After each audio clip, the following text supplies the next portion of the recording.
Welcome back to Blast Slam 3 live from Copenhagen, Denmark, where we're ready to continue after the crazy games we witnessed yesterday. Our 10 teams will be battling it out throughout the next 5 days, where the best players will give us world-class gameplay right here on this stage. The teams will be competing for a total prize pool of $1 million. And of course, this magnificent trophy. So get yourself cozy, get ready. This is Blast Slam 3.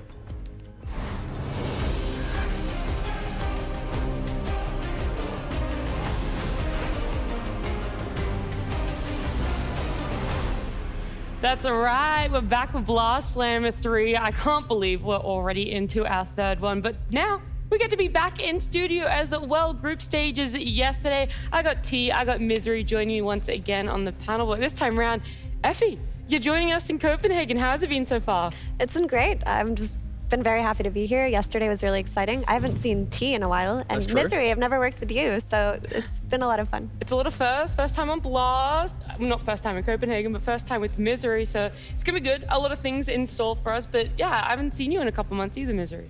Yeah, I'm doing good too. Happy to be back. It's always exciting. I love the new Blast tournaments. Great addition to Dota, so excited for another one. Yeah, I think one of my favorite things is just how different the format is. You know, we see a lot of tournaments going on, a couple of weeks, but Blast Slam T, it's in and out. It's a whole week. We're already on Wednesday, you know, and we're going to be having our finals on Sunday. Yeah, sorry, I was just in Twitch. I want to see what they were saying about our introduction. You know, oh, your little egg popping up? Yeah, we're little practicing our little introductions and stuff. But no, I think the fact that we do have such a rapid tournament compared to all the other tournaments where it's like you have to play a big group stage and then you play playoffs. No, this one is just get in, get out, see who's the best at the moment, and yeah, it's just refreshing. Well, I mean, yesterday was our play-ins, the group stage, right? On that Tuesday, it was 10 teams, 2 groups, 20 best of ones across 2 different channels. But now that we got our playoffs, it's that gauntlet. It's the single elimination, very do or die for all of our teams.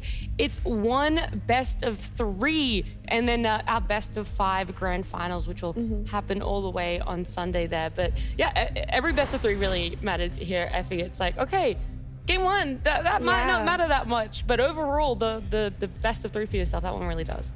I'm really excited. I mean, I've never worked a gauntlet format before. Yesterday was wild seeing these games just go by so quickly, different teams playing each other, and for the placements to happen this early as well. I imagine these teams are like very much anxious, very much sweating, which makes for the best Dota. When everybody's afraid of elimination, it's gonna be, chef's kiss. Yeah, because it's not just, you know, coming in, everyone's competitive for themselves. If you want to prove that you're the best team, but you also want to have a fair chunk of that prize pool too for yourself, you know? They're going for that $1 million, Misery. It's nice to place higher. Some of these teams today, it's gonna be harder, a lot more rounds to get there, but yeah, you want to be making it at least until the Saturday. For sure. I mean, it also shows how much the group stage actually matters, right? Like, it's not like some of the other tournaments where you play a group stage for like a seeding in a double elim bracket. Here, if you do well in groups, then you make it all the way to the semifinals, all the way into the big prize pool, right? So, yeah, matters a lot. Yes, I finally get to say it.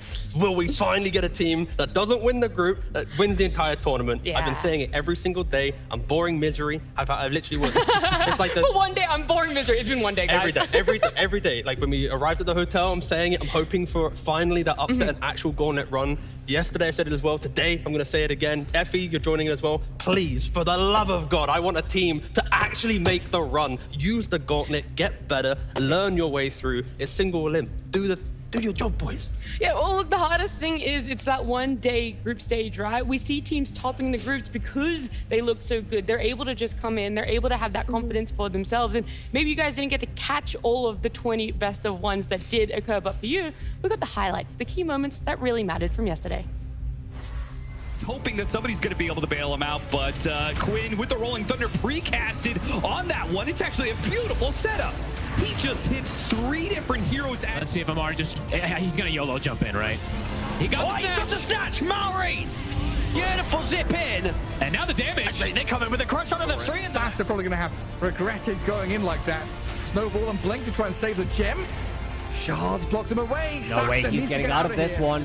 They know someone's up here, they're going to find him. Marin's straight in, get the setup, and the escape pack comes into play. The Nightfall pushes forward to take down Crit. He even looks to try and take down Marin as well. If the Nightmare locks him into the black hole, he hit one. He's still alive somehow, and now he's chopping. Dying. Now he's chopping them That's up. a lot of damage. Yeah, that's a lot of damage. Oh my, triple kill. Ultra kill.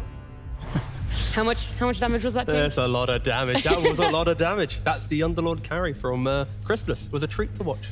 Yeah, it sounds like Underlord slowly rising in popularity, but being very, stagnant in his role. We don't really see him going to many positions, so I guess that was a treat for you guys. Do you have a highlight at all, Effie, from yesterday? Whether it's a game, a specific play at all? A game. I mean, the Falcons versus Spirit game was a banger. Like, if you haven't seen it, I strongly recommend you see it, but that was so back and forth. There were these ridiculous team fights being played. When you thought one team was winning, suddenly the other team is taking like a 3v5, somehow winning that, just swinging on for a very long time. And in the end, Falcons did take it, but 50-minute GG, very beautiful. Yeah, that probably would have been my game of the day. But do you have a specific maybe play of the day, Misery, if one were to come to mind? I mean, we saw the Enigma by Saberlight. Oh, so you're doing the inverse. You're not doing like that was the coolest play. Well, That was it was the most memorable play for me. It's the missing black hole on Ancients. Like Crystallis TB'd out right in front of him. But he that's tries to because go for it. the play today is because of Crystallis, right? His TP, his excellent read to dodge the black hole. True. You don't often That's dodge the them. play of the day. That's the play of the day from Crystallis. But that's like OG Saberlight, like TSM.Saberlight, missing his black holes, but still playing Enigma every game. He never despairs when he messes up that way. That's true. He's not dissuaded. This man, he's got a lot of confidence for himself. But we've talked about our favorite games, our favorite plays. If you guys want to have a say, you can head over to blast.tv, vote on which one is the play of the day, and it can be turned into a very beautiful SFM for you guys. And I mean, we're going to take a look at exactly what our group stage play of the day was. Right. Back to business. Roche, let's see if Amar he's gonna YOLO jump in, right? Storm Spirit has arrived!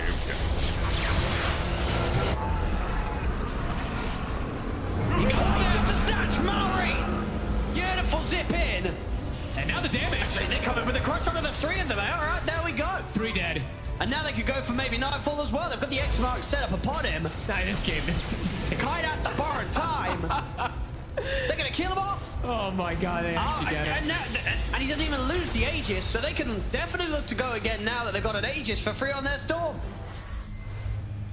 Yeah, that one was definitely, you guys are all like putting out your games and your players. I'm like, the one where Falcons was down, it was like an unbelievable amount of gold. It's this early Roche that Aurora taking, and then all of a sudden you're like, wait, Falcons could low-key be back into this game. They didn't, they still lost, but it was a really good play of the day. It was a moment that brought them back into it. I mean, it's what every Storm player thinks they look like when they play Storm. Just every static slide going in, but unfortunately not as good as what we saw on there. Yeah.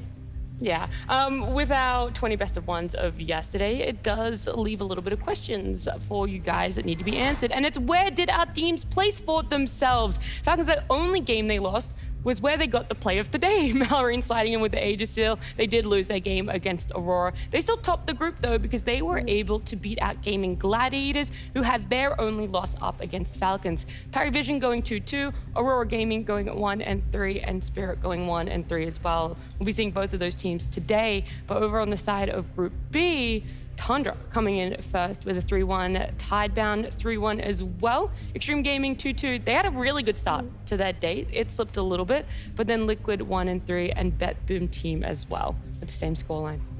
I think the biggest surprise of Group B yesterday was just the Chinese teams looking so dominant. I think Tidebound in particular caught a lot of people off guard. They looked so sharp. I'm really excited to see them play again later.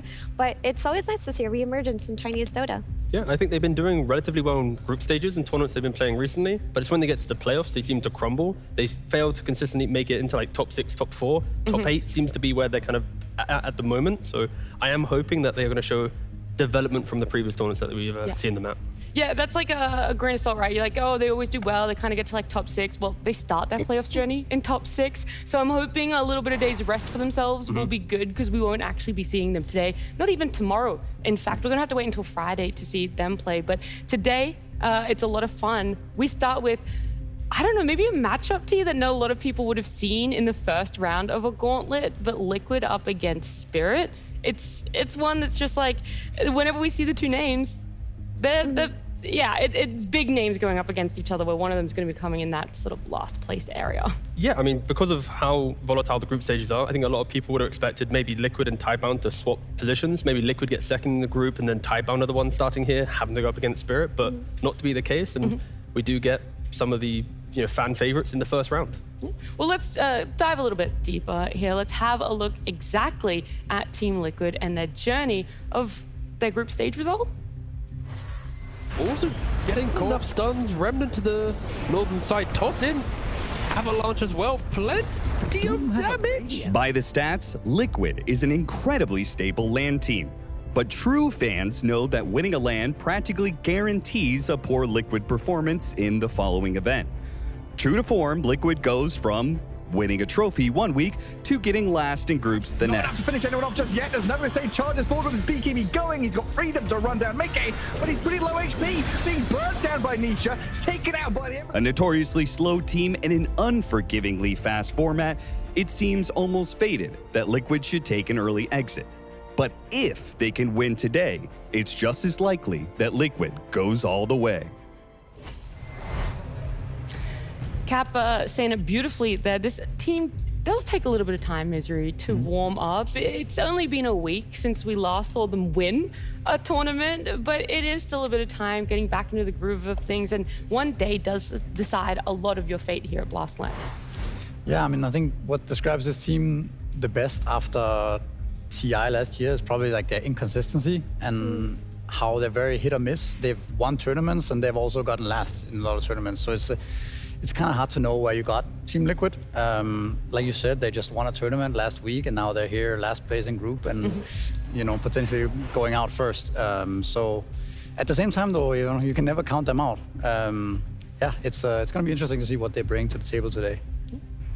Yeah, normally they have a couple of days before they really wake up in a tournament and start to play better. You can see that they do learn from their mistakes, but they need to be given the grace period to do so. And unfortunately, a gauntlet that does not favor that style of team. But I mean, sometimes all it takes is like Nisha waking up on one day saying, I'm going to carry everything. Like we've seen him do it before. Will they repeat it though? It feels like it's also like a lot about their own motivation or their own, I don't know, it's like very emotional team. It feels like when they are all feeling good and when they're all motivated to win, suddenly they play like the best team in the world. And then the next game or the next tournament, when they don't have that spirit, you know, they suddenly don't look that good. And I think that describes this team, yeah. Yeah, I think there's also something to be said about the games that we saw them play, T. The graphs, whether it's in net worth or experience, was very one-sided. It didn't feel like it was this roller coaster at all. When a team, either Liquid or their opponents, got ahead, it kind of kept going on from there. So for me, it's very much about that early gameplay on the side of Liquid that could dictate how their games are going to go. That was kind of the theme of Group B. It felt like the teams who did really well in the early game were able to control more, even if you have a bad fight or two. But I think Liquid, they showed us some new technology going into the bounty rune fights. Like they were actually thinking, okay, it's quite stale, I could argue, right? The heroes that we're playing, the way that we enter the game, it's very scripted. We know what most teams are going to do, but they brought 2 supports, they smoked up, they made this really cool move into mid lane. Like, you don't often see like a tri-lane happening at like before the bounty rune spawn, right? Sorry, the first creep wave, let me phrase that. And we're going to see the clip here, right? Like, when you think about this stage of the game, you know, traditionally, the techies will be top, the Chakira will be bottom. You just meet at the lanes meet, you might take a little fight with your laning partner, but the fact that they actually do bring 2 supports very early on into that mid lane, because they have a techies, a Jakira, a DK, 3 heroes that all have spells that have kill threat, that's suddenly now a kill on Ember Spirit, and that snowballed the entire game. So I'm really looking to see, maybe Liquid does it again, maybe other teams copy that to just bring pressure to the mid lane. And that is the one game that they won yesterday, right? The one that we just saw. So maybe they're just going to think, let's draft as much stuns and as much early game damage as possible and play off of that. I would like to see them do that for sure. Yeah. There's a new thing we're sort of doing with our players. You know, we want to dig deeper. We want to get more information from them because we can theory craft a lot on this panel. We can say what we think, but honestly, it's best we just hear from the source themselves. Let's see what Insania had to say when we talked to him earlier. I mean, our team tends to be like really try hard for a little period, but we get burnt out kind of fast. So I think like that's why we're really good for like one event, and then the next event we usually tend to be kind of burnt out and struggle a bit more. But for this one specifically, we had to switch drafters, unfortunately, because Blitz is back. So yeah, I'm gonna put the blame on him for this one. Okay. To be completely honest, the only reason I'm even playing today is because Blitz is our coach and he's drafting. So yeah, I don't know. Well, there you have it.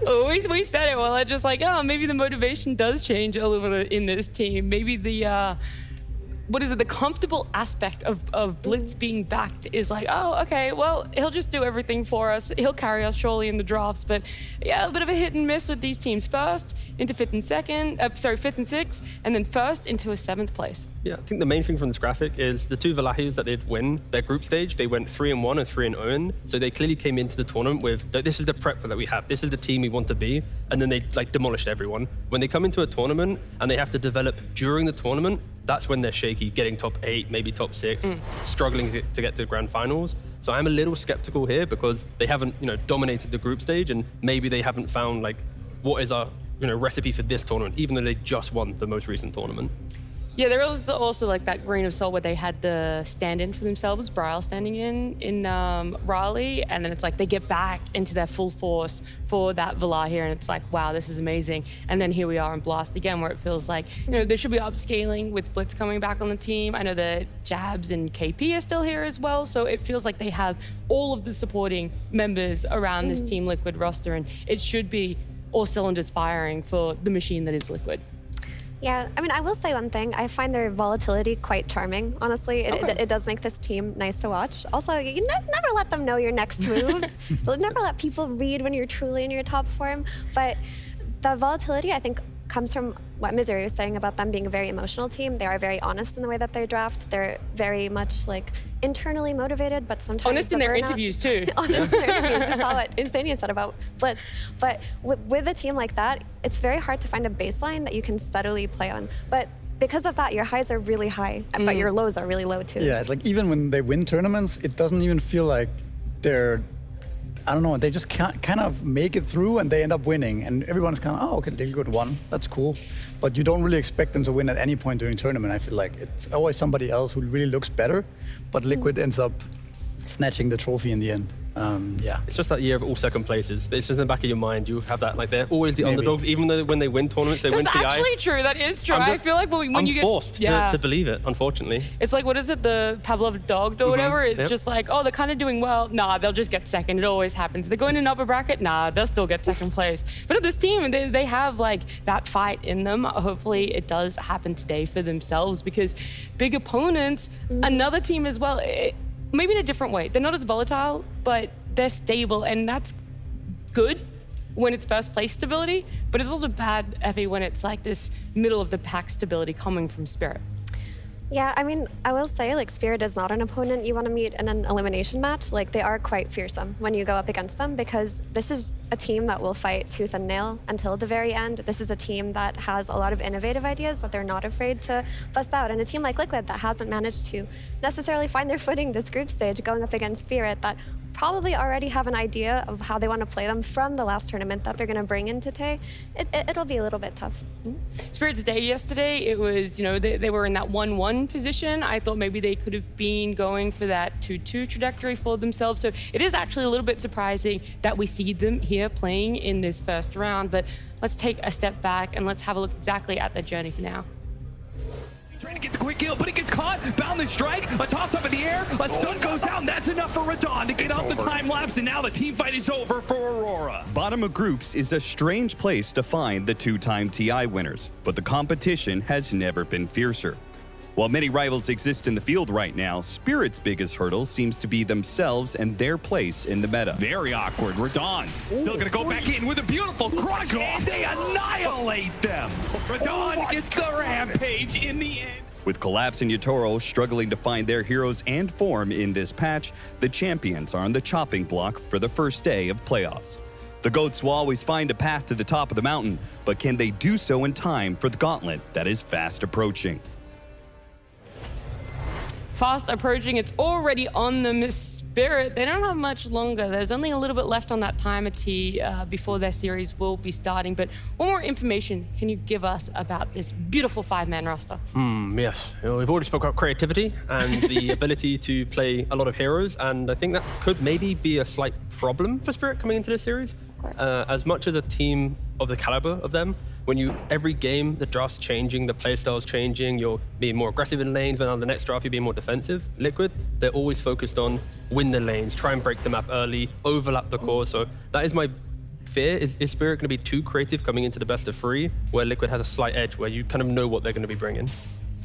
To add on that, we saw Team Spirit play many different heroes in the group stage of Blast. So I think maybe they were using the group stage perhaps to test out some ideas, maybe to practice some certain things. And I don't know, I would expect them to have more maybe rounded out strategies for this particular BO3. But yeah, it's hard to say. We're gonna have to wait and see. I do think the Spirit looked like a team before that was when Yatoro and Collapse came back. It looked like they were back to super form, and they were winning the first tournament they attended, I think, together, and won qualifiers, clean sweep and everything. But then since then, it's like they have dropped a little bit and looked a bit more inconsistent since then. And yeah, I'm not sure why that is, but. But when you talk about raw potential, though, it does feel like this team at any point could win any tournament, like regardless of like what form they've shown us, and that is why they are quite scary in elimination matches. And yesterday's games, while they did place last in their group, like that's the results do not show how they actually played. A lot of the games were very competitive. A lot of the games looked like with one different move, they may have just taken the whole thing, like that game versus Falcons, like their game versus Paravision. They were in a position where they were leading.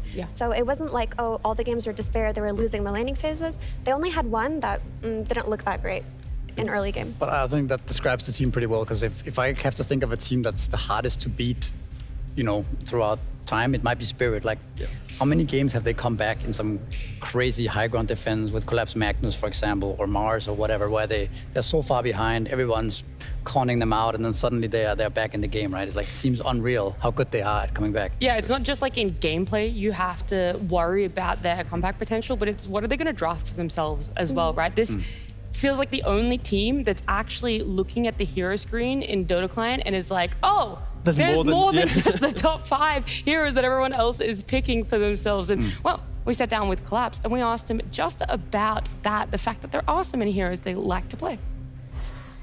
Our problem on this tournament is probably our confidence on our drafts, heroes, gameplay.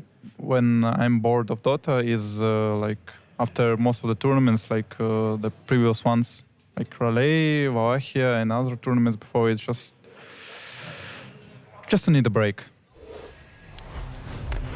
Just needs a break. I don't know. I feel like if you guys are coming in, you're picking 20 different heroes across 4 games. You're looking competitive, let's say in at least 2 of them, whilst unfortunate ending in a loss. Winning that third one, and then, you know, it did feel like that game and loss was pretty hard for them. I don't know. I feel like it should be the inverse. You should have more confidence of your draft. But maybe that's because, as you see on the screen here, there's 20 different heroes. They played 4 games, which means every single player has played a different hero in every game. And that might just be, they've entered Blast and gone, you know what, guys, we had a couple days break coming into it. This group stage is not as punishing as other tournaments. We won't get eliminated. Let's just try and create the strategies, use it as scrims. It's the best scrims, right? Because you know people are trying to win on site. It's not just some online little practice where maybe they're not trying as much, but they've done 4 games, they've practiced. I'm now expecting them to, like Mizuru said, refine everything to show us the best version of those 4 very different, styles of draft. Yesterday could have just been a casual, almost like a free day for Spirit. What do you guys want to play? Oh, I want to play Shadow Fiend. I'll play Shadow Fiend, yeah. I'll play Weaver. Okay, fine. Let's just play some Dota together, and just kind of take it as a casual, almost like a break day, like Collapse said. But yeah, I think the teams that are traveling to every event, it's a tough schedule, right? You have to play back-to-back tournaments for several months. It's very rough.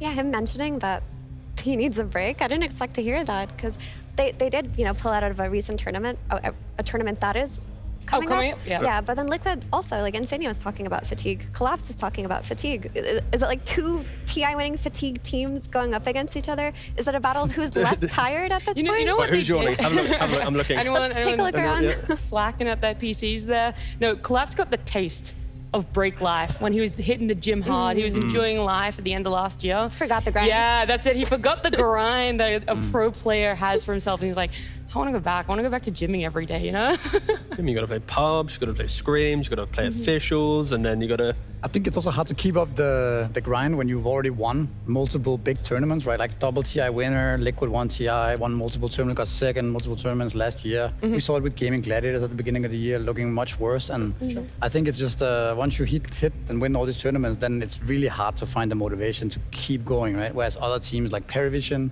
you got young players coming in, right? Who really wants it more than you, and then I think it's just a natural progression of how it is.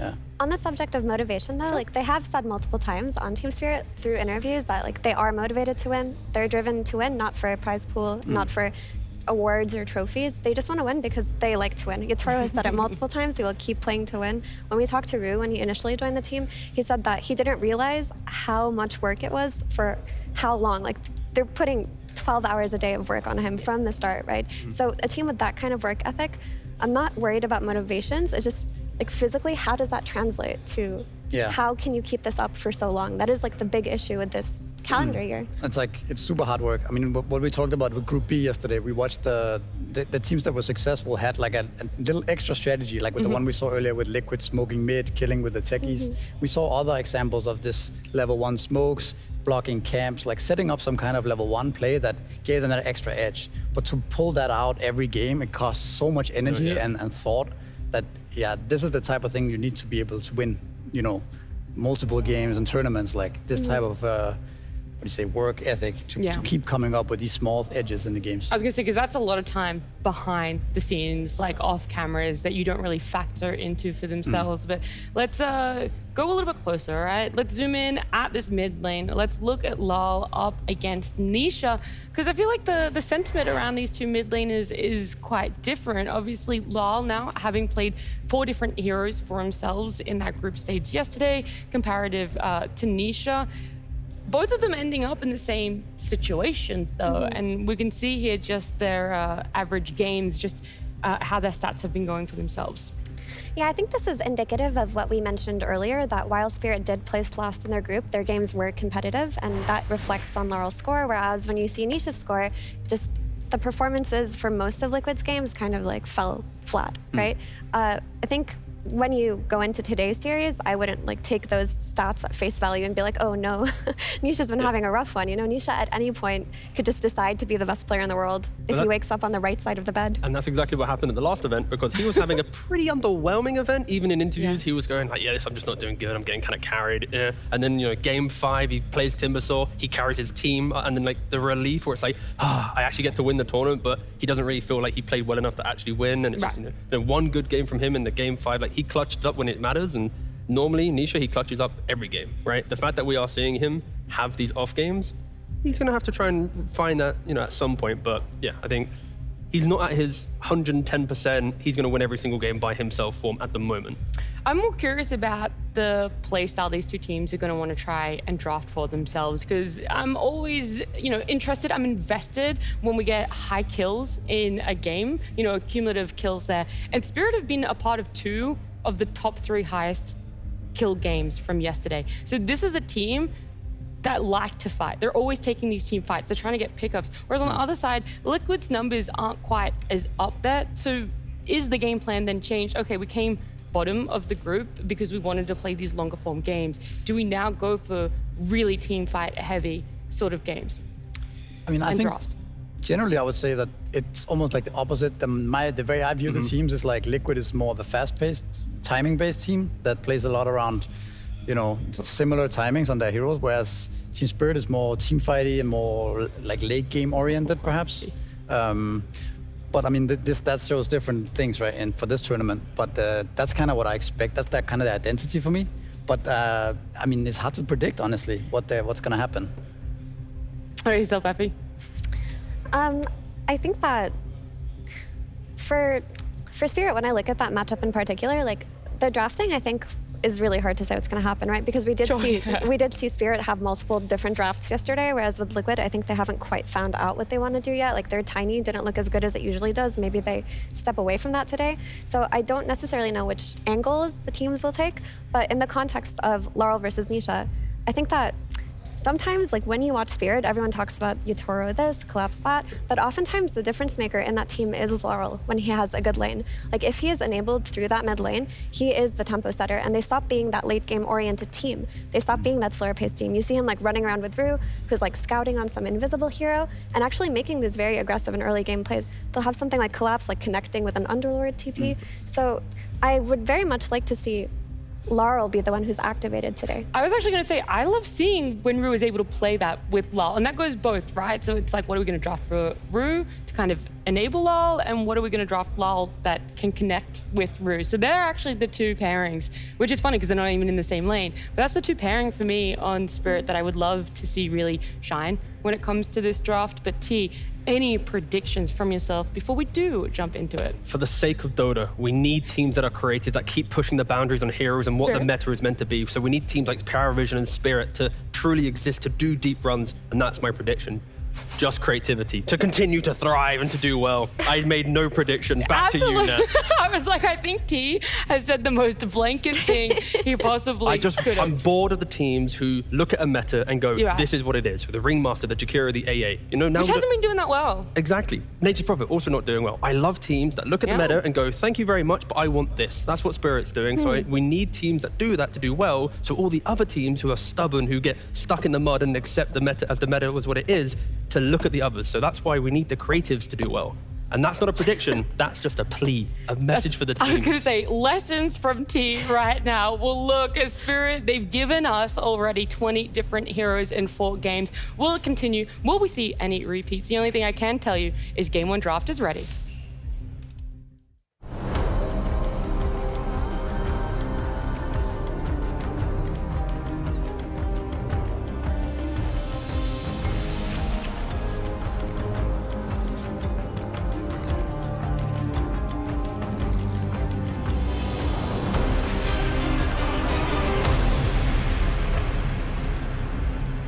We're here. We're ready with a Game 1 draft. Dude, I'm so excited. We're it's talking gonna about be hot very takes. interesting, yes. I think whichever team wins this BO3 is going to go very far into the tournament. You think so? Potentially even grand Yeah, finals. potentially. I mean, both teams have this habit of kind of clawing their way back into tournaments, so you might be right about that. Will we see any mid SFs today, though? Mid SF, yeah, maybe. It could be fun. I mean, I love seeing new heroes as well. I think T-Governor is right in the fact that instead of looking at the meta and keep picking the same heroes, maybe looking at how do we beat these heroes, right, that are so popular, because you know they're gonna pick it. But yeah, already here we have a couple of bans, the Monkey King, TA Furion, and now Bristleback as well. Yeah, these ones make sense. I mean, heroes like Bristleback, they just give you too early of a timing, and Monkey King. So I talked to Quinn yesterday, and we were talking about like the variety of mid heroes that could potentially be in this meta. So like on the topic of what you said, these meta heroes, some of them just feel too good from the mid lane. Like Monkey King, his damage is just higher than any ranged hero. He gets a free stout shield. Things like Beastmaster, they can just lane for free. Yeah. You got to get them out of the way if you actually want to dip into your creativity. Yeah, I mean, the Monkey King is also a hero that kind of breaks the game. If he has a good lane, he becomes so unstoppable at 10 minutes that you might not be able to do anything. You know, the game might just be over from his snowball. Another interesting thing about Team Spirit bans is that I feel like they target Mickey's hero pool. One thing I didn't mention about on the panel just now is that I feel like Liquid's the hero pool for Mickey and Saberlight, particularly in this patch, are very good. It's kind of all the best heroes for Mickey. All his Furion, his TA, his Tiny are all heroes he's been excelling at in the past, and you see him getting targeted here by Spirit. Yeah, and like the big theme as well is their flex heroes, right? You look at TA, that's one of the best flexes for Liquid when Nisha's there naturally and not standing in, because like they'll run it mid, they'll run it carry. The same goes for Furion, they can run it off lane or safe lane. Tiny, they'll run it mid, they'll run it carry, and Beastmaster flex to all 3 lanes right now, making him the most valuable hero in this patch, in my opinion. Yeah, I agree. I mean, the fact that people started paying Beast carry and Beast mid just made this hero a different beast in terms of strategy, because... Pun intended. Yeah, that's true, actually. It wasn't intended, but it was there. But the offlane Beastmaster showed some kind of weakness, right? Where by losing the lane early on and getting really far behind, people would start abusing it. But the fact that you can put him in any lane just makes that hero impossible to deal with almost. Yeah, it feels like it erases his weaknesses, and maybe we won't see it today, but we did see that carry Underlord come into play. And I do feel like he is a bit like Beastmaster in that sense, where if you do run him offlane, he is quite exploitable. Like, you do know what his weaknesses are. Whereas if you were to run him carry, closer to his safe lane tower, closer to more jungle camps, or mid, which we haven't seen yet, but I think people are looking at for sure, like, it eliminates the threat of him just being rolled over. Yeah, I mean, I think we're definitely going to see Underlord more in this tournament. This game, I'm not sure. I hope so. I think this hero is very good, but we have a more generic Sanking here. Also hero, I guess, that can be flexed, but it's mostly played offlane nowadays. It can be mid as well sometimes. I think it's more likely to be offlane for Liquid. I don't know if I remember seeing Nisha play Sanking. I think the option has to be there if you're first phasing a hero. Like, you will never first phase a core that you can't throw in multiple lanes. But I do think that what we saw out of Sand King the past couple of months is that we talked about how much it sucks, right, if you lose your offlane and you get kicked out of the lane. He is like the one offlane hero that doesn't really need to lane. If you have a support that stacks the triangle for you, goes into the jungle, all you need is level 3 and you can just sit there, have like your Wind Ranger or something spamming power shots, and you can easily find your way back into the game. That might be one of the reasons why the hero can be first picked, in the sense that it can get away with any lane. You don't really mind that much. If they counter him, you still just go jungle, get your Blink Dagger at 12 minutes or whatever, regardless, right? But the Underlord that we talked about gets banned out. An interesting, yeah, very interesting. I think we're definitely going to see more of this guy later in this tournament. By the way, the AA is also a hero that has been first phase banned for a long time, and it's almost impossible to get your hands on this hero in pubs. It always gets banned. But here it is again. It seems to have fallen out of favor a little bit recently, but teams were picking it up here. Yeah, I was looking at its stats from the latest PGL Wallachia tournament, and that hero is sub 50 win rate. It was actually quite bad for a hero that was picked a lot, and I do think that its ability to get jumped on and die and maybe have to have a very strong lane in order to like play off of its strengths has been something that teams are exploiting. Perhaps. I think it's also just the mindlessly just all AA is input. We have to pick it, you know, with maybe a lot of teams lose by just auto-picking AA because it's there without much thought behind it. You know, with this hero, you still want to have this setup. You want to have frontliners, you want to have tanky guys to be in front, so he is harder to get to, like you mentioned, that covers all his weaknesses, because AA, to me, is still one of the supporters that's, in theory, the best of the patch, because he just offers so much damage, like unlimited damage in the game. It's and you always have comeback potential with a hero because he just bursts people. Yeah, I mean, its stats can be one thing, but when you think about it as a concept, like its ability to just ice blast somebody, like these tanky healing type heroes like Morphling that we see a lot in this patch, like Tiny, that's always going to be valuable. Regardless of how nerfed this hero gets, you will always get value out of ice blast. Yeah, I mean, we see the Centaur, which is a decent pairing, right, with the AA for sure. You get the very easy setup for the Ice Blast. You get the Ice Vortex buffing up Centaur nukes, and just again, Centaur, a little bit like the Sanking, is that he almost always has a good lane. He doesn't necessarily need the best laner to get through the laning phase, so you can pick your 4. You know, your 4 has more, variety. You can pick different heroes with it. But also you can pick the standard heroes. Yeah, and you can also destroy the lane with it. So it's very flexible in that way. Yeah, like you mentioned the variety, but Team Spirit, they love the Centaur for exactly what you said. It's stability on lane, but it also activates Rue's hero pool. He loves Muerta. That is like his signature hero by far. They will always pair it with a Centaur whenever they get the chance. But another one that's risen to popularity is the Ringmaster that we've seen ignored in this draft. Yeah. Which I wonder if Liquid will pick up here or just allow Spirit to have. Yeah, maybe. It could be. I mean, I think Boxy has been playing a lot of Windrunner. Oh, there it is. So I think Windrunner I don't like this hero that much. I think it's fairly weak in lane. He has this power shot that can kill people, but it just doesn't feel like he has the same strengths as other 4s right now. But Boxy has been playing it really, really well recently. So I think he's one of the players that still make this hero work to his advantage. As for Spirit, the Silencer kind of makes both the Ringmaster and the Muerta a little bit worse. So I don't know if you're looking at some other hero like a Tusk or something like that that can play more aggressive onto the Silencer, that does not necessarily hate playing against Global the same way and Curse.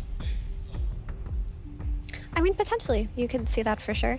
The point that you made about the Windrunner is, like I mentioned at the start, was like you can pair some Windrunner with a Sand King who's jungling. Like I call that the Tundra because they're the ones who did it like a few months ago. They were just always first picking Sand King, and they would pair it with either a Coddle or a Wind Ranger just because they wanted a 4 that could be pretty fast, hide, and try to clear out waves in whichever way that it could. Yeah. So I think for that, it really does fit their draft. So it fits the laning setup where you stack and Windrunner takes what's remaining of the lane and you just play for your own games.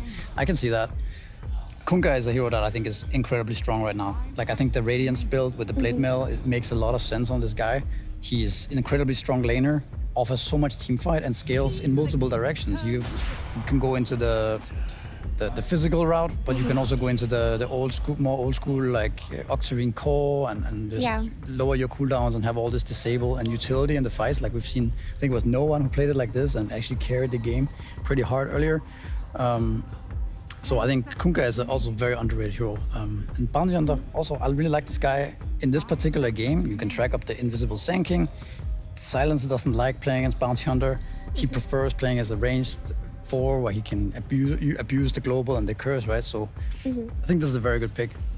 Yeah, it's also another Rue specialty hero, but for this Bounty Hunter to look very, very effective, I would like to see some jump, you know? Some like, Storm Spirit is vanned out, but you need that archetype of hero that when Bounty Hunter scouts out like one of these low HP supports, you have the instant follow-up. Like Centaur alone is not enough burst damage with the Bounty Hunter, but if you can get something, maybe like a PA that can follow up on it instantly, that would look really, really good here. Sure, I mean, yeah, for sure. Some more damage that comes into the Centaur is definitely good. You also do have the X to set up the kills, which is also probably why Liquid ends up picking this Lifestealer. It's not only good against Centaur in lane, but it's also good against X-Mark. It's very hard to catch and kill Lifestealer this game. It's a little weird against AA, obviously, but the things you have to play around with Infest and everything makes the matchup much better than it used to be in the past. So I think the Lifestealer pick is good. I haven't seen this hero be that successful though after the nerfs to the innate and the facet. Was it the facet? Yeah, and I've also seen a lot of people pick Lifestealer as a response to Centaur, but lose lane anyway. Yeah. Because Centaur just does not lose lane. It's kind of a trick. It like tricks you into picking it, and he has a good lane anyway. But you're completely right, I'm with you, and I just don't see the oomph right now. Maybe when he gets his Radiance, the game will look different, but how are Liquid looking in terms of damage right now? Because I actually don't think they have enough damage to play these early game fights, especially if you're looking at Kunkka's boat versus Epicenter, which is their primary source of damage. It's going to negate a lot of it. Centaur, incredibly tanky hero, and Bounty Hunter is not going to be an easy target to find out at the start, right? So you're basically looking at just enough damage to kill the AA in the early game. They have to correct this from the mid lane if they can. Yeah, Nisha needs a lot of damage, for sure. But I also think if you assume that the Windrunner Sand King is going to play, like we talked about earlier, play a lot on stacks and farming, which might happen if Team Spirit picks a strong laning carry, you can't really lane that well against AA plus something like that. So now you're having, I don't know, you're just giving up a lot of free lanes, I feel like, for Team Spirit to get what they want. Yeah, I'm a little bit worried for Liquid right now. But I mean, maybe there is a hero for Nisha that can make up for this. What could that be? For sure, and they van it, like they cover their bases, right? They take out Puck from the mid lane and Enigma from the off lane, which would have provided them like that early idle and push, that damage. But I do see an issue, right? Is like usually Bounty Hunter lineups, like they get the ball rolling when C's level 6 and like something like a Centaur gets a blink and then you just stock up these kills. Like you are looking to fight, you're not looking to sit back and do nothing. In that case, can Liquid bring the fight to them? Because if the cooldown they're playing with is like global, that's not enough to play into a Bounty Hunter lineup that's always running into you. Your Sand King is gonna need time and your Lifestealer is going to need time. Yeah. I mean, to be fair though, it is a very free Lifestealer game right now when he gets his items. So if he does have a good lane and he gets a fast Radiance, SNY, Aghanims, these type of items, like he does look almost immortal right now. But of course, we are still missing Yatoro's hero. And what is Nisha going to play here? His Puck isn't Stormer banned, Tiny is banned.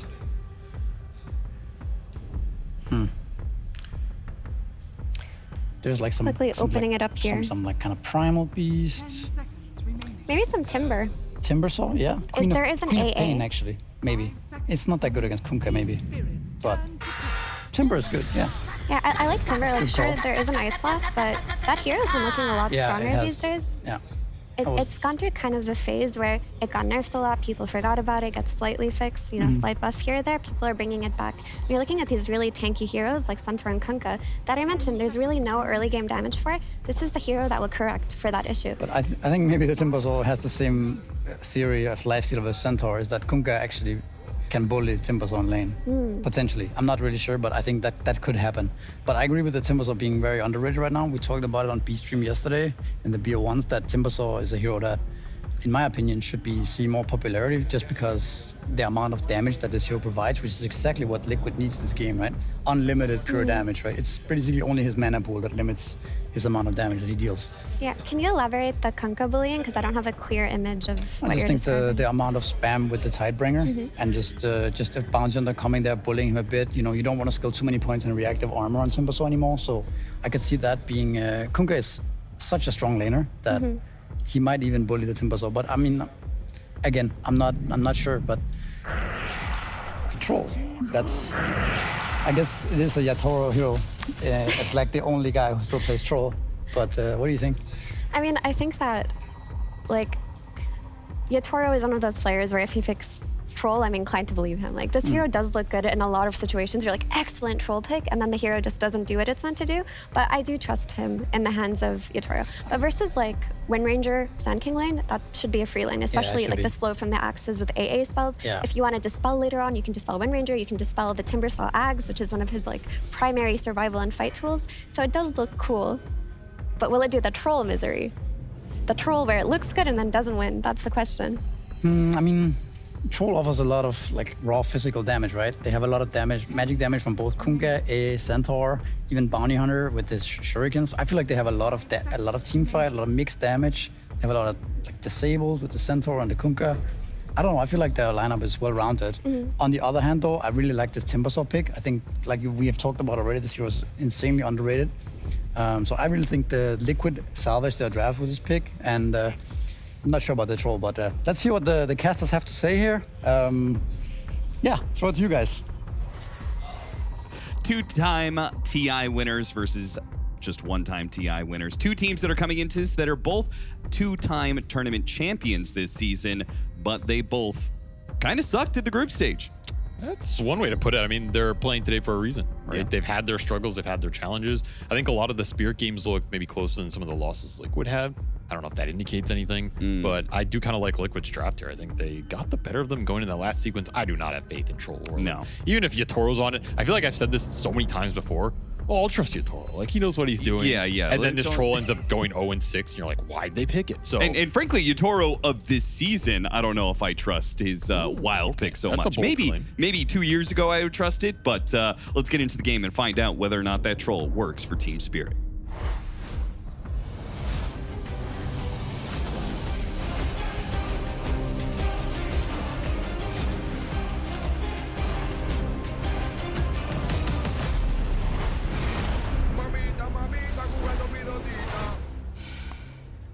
Yatoro has been up to some shenanigans, but it was fine in previous seasons when we were like, oh, well, he's the best carry player in the world. Of course he can play Clinks, Troll, Spectre when it was off meta. You know, like, it's fine. It's acceptable. But, I mean, we casted ESL1 Raleigh finals. Yeah. And that wasn't the best carry player in the world playing in that finals. Well, not on Spirit side anyway. not his final form. That's maybe why we see the blue hair Yatoro. Yeah. This is blue Radon. This is a different player, different beast. I guess not so far, but potentially. And that's what we're looking for here. He's going to activate that ult, go into rage form. Maybe we'll see a different hair color next tournament if he gets eliminated. Yeah. That's the big question, right? That's why dyeing your hair, it's an all in play. Because if you lose, where do you go from there? Well, you just go back to bald. Bald always worked for Yatoro. Right, So that is true. You named a lot of carries there that, you know, we talk about Spirits picking the unconventional picks, like the support picks for sure. The Bane Disruptor came out. The unconventional carries, the Clinks, the Spectre, the Troll, the Drow Ranger. But man, Troll is just, he's just not as reliable a hero as we see the exact stats for how many have been picked. His kit is not Spectre's kit, all right? Like, even if it's a bad Spectre meta or the hero isn't been successful, I still have faith in what that hero can do. You can jump a support, you can orchid him, you can burst him in a second, or the old Spectre with Haunt. It always gave you some value. This hero, it's okay, if it's a bad troll meta, are his spells giving us enough impact in the game where we feel confident picking it? No. If anything, this ult sometimes works against you.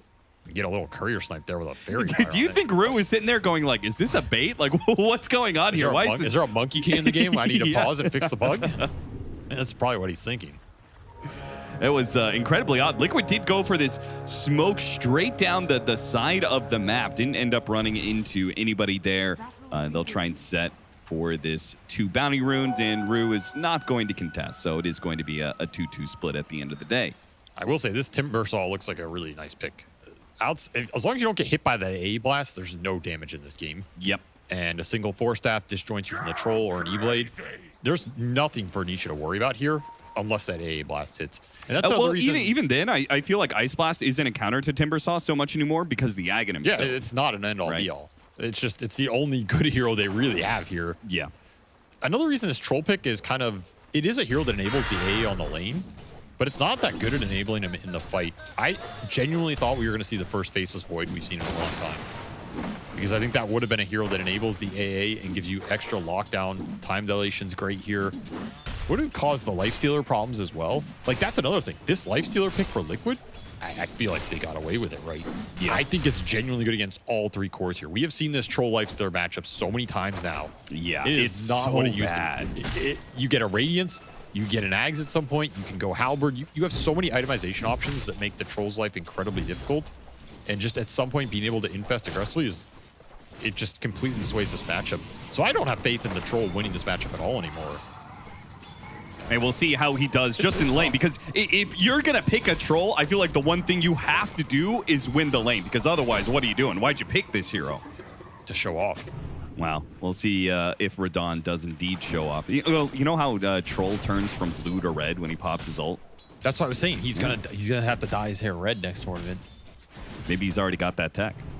Maybe when he pops it, Yotoro's hair will turn red. He might be running somewhere we'll never see him again after this game. This is an unlosable lane for Spirit. If we look at the lanes overall, mid is going to be a wash. Kunkka might pull ahead a little early, but I think Timber's going to be fine in the long run. You pick Timber for the game anyway. This top lane is probably just going to be a free farm lane between the two cores. I don't think either support is strong enough to bully the either off here. Maybe if Collapse gets left alone, he will get zoned. So it is a question of how much do you commit up here if you're rude. Oh, they missed the stomp onto Insania. And Insania, he actually turns around and blood grenades because they know Collapse is eventually going to have to run back and take some damage from Mickey on the way out. Courier. Mickey taking the Courier, takes away some of those tangos from Rue. That was a dead silencer, though. Insania was super far up in that tree line, not where you want to be against this bounty hunter. He should have paid the price, but gets away with it there. Oh, a little of a miss of the first blood. Would have liked it for the bounty. And again, if you can get more with this bounty hunter, some more couriers, some more XP, and you can leave this Centaur alone, the earlier you feel confident to do that, the better Team Spirit's early game is going to be, because they will win this Troll lane. Yeah. That is an unlosable lane for them. Troll AA. I don't even really know what beats that unless you just out shenanigan it with some summons heroes or like a Darkseer lane or something that you all in kill the guy at some point, but you're not out CSing this lane. So we already see Boxy going back for the stacks. We're going to see Saberlight take a sacrificial role, not something he's unfamiliar with. No, he's not. And frankly, it's my preferred way to watch Liquid is when they have Sand King or something that actually farms up stacks. I thought you were going to say with a blindfold on.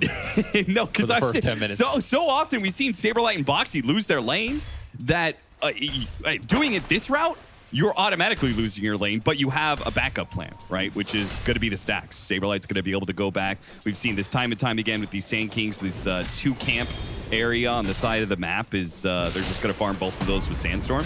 Stomp. Insania is taking a lot of damage, but I can't believe Collapse is trying this without the bounty hunter in the lane at all. He dies to the neutral, though. He does manage to pull that off thanks to the double edge, making his HP go to 1. The Hellbear snags the last hit. Perfect timing there. Lucky to get away with that, though. He does pay the price with an in. That was a very aggressive play, 1v2. Like you said, bounty was nowhere close to that lane. Simultaneously, though, I mean, did Insania know the bounty hunter wasn't there? Because, man, he, again, was very far forward. Did have a sentry on the lane. It just got killed. They were really confident. I think Rue was not there. At least close enough to sway that. Poshka can have a little poke here, but yeah, it's really not going to do much. Yeah, it's not the play. If you have boat, you do have a kill threat here. You do have a pretty nice level advantage on this Kunkka versus the Timber, so that kill threat will exist mid. And that rope potential, if you bring both supports here, Nisha could feel the pressure right now. Again, you have a free lane for this Troll, which means Spirit have a lot of freedom with their supports right now. Boxy, he's got to even things up here. He rotates over, actually not to stop the Ancient Apparition, but a stack, but he finds that the Ancient Camp has already been blocked off from the start of the game by Rue. economic damage. Does get instant deward in it, though. That is nice. This is a really valuable deward because this is the area that Spirit want to challenge right now. They sent the Timbersaw to base. Nisha TP's back in. You will have boat up here in the next wave almost. And you're looking at that 6-minute power room. There's so many things that would coincide if you could get the kill on the Timber, send him back to base. All of a sudden, he can't contest that Wisdom Shrine. Maybe the Troll can play up. This early game can start to snowball here for Spirit in the next minute. If they can line up some of this roam potential. A lot on the line. If you can find these windows. They're very tight, though. Getting these D-wards, getting these little things happening for Liquid is going to stall it up. Bounty Hunter's going to start cutting across. And in 15 seconds, we will likely see some sort of clash over these power runes. Spirit's just waiting. Waiting to find anything. Alone support in the jungle. The Kunkka 6 to come out. The power rune to spawn favorably. Nisha contests it. Boat's available. They're just going to chase down Miposhka. Slowed down by the blood grenade, but do manage to get the pullback, isolating Nisha a bit. Get the cold feet stun, and adding in Rue, they're actually going to have enough damage that Nisha might just die. Another Timber Chain coming up in a second. First Blood does end up going the way of Insania as he helps get the kill on Miposhka. Nisha successfully makes it out with his Timber Chain. He's just tanky enough to survive all that, even with the Vortex down. A large thanks to the raindrops. Oh, that's a Boots Courier for the bounty. That is a rough one. Courier's going to be traded off here. Boxy. Wind runs up in a second. He wind runs and... Oh, what? He didn't time it. We did not time the hit on Rue. And Saber Lido? What? A solo kill on Radon. You know Saberlight's popping off about that one. That is not anything someone had on their bingo card. A free farm troll dying to this sacrificial quote-unquote Sand King, who is now out-leveling him with that kill plus the stacks. No troll to go off there. Just pay the price versus the epicenter. What a find from him. This troll is still top net worth, by the way. Like, that's how free farm he was. I guess things have just not gone that well for the Lifestealer. I mean, the Lifestealer's doing fine, but this was a total solo XP uncontested troll. Right? He was farming big camp on top of everything. Okay, so he's getting the bonus farm where Lifestealer can't do that. I mean, he got contested a little bit early on from the Centaur. It's worth noting, but they're pretty much neck and neck now. And that's just so much pace for Saberlight. He's almost level 8 now. 8-minute power rune up next. Rue, he's doing a lot of scouting of the stacks that are going on, but that's not a courier. Is Spirit capable of stopping the stacks being done? As Rue is just going to get dusted by Saberlight. Saberlight coming in big, man. Getting that kill in the bottom lane, using that extra bit of net worth to buy dust to find another kill on the Bounty Hunter. Now the Bounty Hunter isn't around to soak the experience on the hard camp stack. And remember, he lost that boots on the courier. Losing boots on Bounty early makes all these little exchanges way more difficult. Right. And look at Mickey just playing so aggressive here. They're going to try and catch him out, I mean, but he has Infest. It's near impossible. Yeah, there is no play here. I mean, he's going to get back to Boxy and finally use that Infest, but... There's 4 heroes, though. Now, Nisha, he's just hasting in here. Oh, yeah, he sees easy support kills. Rue, the Chakra, or Insania, rather, will get the damage. Shackle does land on a collapse here. Thought they would chase after Miposhka. Keep in mind, there is still... Mickey can pop out at any time he wants to. Finally does, but no other kills to be found, it seems. This is starting to feel like some of those games we've seen Spirit play with Kunkka, where they don't have a lot of damage. They have this Centaur Kunkka combination that is, in theory, very good at setting up the strengths of Ancient Apparition, but when you combine it with a Bounty, I mean, you are really dependent on the Troll and the AA to bring the damage in any of these fights. It feels like every exchange Liquid take before 25-30 minutes should be good for them this year. They have so much... Boxy Nisha, head up there. Shackle shot lands on Laurel, stopping some of the combination. The boat, is it going to be able to land? It does not. Boxy, he's going to walk away. In fact, he shoots down Rue, who's previously gunning for him. Next up, it's going to be Miposhka. An easy kill for Liquid as they roll over Team Spirit. They bring all of these heroes into, instead of having their camps contested, they are the ones contesting Spirit's camps, and they are going to get a gigantic net worth lead so early on into the game. Saberlight is dominating this game right now. Took the sacrificial lane, solo killed enemy carry, joins the fight, is level 10 now, steals enemy ancients, and suddenly highest level in the game, highest net worth in the game. And they did not commit a lot of resources to make that happen. He's just done it on his own. And you're probably guaranteed to win the next couple of fights as well between the Blink Dagger on the Sand King and the amp damage on Nisha. Yeah, as long as you don't go into the Blade Mail Centaur here. That is true. This is a free fight for him. Making the rotation, a smoke between Insania and Saberlight down to the bottom lane. They're searching for Radon, I assume. They saw Laurel. But instead, they see Laurel at half HP. Laurel backs up at the right time, so instead they're just going to use the epicenter to kill Rue and keep the pressure up on this mid tower because they have a siege wagon. They're going to keep that alive, meaning mid tower is forfeit. That's such a reliable smoke to make. You either go bottom or you go mid here. In either case, you're probably going to get a tier 1 off of it, and you're probably getting a core kill because where are these heroes supposed to go on the map for Spirit? They're just losing all 3 lanes. They're bleeding out tier 1s. That tier 1 got taken top. There's a ward behind that tower. This Lifestealer can play super far up. No one can even go up here to kill this ward. I thought it was interesting you pointed out that this is a reoccurring problem for Team Spirit as Miposhka is certainly dead. They have been in this situation before with a very similar lineup. I think we casted a game with the Centaur Kunkka double core where they also just could not kill anything. They could not fight early. You're super dependent on this 4 protect 1 hard carry. Why do they keep rotating to the Lifestealer lane? Because they don't have plays to make in this game. Honestly, I think their best plays to make in this game is let the tier 1 towers die. Let the lanes push in super deep and bait terrible dives from Liquid and try and get ults on the supports. Yeah, okay. Like, you just can't kill anything here. Do you think the traditional archetype for Team Spirit drafts relies heavily on Laurel being a damage dealer? Because you're saying this is a reoccurring problem when they have Kunkka for Laurel. And part of the problem with Kunkka, sometimes he can be low on damage. Yeah, generally, you play this Kunkka, you make up for that lack of damage with the supports. You have 2 high damage artillery supports behind him. AA definitely helps and is a nice combination. The fact you have the bounty, though, means you can't really bring the bounty AA behind this Kunkka and threaten the Timber. You can't threaten the Sand King. It's pretty difficult, especially in a global that can bail these heroes out, and a Lifestealer that's really hard to gank. And you're feeling that lack of early damage. And then Centaur, he's not giving you anything.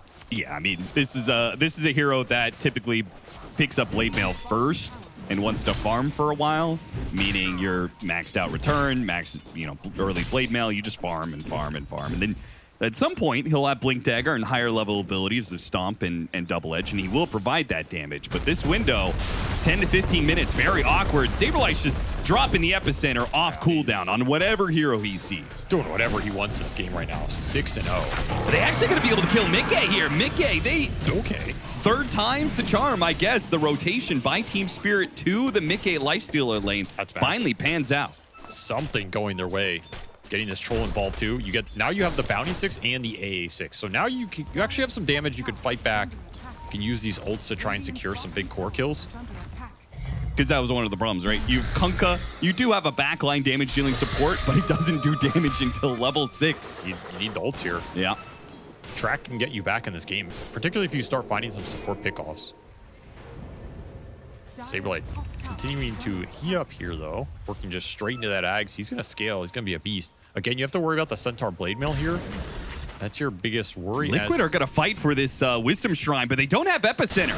Saberlight spots a half HP Collapse, who instantly goes to the TP out, but it's not going to make it. That's going to be yet another intelligence to the side. Rue, he is going to get mowed down as well. 2 kills, a Wisdom Shrine stolen. 12-1 with a 5,000 net worth lead.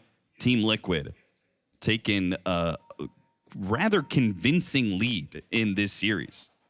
It's just difference in the offlane impact right now. The Sand King's running the map. He's active in the fights. He's initiating this. Centaur is just dead weight. And you have double Blade Mail core for Spirit. You have a Blade Mail Centaur. You have a Blade Mail Kunkka. If you're not winning early fights with double Blade Mail...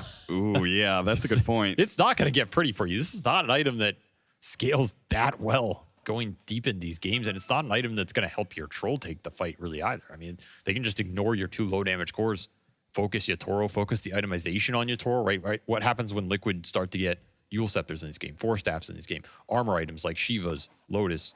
You have a global silence you have to deal with, so you can jump this troll and try and burst him down with that reverberate. There's a lot of options for them to make the troll's life difficult. It's the perfect setup of a game for a silencer too, right? Because you're the one starting all of these fights. So the global silence is so much more effective when you're starting fights. You're initiating. You just burrow strike this troll. If he doesn't have BKB, even if he does, you can just man up on him. And it puts him in a terrible position. He has to pop BKB or BKB ulti if you global. And even if that happens, you're probably happy if you're Liquid. You have disengage mechanisms. You have a Timber Chain out. You have an Infest. The stuns and the X mark are going to have to come through very clutch for Spirit in that kind of scenario. Yeah, assuming Yatoro lives. I think that's also a problem with most of Spirit's lineup, right? Silencer's enabled when you're ahead and you're initiating. Ancient Apparition, Kunkka, and Bounty Hunter all really suffer when you're on the back foot, when the enemy team is initiating on you, right? You want to be the one starting the fight by having an X-Torrent boat combination that is guaranteed Ice Blast kill. But if you're getting stomped on, it's hard to get that same combination off, especially considering you're matched up against the Silencer. I mean, the ideal way to start a fight in this game is Bounty Hunter hits Silencer, and he dies. You know, Rue finds Insignia in this game. You track him, you hit him, he gets stunned, you jump stun him again. There's no global that comes out. You get a 5-on-4, you get a track kill. Should be happy with that kind of setup. And when you've lost your whole map by 15 minutes, you will find the Silencer because he's going to be killing you and stealing your int and taking your Wisdom Shrine. Speaking of that, he has 10 bonus intelligence already. This is a big, big head on this Insania Silencer. We are going to see a Aghanim Scepter on Timbersaw next as his item. He picked up the Kaya, casual Kaya, then Ags, and Yule's Scepter is going to be his choice. Yeah, there's just so many good items for Liquid to choose from this game. Another reason I don't have faith in Troll, to be honest. I think the hero's too easy to itemize against in a lot of situations. Like there's so much utility and cheap utility in Dota nowadays. Glimmer Capes, Force Staves, Halberd is a lot cheaper. Yeah. A lot of these Ag Scepter shards cause disjoint mechanics. It just feels so tough to lock onto targets with this hero. Meanwhile, it feels like Troll needs, he needs his damage items, but he also needs BKB for himself to make sure he doesn't get stunned, but he also needs Nullifier, Dispels, Lockdown to make sure that the enemy can't get Force Staffed or Ghost Sceptered around. I think Scepter. Like Lifestealer, we've also seen fall off a little bit because he can suffer from the same issues, but the one thing he has going for him is he is a tank and he buys Radiance, so. Yeah. I mean, if you can just exist in the fight with Radiance, even if you're getting kited and you're useless, you're still doing something. You know, you're the Dusa with the Radiance or whatever. It's like, okay, yeah, my spells are irrelevant, but I have Radiance, so haha. So what you're saying is that Troll needs to be given an Aghanim Scepter that gives him additional utility that traditionally the hero doesn't have. Yeah, maybe give Troll an ultimate that sends a projection of himself out to every hero on the map for like 8 seconds and starts hitting them, and then he can jaunt to one of those. That's a good idea. And then he also can buy Radiance. Yeah. Right. He's and then you probably change his passive to give him some extra tank or something too. But yeah, that sounds like. Well, I was actually thinking instead of an attack speed one, maybe he just does more damage hitting heroes, especially if they're isolated. Just like flat extra 300 damage. Yeah. That sounds pretty good. I think we've come up with a pretty solid hero concept. We're going to be another minute too, as we just have to restart a PC. I'm so stupid. Standard esports stuff. Shout out to Pyrian Flax for his excellent chat wheel line. I swear I heard somebody spraying that entire pause. Yes, somebody was. They're doing the spray. You can spray while the game is paused? Yes, but it doesn't show up until the game unpauses, I believe. I did not know that. That sounds like a little bug abuse. What? Can we get confirmation who was spam spraying? Was it Laurel? No? Who was it? Can you even spray tell? too many times during a pause, the game crashes? we're gonna find out, right? Because when this game unpauses, there's gonna be a crap ton of sprays under somebody. It's probably Saberlight, to be honest. Well, he was disconnected from the game, so. Wait, who was it? You gotta check everybody. It was Laurel. It was Laurel. Yeah. The obs told me no. Shame on you. All right, let's not shame our wonderful observers, without which we would be lost watching the Dota 2 game. As this smoke for Spirit is also lost. Yeah, they don't know where they're going. You gotta find some kills here. They're gonna look for Boxy and they don't get him. Oh, Boxy, quick reactions. Tranquil Boots and Windrun. He's pretty damn fast when he wants to be. Only 3 points in that X, not the 4th point. And you just cannot get in range. And man, how do you, I mean, you're just waiting Centaur blink and you just smoke and pray that this play lands? Yeah. Who are you trying to land it on is the other question. I mean, ideally you get one of these big cores. The thing is, Liquid are really good at combining their cores in these early mid games. You're not going to find him solo. Yeah, you're just not going to find an isolated target. And the other issue is when you jump in, you're probably getting globaled, right? If there's any sort of turnaround potential, Insane is going to global you, and the reinforcements are going to come in. Which means Laurel usually has to, if they really want to surprise somebody, it probably means he has to hit a Torrent boat combination without the assistance of X, right? He can't give him the heads up, like, oh, we're going on you.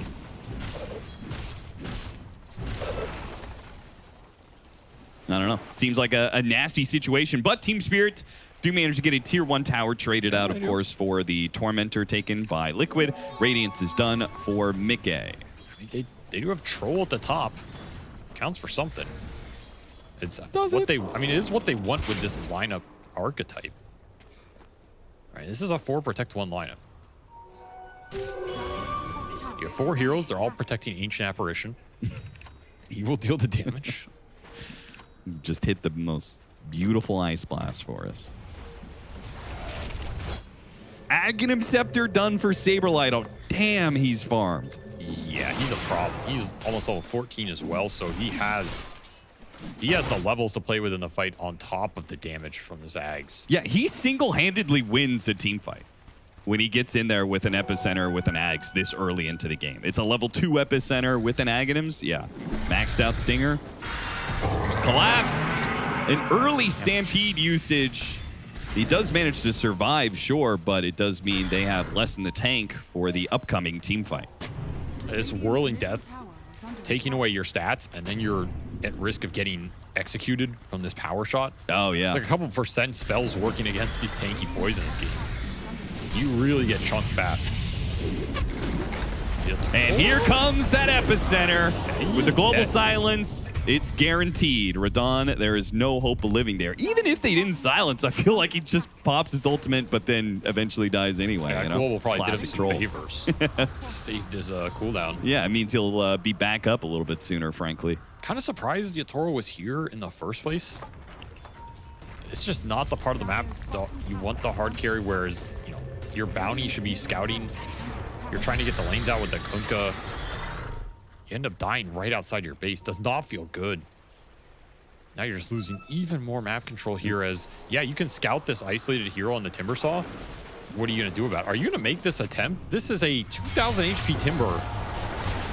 They are going to try, and they've got him rather easily. Now, Collapse was being stalked in the jungle that entire time, so even as Spirit find a kill, it is still a trade-off. But a 1-for-1 is still favorable for Spirit. With Yotaro coming in from the side, he's already got Insania locked down. This is looking good. They got a track kill. That's 2 track kills for Spirit. And maybe another if they could catch up to Boxy, but Laurel is a bit too far away, I think. That's a great sequence for Spirit here. They'll happily trade out the Centaur for a couple track kills, extra golden levels for Yotaro, and bringing down that Timbersaw. The reason that's a risky play is you lost your troll mid, but this Timber was behind the tier 1. It's very easy. Liquid could TP there or smoking there, and you get turned around on. Yeah. They have the burst damage with this AA amping up all the magic. And that is what that hero gives you.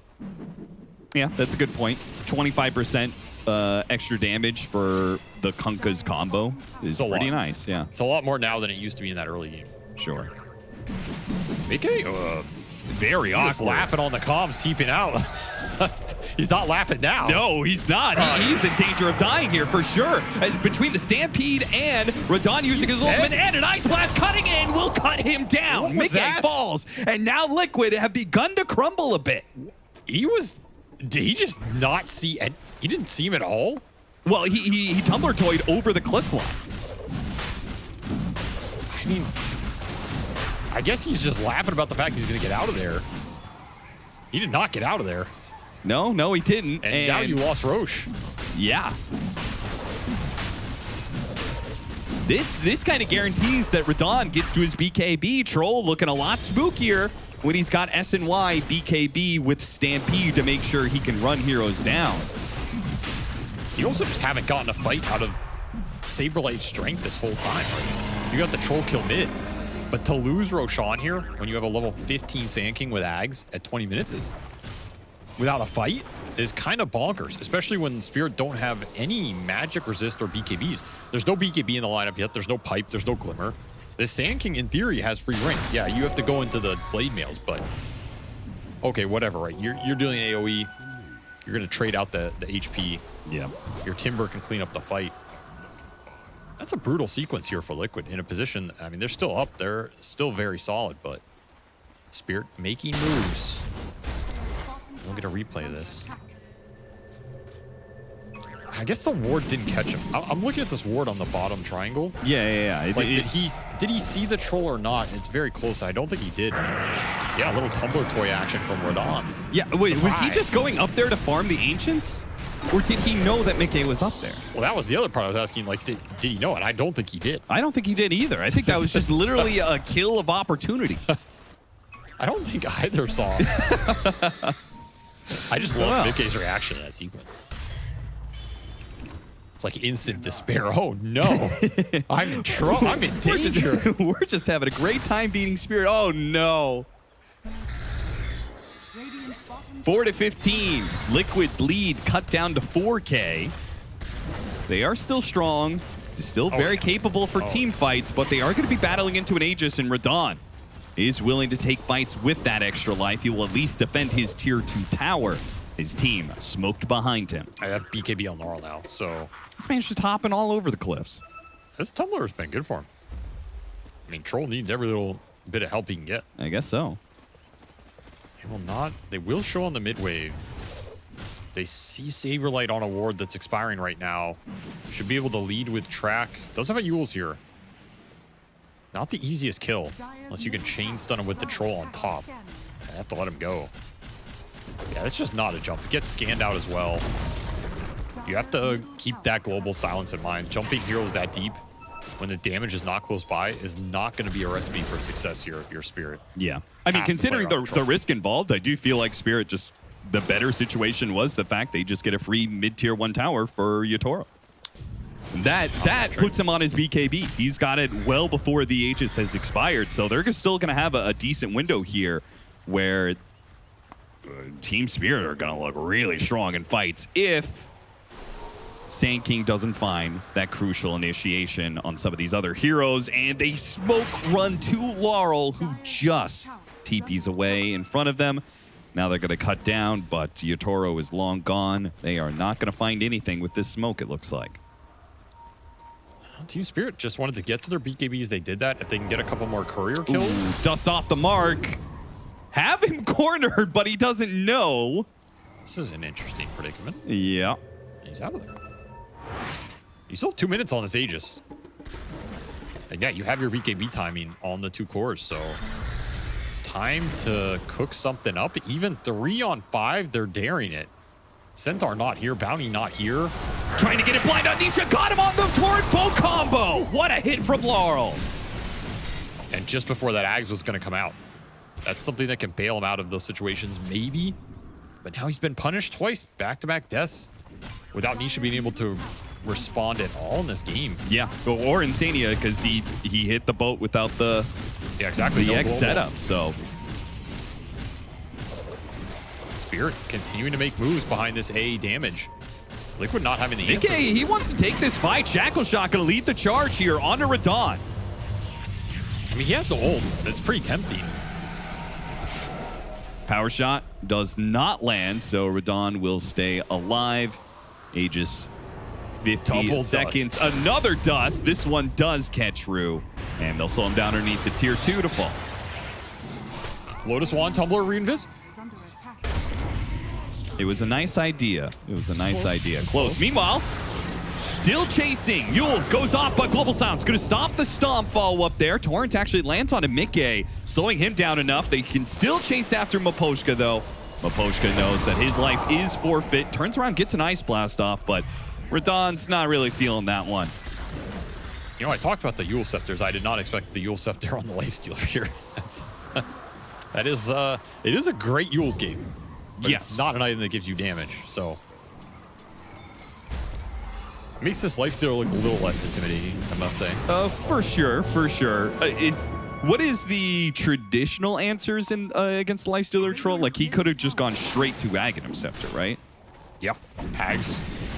I mean, we used to see Halberd Radiance a lot of times. Yeah, yeah. Even just S and Y here on top of the Radiance. You're not going armlets this game because you're playing into that AA. It's a little back and forth, but you could just get a faster AC up in this game. I don't know how good that is. I mean, Abyssal is good versus Troll as well. I would have just liked the Ags or the S or the Sanj and Yasha or some sort of Sanj build up there. I'm not digging this Yules, but it is a good Yules game. Wind Waker in the late game is good on pretty much any hero.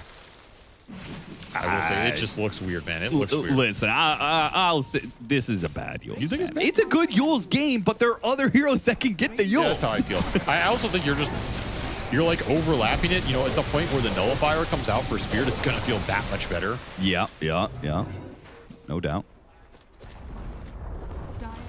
Tormentor taken by Team Spirits. They get the shard for Maposhka, so a little bit of extra lockdown. It can go a long ways when you've got a carry like Troll.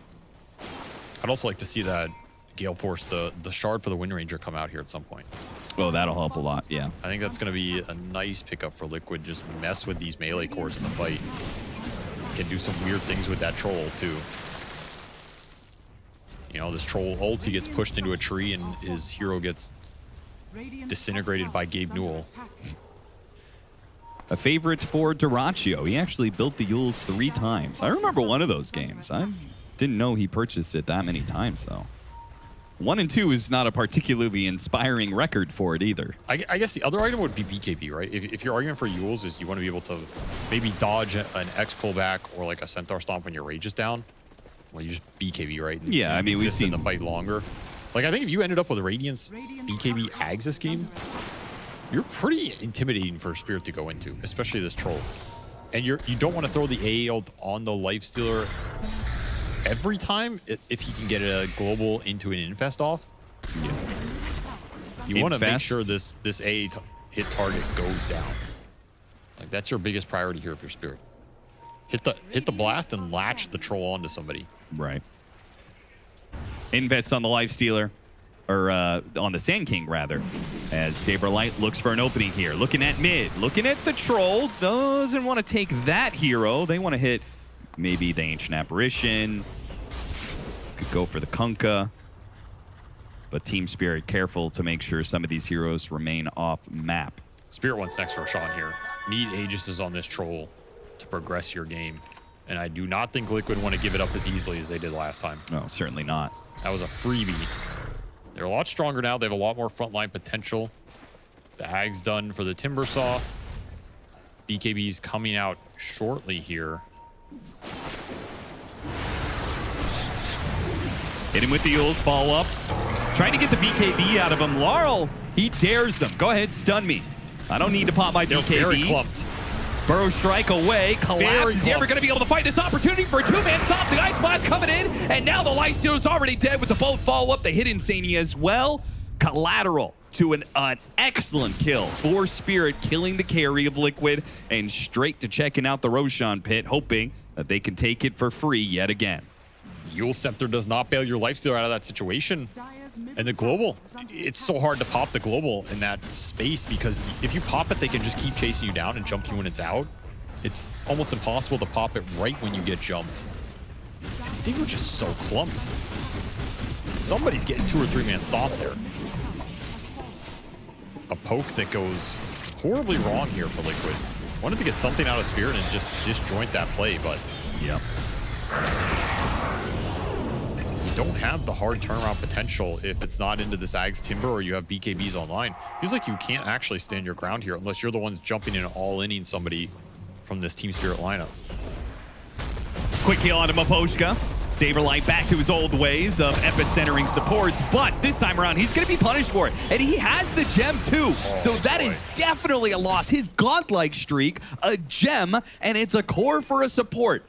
Liquid have truly lost the control of this game. They don't know what they're doing. Just not expecting that AO to come out. Maybe he can TP out of there, but that's such a risky play for such a low reward. And now you are going to lose Roshan for the second time this game without Sand King to fight it. I mean, it seems like Nisha is still making the call to contest, and they're going to jump on him immediately. Now, he does have his ultimate, but perhaps with the invest in the extra HP, he could be okay here. But there goes that Yules to dispel off his Aghanim Scepter, and now he's a little bit in trouble. He chases after Rue a little bit, dodges pretty easily, and Sani in the back line gets cut down by Radon, who now is fishing for that Timber Saw. Shackleshot trying to stop him, doesn't actually work. Nisha still chasing after Laurel, does manage to get that kill. But now Radon has closed the gap. Not quite getting Nisha, but they can turn back around for Mickey. Mickey hoping to be able to get the kill on the Centaur, does manage to do so, gets over the cliff. Beautiful play with the Force Staff there from Boxy, and now Nisha a Timber Chain. Soon, but he's silenced up for so long and he's locked down. He's not getting out of the pit. Troll king of the hill right now. Nobody is contesting this guy. Oh, Liquid, they're cleaning everybody else up. They're getting all these heroes, and Boxy's just kiting around Radon. Midway through, Radon trying to go after him. Boxy just waves goodbye. He even slowed himself down, stopped spamming a little bit before he hits him with the Rod of Eight Toes. Liquid, they kind of worked Spirit on that fight. And you didn't get Roche. I mean, maybe you're just Roche is so low, too. I think in some world, you're supposed to stay in the pit and finish it with the troll and make Liquid go into you. They kind of bit the bait. That fight gets elongated from all the utility on this Liquid side. You had a nullifier to throw out there from the Kunkka, but ultimately, you couldn't connect on that Timber Saw for the all-in. Yep. And that fight just goes so long, you get kited out. The Sand King can respawn, it lasted so long. Torrent does hit everybody here. I mean, this might be another situation where a team is midway through Roche and can't finish it off. You gotta bail here if you're Liquid. They have such good vision. Look at this ward on the high ground, but they don't have a way. They don't feel strong enough to fight into Spirit just yet. They're waiting for Nisha. Now these back alive. This is an incredibly pivotal fight for this game. And a lot of it depends on, can Radon stick on to Liquid's They're going to run into Boxy here. Boxy, win run. Force Staff still gets hit by the Stomp. Now they hit him with the Yules. Can Yatoro finish him off with the Nullifier? They surely got him. Now the gem back into play for Spirit. This Nullifier's doing work. As always said, all this utility, it overlaps for Liquid. It overlaps with the win run. You have Dispels for this Timbersaw Ags. BKBs do arrive for Liquid, however. Boxy immediately going to buy back. Radon in the pit. Liquid, they need to be able to get in there now if they hope to be able to stop it. Saberlight tries to hit it, but the Burrow Strike, it was blind, and it barely missed, and as a result, Radon, the pickup of the Aegis, it goes to Mickey. He's able to get it, but Radon killed him so fast that it may just be perfectly fine for Spirit to lose that. Nisha gets up to the high ground. Global Sound's going to be used here. As they retreat, a Shackle Shot does latch onto both Yatoro and Laurel, and Nisha gets right in the middle of all these heroes. The no fires on him, though. They turn and quickly kill him. Where was the rest of Liquid to help him out? The call was made by Nisha to go in, but the rest of Liquid backed away. That's just beautiful spell casting from Spirit. I mean, the downside for them is you couldn't pick up the Aegis because Radon's just stuck in the ult and the Aegis is stuck under him. But he gets 2 for that. And does get the banner as well. A little consolation prize. But ultimately, man, that Centaur stomp into the Torrent, finish off the Timbersaw. That's a dieback for Boxy. In the end, it's the Lifestealer that had trouble sticking onto people in that fight, not the Troll. And that is why I go back to that when the Roshan was in the top hit, if you're Spirit and you can force Liquid to go into your Troll, yep, it's such a better situation. Right now, all of a sudden, Radon is not chasing people. They're right in front of them. You just sit there and smack their face. Yeah, you don't need the extra life if they are giving you the opportunity to be melee range of a Troll. I'll take the tier 3 and the Barracks bottom. Liquid maybe back up in time to contest a second lane. Damage is done, though, in this game. Yeah. You have your BKBs on Liquid, but you did not win the fight with them. And you still don't have the Gale Force for the win range that could have pulled people back there. And you don't have Ags for the Lifestealer in this game, which just seems crazy to me. Oh, I love this move. Spirits. Like, imagine they smoked back into the base and will catch Saberlight as he was trying to farm a wave. Now they're down heroes again for 70 seconds. No buy. I mean, this is a second lane of Barracks. Team Spirit being very decisive in the latter half of this game. Back out, smoke, go back in, make 1 lane of Barracks 2. And Liquid stumbling, not finding their ground whatsoever. Their footing in this game is just completely slipped. Nisha does manage to get off the BKB before the stomp there. The Centaur, who does stampede away. Mickey has his Aghanim Scepter. He has to use it against Radon here, but he's going to pop out in a second. Yatoro easily runs down Insania. Radon in some trouble underneath this tier 3. Boat's going to come in. That's going to help him out. Beautiful shackle shot, though. They go after Nisha. Nisha losing HP fast. He does manage to get off his armor, though. That's going to help out a lot on Ice Splash. Lands onto Mickey. Mickey in trouble trying to get away from the trees, but the Shivas and the X, it pulls him back into his doom, and Liquid is just done. Team Spirit have run them out of this game. They may not be able to go for megas off of this, but they've got a full minute with no Timbersaw, no Lifestealer. The base is free for the taking if they want it. Still at tier 2 top. This game just got completely out of control for Liquid. I think it's all around that Roshan pit. Those were not fights they were supposed to lose in this game with the strength of the Sand King at those various points, especially before the BKB came out on the Troll. They just lost so much momentum around that objective. And Spirit have never looked back. And then the second you get the items like the Nullifier in this game on Laurel, the BKB on the Troll, now MKB for the extra DPS, I mean, you're cruising through a lot of this early itemization. Hex on the Bounty Hunter, Shiva's on the Centaur. I mean, it's all rolling in now. Spirit just going for a flurry of blows. Hit after hit. They tried to go for a third punch, a knockout one, to catch these heroes and go for the throne while Lifestealer and Timbersaw were still dead, but didn't see the opportunity. Liquid, they played passive enough that it works out for them, and they will have perhaps one final fight. Another Hex done. That's a second Hex here for Spirit. So much control now.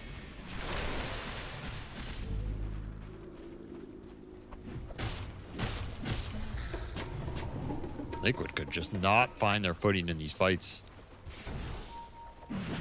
I mean, yeah, you pointed out how important it is for a Troll lineup to be able to work off of multiple Aegises. Allows the hero to be able to frontline without the fear of being bursted down. Oh, yeah, it's huge. And huge for this guy. Them being able to get every single one of these Aegises. Now Team Spirit can play it slow if they want and guarantee a third Aegis. No, but no. if you go. they find enough opportunities here, you absolutely just push it. You have so much momentum in this game. they're going to run straight in. Stomp on a 2. A beautiful setup from Collapse already. Saberlight does manage to hit the Burrow Strike, stopping Yatoro and some of the momentum he found in this fight. Mick is trying to back away from this Troll, hits him with the Yules and runs away a bit. They're trying to kite him around, and Radon finds that he has to finally use his BKB to escape for fear of being bursted down by some of this magic damage. Still, though, Liquid, they're close enough to keep chase and at least get 1 or 2 kills out. This Nullifier going to be used. Nisha popping his BKB, still locked down. Another Yules put to use against the Troll, and now hit with the Burrow Strike. Being kited around quite expertly. Liquid are controlling up this Troll. Radon, having some issues, will finally fall, giving up 2,400 gold to Liquid. That jump backfired pretty damn hard. We're gonna see him try and clean up some supports here, or maybe Laurel. Yeah, I thought it was free on the Ancient Apparition, but maybe they can get Saberlight. Still, though, these Yules they're working out, man. They're kiting around these heroes when they don't have BKBs. This Collapse jumped in, and he finally is able to blink away because the fight is already lost, and he gets Yules up again. This man has been up, down, left, right, all around, and he just cannot seem to hit the ground until finally the Lifestealer is there to greet him when he hits the ground. And they'll run him all the way to the tier 3. Aurora another Yule Scepter, a Burrow Strike in a second. He missed him, but he went for Rue instead. Got him the Infest. Will finish off Collapse, keep Saberlight alive. Now all of a sudden, Liquid, they've found their footing, and now they're outplaying Team Spirit when they're down 20k net worth. What's going on? And the base doesn't even hit anything. We're finally seeing some of the itemization for Liquid being put to good use. These Yule Scepters stopping a lot of the Centaur jumps, kiting out the Troll. The Ags and the Lifestealer means you can always infest later in that fight instead of being the one to infest jump and remove that asset. Yeah. I don't know how Maposhka ended up there, but he's chilling. And the second you're in a chase down scenario like this where Spirit on the back foot, way easier to put your front line in a good position, protect your supports, and kite this Troll out. He only has 1 BKB. This is kind of how I thought the fights were supposed to go for Liquid versus the Troll, with the amount of itemization they put into countering this hero. So maybe that says something about how well Spirit played some of these early fights to not find themselves in that position and find the good jumps, the good lockdown. Also, I think it is a big factor when you're going into Liquid like that on that top lane. You had a lot of momentum. I think there are worlds where that jump works out, but the fights are absolutely way easier for you when it's Liquid going into you. Yeah. When that Roshan is anchoring the fight and Liquid have to jump your troll in the pit, when you're pushing high ground and Liquid have to jump your troll who's threatening the buildings, it removes a lot of the kiting potential. It negates a lot of that utility. I think this is some of the problem with this hero is you have to be such expertly timed usage of the BKB, right? Oh, 100%. Because he's getting kited so many different ways. Like he only has one opportunity, and that's at one BKB charge. Does have if he uses it differently in that top fight, maybe it goes better, but... The level 25 talent does help you hold it a little longer. That's true. And yeah, I think that's why Age is so valuable in this hero, because then you can just play the fight like a man. It puts a lot of emphasis on the enemies taking you down the first time before you deal enough damage. Right. And you can just hold the BKB. You just hold it forever. That's great. We might see the Centaur Ags come out for a similar reason.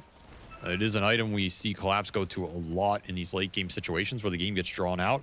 It's a really nice save. It's a really nice way to just put your carry in the cart. He's got 5 seconds to do whatever he wants. Yeah, drive him around. I mean, he's untargetable in that cart, so there goes all those Yule's usages. Now, what happens if you infest the troll? You put the troll who's infested in the cart, and you TP to Fountain. The game breaks. And Mickey, for some reason, doesn't pop out. Okay. That's an idea, sure. That's a 5-star Uber right there. Or a 1-star, depending on how you look at it. Abyssal Blade is almost done for Mickey. That'll be another kiting mechanism against this troll. Who on Spirit, though, looking at some of these other heroes, we talked a lot about the troll, but what other items do we have that is going to be able to help him out? It seems like it's just all utility, right? Kunkka with a nullifier and a Scythe of Ice. Yeah, it's hexes, nullifiers. I mean, Collapse has a BKB, but I don't know if that's actually helping him. There's not a lot that's going to come out at fight. this point. It's just depending on how they take the fight, looking towards that next Roshan in the game. And yeah, there's still a lot Liquid can build here. Like Shivas for the Timber would be huge. This Abyssal on the Lifestealer Mickey is going for would be huge. He has the Basher, but not going to buy out. He's going to save the buyback here. So we could see buybacks committed for Liquid to try and win this Roshan fight. They're saving a lot of gold for them. Yeah, they are heavily committed to winning this Roche engagement. All the better for them if it is bottom. For Spirit, but not on the troll. Keep that in mind. If Radon goes down, he's out of this game. He bought out for Disperser. He wants as much damage as he can get here. Oh, they're going to run into Ancient Apparition. That's a great way to be able to start things. The Ancient Apparition already gone. Now he's quickly going to buy back, but this troll is already half HP, and they're hitting Nisha. Oh, we popped the BKB and the ult, and Nisha's on the other side of the cliff. This fight, Team Spirit, they know this is already out. They may have bought back in the Ancient Apparition, but with the troll being kind of useless with the Jolt fuse, they're going to start backing away, but now they kind of have to take the fight. Liquid's forcing it onto them. Saberlight's going to use his epicenter here. They chase after Laurel. Meanwhile, the Centaur is still going after the Sand King. Yule's up in the air. Collapse is going to stick around, hit him with a stomp on 2. Ancient Apparition. Meanwhile, Timbersaw's actually a bit of trouble. Nice and fast. That helps him out. Cold Feet locks him down. Can he get a Timber chain off? A 4-staff up to the high ground. Doesn't make it. Mickey, he's sticking on to Rue, but now he's locked down by Radon. It's trouble. He is locked down by the troll. Oh, a Burrow Strike. That's beautiful, but your carry's already gone. He goes in, gets himself killed. A Scythe onto Aiden as well. Insania is gone. 4 dead on the side of Liquid. 1 buyback already used, but it seems like the Roshan is no longer contestable for Liquid. And Mickey bought back. That's a nail in the coffin of that fight for Liquid. I thought that was going to be so much worse for Spirit because that troll BKB did nothing. And that's just a green light to re-engage and go on whoever you want. And if the troll commits to the fight later, you can just use all of your utility to kite him out. You got instantly no blast here. This looks amazing for Liquid. You're not going to get much better than this. You got a full disengage on a troll BKB ulti here at the end, right? He has to just ult all the way out to disengage. It was almost like it was too good of a situation for Liquid. Because they go, okay, we could just, a normal situation, you could back up and maybe take Roshan, see if Spirit want to try and contest you on it. But they're like, this fight is already won. We're going to take it no matter what the situation is. And they got outfought heavily by Spirit. Didn't have the BKB, the Ags on the Timbersaw later. Oh, got him on the side. Okay, 4-staff away, and the Ice Blast is not going to land. But Radon, Yataro's putting the pressure on the buildings. I mean, this is an Aegis troll with a Refresher Shard in his backpack. So you're looking at, an ult, a second life, another ult, a BKB, a second BKB. There's a lot to get through right here.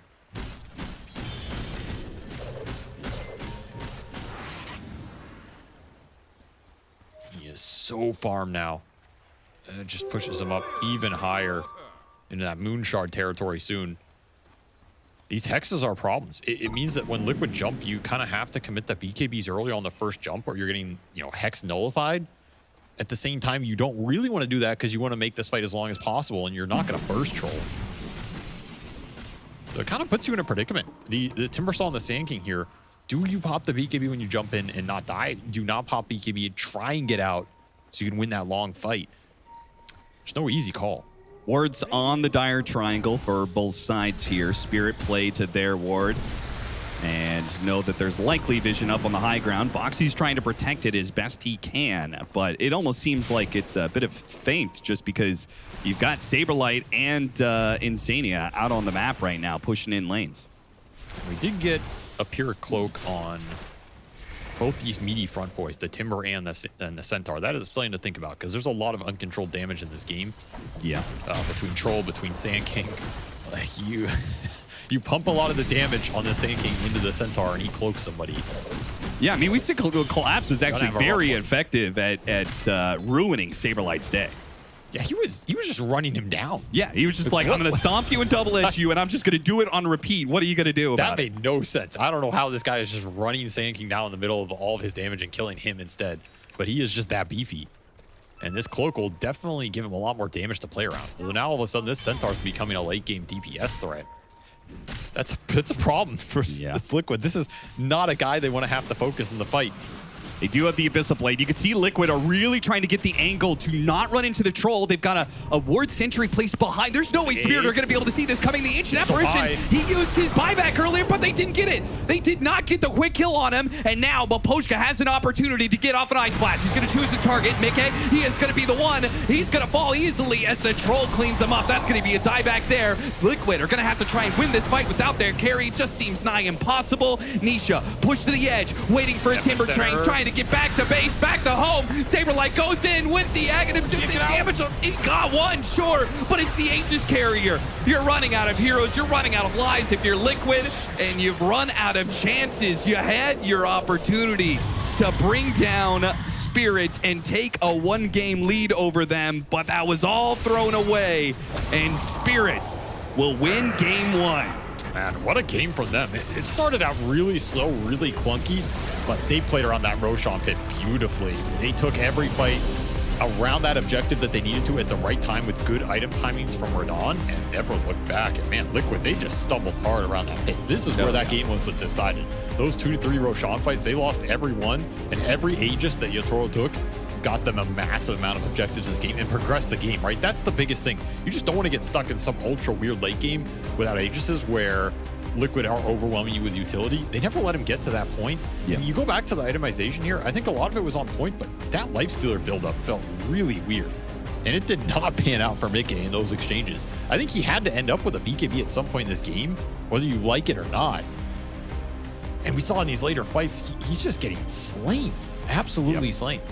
Screw ups aside, though, I do think this was a good showing of the two strengths of these teams, right? Spirit, known for their late game playmaking. These guys are just kings of the late game team fights. And Liquid, the tempo that they could bring to the early game, it's dangerous. It's dangerous out there, and it makes this series an interesting one to watch. We're going to have it broken down more by our panel. Hopefully we have a lot to say about this one because Liquid, off to a good start, T. It felt like, you know, the momentum was there for themselves. Everyone in Spirit was sort of struggling. Lane's not going their way. Plays, you know, it took time to get there. I mean, just look at the highlights, right? 14 minutes in, you're taking both Wisdom Runes on Liquid. You're, you know, 5-man contesting. You're really choking out the supports on Spirit. You're really preventing them from having a game, right? And when you think about other teams, could they have mustered a comeback in this fashion? Could they have found the key kills to get themselves in that position? You could argue maybe not, because this is often how Liquid wins their games. They get this like momentum, they crush their opponent, and they keep reminding them that they are like some of the best team at skirmishing. But yeah, Spirit, they just showed the extra little bit of something to be able to win these very difficult games. Yeah, I mean, that was the most Spirit fashion for them to win a game. Like, we've seen it time and time again. Like, when their backs are against the wall and like they are losing these games, they were down 8k net worth like very early on, minute 13 or 14. It looked pretty rough for them. They've just find a way to deliver. They find the one key kill wherever they can. They just play patiently. They don't give up. They don't play like they're behind in net worth. They'll find their space on the map and they'll muster up a win that looked near impossible. A slightly lesser team may not have been able to pull that off. I also think it goes very hand in hand with Utoro, right? Things that we've always praised him for and the way that he plays is his farm. The way that he's like able to find space for himself no matter what. We're seeing Liquid at that 14 minutes taking the Wisdom Shrine. At that point, you think, okay, there shouldn't be a lot of map left for Spirit. Yep. This troll is still working his way up in the net worth lead. He's slowly getting there, and it's not long after that, T, that we actually see him up there at top net worth. I mean, it helps that even though he got solo killed by Saberlight, Yes. that didn't really affect his net worth, right? Like, he was always top 2 in net worth. He was able to, as Liquid was going aggressive, he was dodging that. He wasn't really joining the unnecessary fights to ensure that with that Battle Fury, he is getting the farm. When you're playing a Battle Fury carry, if you join a bad fight, you're going to lose a lot of your map play, right? So I think just for Utoro, he's showing us, he knows when to pick and choose his, the fights to take. And that's discipline, right? Like, a lot of carries, if their team is losing that badly, may have rushed into a fight or felt the pressure to go there. But essentially, he was playing a free lane. Like, Sand King was in the jungle the entire time, and he did get a lot of net worth. But because Troll is also at the top of the net worth, like neck and neck, even though the rest of his team is losing, it becomes a question of how you can use the net worth. Sure, let's look at this highlight reel. Forget the Troll. Let's talk about Sand King for a little bit, I guess. We saw Saberlight first pick Sand King in this draft, and we just wanted to show you why Sand King's biggest strength is that you can just sacrifice his lane, take him into the jungle. As we see here, Boxy is committing these stacks for him, and Saberlight just gets that net worth, and ultimately that is how he was able to solo kill Utoro. It did not matter, though, because Utoro did find his farm and just waited for his opportunities. And then when the track gold started to get racked up, like 1 kill turns into 2 kills, turns into 3 kills, you're getting tracks here and there. Yeah, and you're back in the game. It's kind of why Spirit tried going with the bounty. I say tried, they did win the game, right? But the early game was still a struggle, right? That's a whole nother conversation. But with the bounty hunter, on the highlights we saw, he's trying to go there and leech XP, maybe block the camp. Like, he's trying to do these things because they know that with Sand King in the current meta, the camps will get stacked. The blink dagger will come, the pressure will be applied in the early game. So I can see why Spirit was, maybe experimenting with bounty to kind of play around those obvious timings. It didn't really come into perfect light in the early game. Sure, it was more like a mid to late game, but I could see the logic where Spirit was trying to find ways to punish what is arguably the best hero in the patch right now, the Sand King. Okay. Well, I'm always talking about how we're trying new things here at Blast Spirit. They did that for themselves in their draft. I mean, the Troll coming out, just yet another new hero there for Spirit. But on the side of Liquid and for us as well, we're getting these players in between games throughout this series, and they're giving us the big insight, a couple of confessions, mostly from Saberlight. We're a big stacking team, and that is mainly because Bike and me, sometimes even Nisha, whenever it's like coming to the stack timing, we're like, yo, let's go stack for me. So our supports are both stacking on their own, but whenever they're not stacking, a core reminds them. Then the biggest battle is who farms the stacks, because usually Nisha sometimes steals my stacks, and that's a little unlucky. I like that he already called them my stacks. It's like, I called for the support to stack them, therefore I should get them. But yet Nisha's taking them. We have so much room for this as well, right? Because this is a confessional after the game, right? So we've got Saberlight. Sure, he just lost that game. He's giving us a confessional in the future, right? There's going to be plays and moments and stuff. I don't know. There's good room for this. We were tame with our first usage of the confessional, access to the players during a series. I mean, you don't want to go too hard on someone who just lost a game. No, I don't mean that. No, T's being a bit of an arsehole, guys. He really wanted us to go in hard on Saberlight. The fans want to hear what they want. Like right now, Saberlight, he had an epic early game, right? He really was like did. Crushing the game. And then at what point, where did it go wrong? Which pickoff really came crumbling down? Like, there are some hard-hitting questions you can ask these players, and they will give us the truth at some point. But he talked about the stacking, like you were saying there, Mira. It's like, okay, he's calling for those stacks. He does end up taking them. This time around, it wasn't Nisha that got his hands on it. He was able to get that momentum building on the Troll, but then we look down later in the track, and the way that Spirit were able to play, not only getting that extra gold from the bounty with his track, but just the way that they were able to get key pickoffs. It was like, they weren't finding kills, and then as soon as they found one, it was on the Timbersaw. It was on the Lifestealer. These two cores that you really, really wanted to shut down and kind of make play scared. It's like, you can't overextend because we will be there to retaliate. Yeah, all it takes is one kill, really, when you have a bounty hunter on your team to swing the game around, and one kill at a key moment. Like when Mickey did get chased out of the triangle by Toro and he managed to get that kill, what happens afterwards? They get an Aegis. Suddenly the net worth, it's evening out a little bit. Right after the Aegis, a minute later, who do they find? They find Mickey. They smoke, they find him in the jungle, they get a key kill, thank you to that Ice Blast, which we saw some value out of AA. But it adds up in the moments where it mattered. I think they did manage to get one kill earlier on in that game versus Lifestealer 2, but if it wasn't at a moment where they could take Roshan right after, we wouldn't have seen the game snowball in such a way. Yeah, and that's where I think for Liquid, they're going to have to adjust and respect the fact that Spirit, they always play with this mentality that even when you're behind, they'll find the correct amount of resources to get a kill, right? Which gives them life in the game. And like you mentioned in this game, it is the Yotoro solo kill where he Tumbler toys up into the high ground, right? Like whichever carry, we were speaking about this, like which carries in that moment will go for that play. Like we'll go, you know what, I think I can solo kill him, right? He needs a bit of confidence. And then same for like Maposhka and Farouk, like when you're this starved in the game, if you aren't in the right place with your centaur, if you're not with your troll or something else and you're not getting that kill, you will always be starved. You will always be waiting for the opponent to make a mistake. So I think just looking at the game at we can get a kill even if we're behind. Again, not many teams always do it to the same level of discipline, but Spirit, they seem to replicate it when the time matters. And it was an overall last pick troll for Yotoro. And it's a hero that a lot of players don't have confidence or believe in because it can go wrong very easily. Like we saw it even later in the game when it got kited once, suddenly it turned into another kill for Liquid, which turned into a bit more of a competitive wasn't game. that like the eight kill streak that he kind of fed away there as well? It's like, oh, maybe Spirit aren't able to close this one out. I mean, they did end up doing it, but Troll, it's a finesse there. It's a lot of finesse. It's a very difficult hero to pull off, and the fact that your carry calls for it and manages to put the game on his back, it's going to be a lot of motivation going into that game too. Typically when we see Spirit, if they make a big comeback in game 1, they start stomping in game 2. Yeah. I hope for Liquid's sake, they don't follow that same pattern. But T, the early game, really good from Liquid. We've named a couple of times that we've seen Spirit bring back what felt like this momentum and this snowball of Liquid, but you actually have some clips, some specific moments that you felt really turned the tides. Yeah, I mean, Effie and I, that camera, there's Effie, that was I. And we were very excited at what we were talking about, right? We were talking about how, the clips and the pickoffs, right? But now we're actually just going to show you. It's the fact that these are the moments that occur, because when you start this clip, just look at the net worth, the bounty and the AA, right? That was that Tumbler toy. That is the Tumbler toy, look at it. But yeah, sorry, I thought I got excited. You just said spell, and I was like, ooh, yeah. I literally just said one neutral item.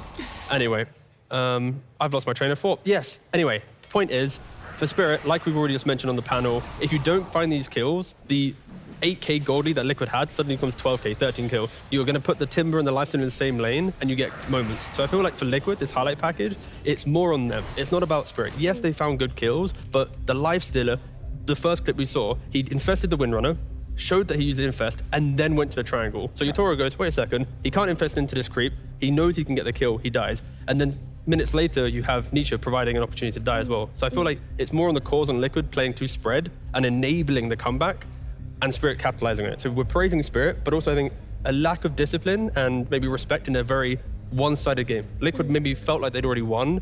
Suddenly, oh wow, Yotoro magic, crazy, you've lost, right? But it's a little bit on Liquid as well why Spirit was able to get into this game. It feels like it should potentially be an easy fix for them, right? You go, this wasn't something that was down to draft. We were very confident in that. We were very confident in the early game. We just have to tighten up our map presence and maybe even our map awareness in that game number 2. And for you guys, luckily, that's not very far away. We're going to jump to a short break. When we come back, that game 2 should be ready.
Welcome back, guys. A nice little special addition to the panel here. We've got KP joining us. I guess that's the blessings of having all of our teams, all of our players in the studios. We also get their coaches too. So how have you been, KP? Thank you. Pleasure to be here. I've been good. Got the boys back on track just then. Everything's chill. Yeah. What does the 10 minutes between a game end and a game start look like for Liquid? Honestly, not too much information. I think just resetting the guys and talking a little bit about draft, a little bit about the game, but mostly just resetting. Yeah. Do you feel that how you guys reset for Liquid is different than how you used to reset when you were a player? Yeah. I mean, I've been in mostly C teams and Chinese teams, so I think they're in general, I'd say a lot more emotional, and they will talk a lot about the game, and they're really hyper focused on this one thing. But here it's just more chill, more about resetting. Yeah. Okay. So do you talk about specific performances or things that went wrong at the end of the day, as opposed to in between? This one also depends on the team. For our team, I think I usually would like to give it the day off. So I'll look at the replays after the games at night, and then the day after I'll talk briefly about it and stuff, and combine that with some team, the team we're versing, the prep of that team. So yeah, I usually do it the day after. Sure. And I'd say in regards to obviously the previous events, you've had each person's stepping up to take more roles, doing more drafting. How do you manage to get into an event and all three of the coaches are here? Do you do a coin flip? We'll do this, we'll do the draft? KP's the social manager now. Actually, this is the first. He got bumped up. He's doing content for Liquid now. I'm just the content guy, I'm just here to have a good time, Oh, damn. Sorry, my apologies. I thought you were, elite drafter and you're battling blitz and jabs to try and get the priority on it. But on a serious note, I think it just depends on what we're doing. I think sometimes we have Schengen Day problems and stuff like that, or just maybe some people go on breaks and stuff. So for the important ones though, Riyadh and TI, for sure everyone will be there. I mean, for example, this tournament, Chloe, our manager, is not here with us, but we'll see how it fits. Do you think that? Sorry. I'm just so curious before we talk about the last game. Is that the kind of game that you guys would look at later and study and say, we should have won this game, we should have taken it? Or is it something that you would consider a fair outplay? For sure, I'll look into it, and I'm usually the replay guy, so I'll be the one to look at it. And I think if it's a really obvious, I think if I think that the guys will it's really obvious and they already know what went wrong, then I probably don't need to talk about it that much. But if I see some things that are kind of hard to see, or stuff like that, then I'll for sure bring it up. Yeah. Which category does that last game fall under? I think I'll be looking at it. Yeah. But no flame or anything, but just constructively. Of course, of course. I mean, that's the benefit of three coaches, is you kind of get to deliver information in a lot of different ways. You guys are going to look at a lot of different things in your own way too. But T had another question. This is just become a KP interview. It's half mixed of interviewing him and talking about the game at the same time. I had two questions. I'll go with the easy one. Do you think oh, we got off lucky. The future of Dota is teams expanding to have more coaches, right? Because you've got the replay guy, the draft guy, the emotional guy. Do you think that's the future where we're going to have full squads? That is a good question. I think I can go on for 30 minutes about this, but I'll do a long story short. Please do. Long story short is yes. And thank you. That was a really short long story. Okay, I'll speak 1 minute. So when I was a player, I didn't know all these things, but after I was doing this coach role, I realized that there's actually so many things to do, drafting, what I do, what Jabs does, it's all a lot of work, and there's no way one coach can do it, in my opinion. So I think what we have here is really good, and I think my prediction is we'll see more of this. Yeah. And my hard question, I apologize. Very quickly. You're part of Liquid, doing really well, winning tournaments. You won last TI. And at some point, do you think in the future? By the way, they joined just as an Australian joined. Can we just, I'm just saying. Just saying. KB had just recently joined and then they won TI. I know. That's all I'm saying. That's what I'm getting at. Do you think at any point in the future of your career, you'll take all that information, all that knowledge, winning tournaments, go to SEA and rise the region up? How do you know that's not my plan already? This is what I'm hoping for. You know, we need SEA, SA, some of these other regions but you're getting so much valued information. But anyway, good job. Thank you. All right, well, KB, thank you so much for joining us. I appreciate it. Yeah, we're gonna flip our conversation a little bit towards Spirit. Do you want to stay? Do you want to give us some Spirit info, or? No, I think I'll like. You'll bow out. Yeah, that's what I thought. He doesn't want to give out any more info, but look, thank you so much, KP. I appreciate it. And we're gonna talk about Spirit here because KB is talking about. There's going to be a lot of some nice constructive criticism that he has to give back to his players. But on the side of Spirit, maybe Silent's job is a little bit easier, right? You look at that early game and then you go, Yeah, I didn't want to ask him the other question, which was, is it easier to talk about the games where you can see the throw, or is it harder to talk about like the close competitive, like this little macro, this choice or this low choice? Because it's relatively simple in logic where you have the big lead, you get carried away, couple pickoffs, you lose the entire shape of the game, right? But it's a hard one. That is what he said though. I asked him like, which category does it fall under? And he said that is one he will study. Because like, he said that the ones where the throw is obvious, as you mentioned, when you can see the big throw, then it isn't really something worth looking into too deeply because your players already are aware of it themselves. But he was like, I'm gonna watch this one, don't worry about it. Yeah, that feels to me throw-esque. Right? I think the lead that they have. Yeah, I mean, for us, it's very easy. Watching the replay. There we go.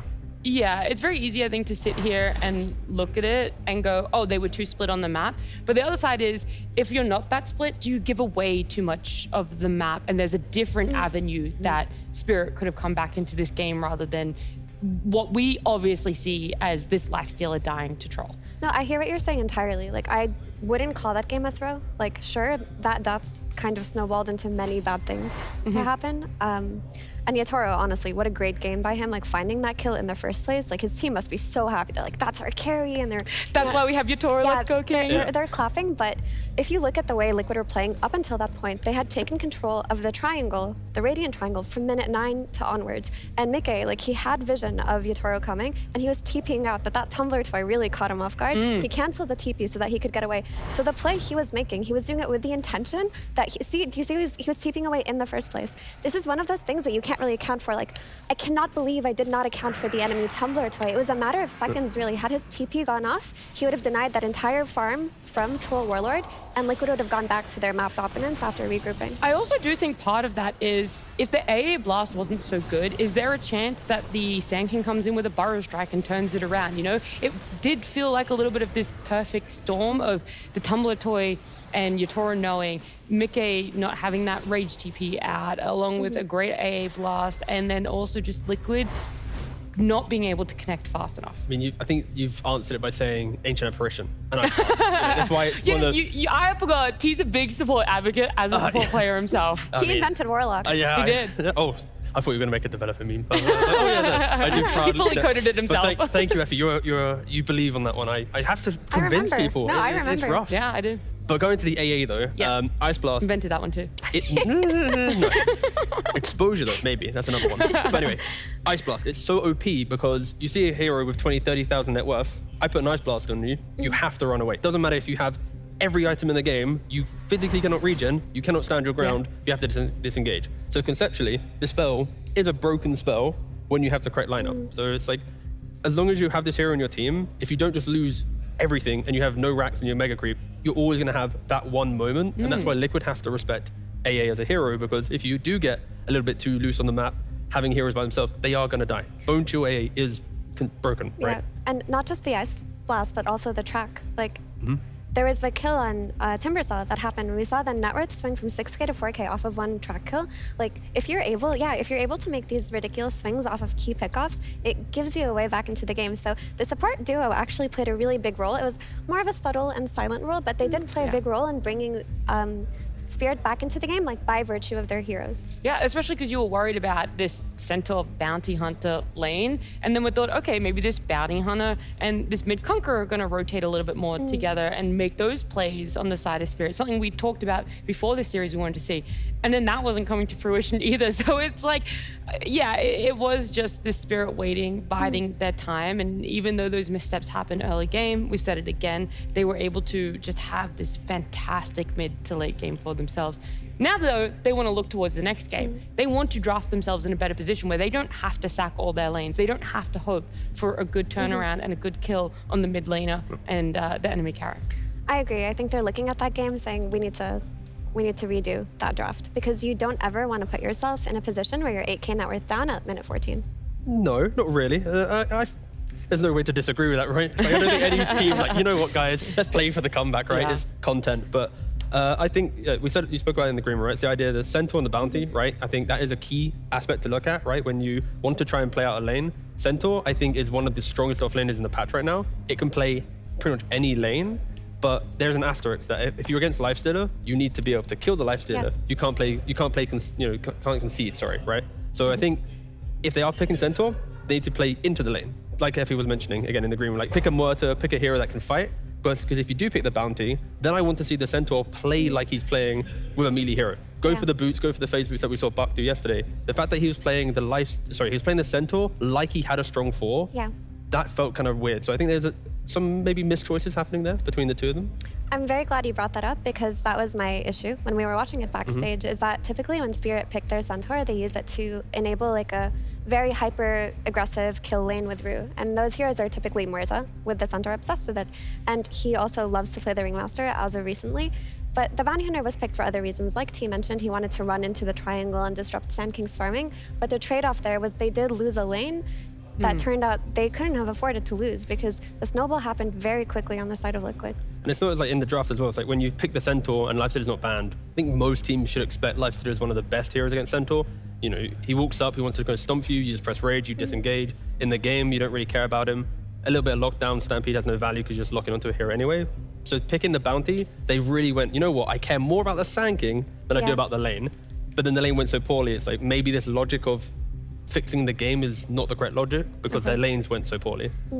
I mean, on the other hand, they did win because of tracks, but I don't think that's what they were looking at when they picked it. They were like, we're going to steal the entire jungle and we're going to run at them. Yeah. No, I definitely... Maybe they knew they had the comeback in them the entire time. Maybe when they picked the troll... Yeah, I was going to say they lost control. Like, we have to play for the comeback. There is no way we're winning lanes with troll. It was unpicked in the previous tournament, right? It's like an unplayed hero tool. In this moment, again, it's like you have the Ags to deal with the Timber down the line. You've got, you know, the Rage to be able to right-click over Lifestealer. Like, logically, if there was a time for troll to get picked, it looked pretty cool here.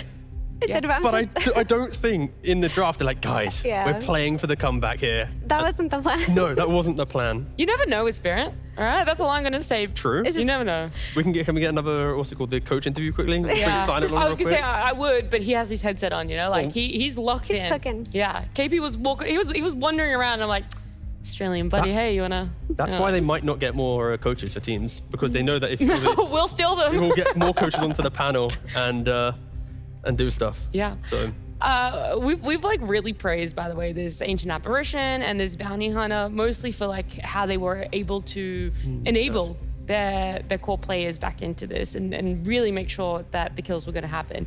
On the other side, though, Silencer, Wind Ranger, really good for lanes, really good coming out of lanes, but from there wasn't the impact that continued through.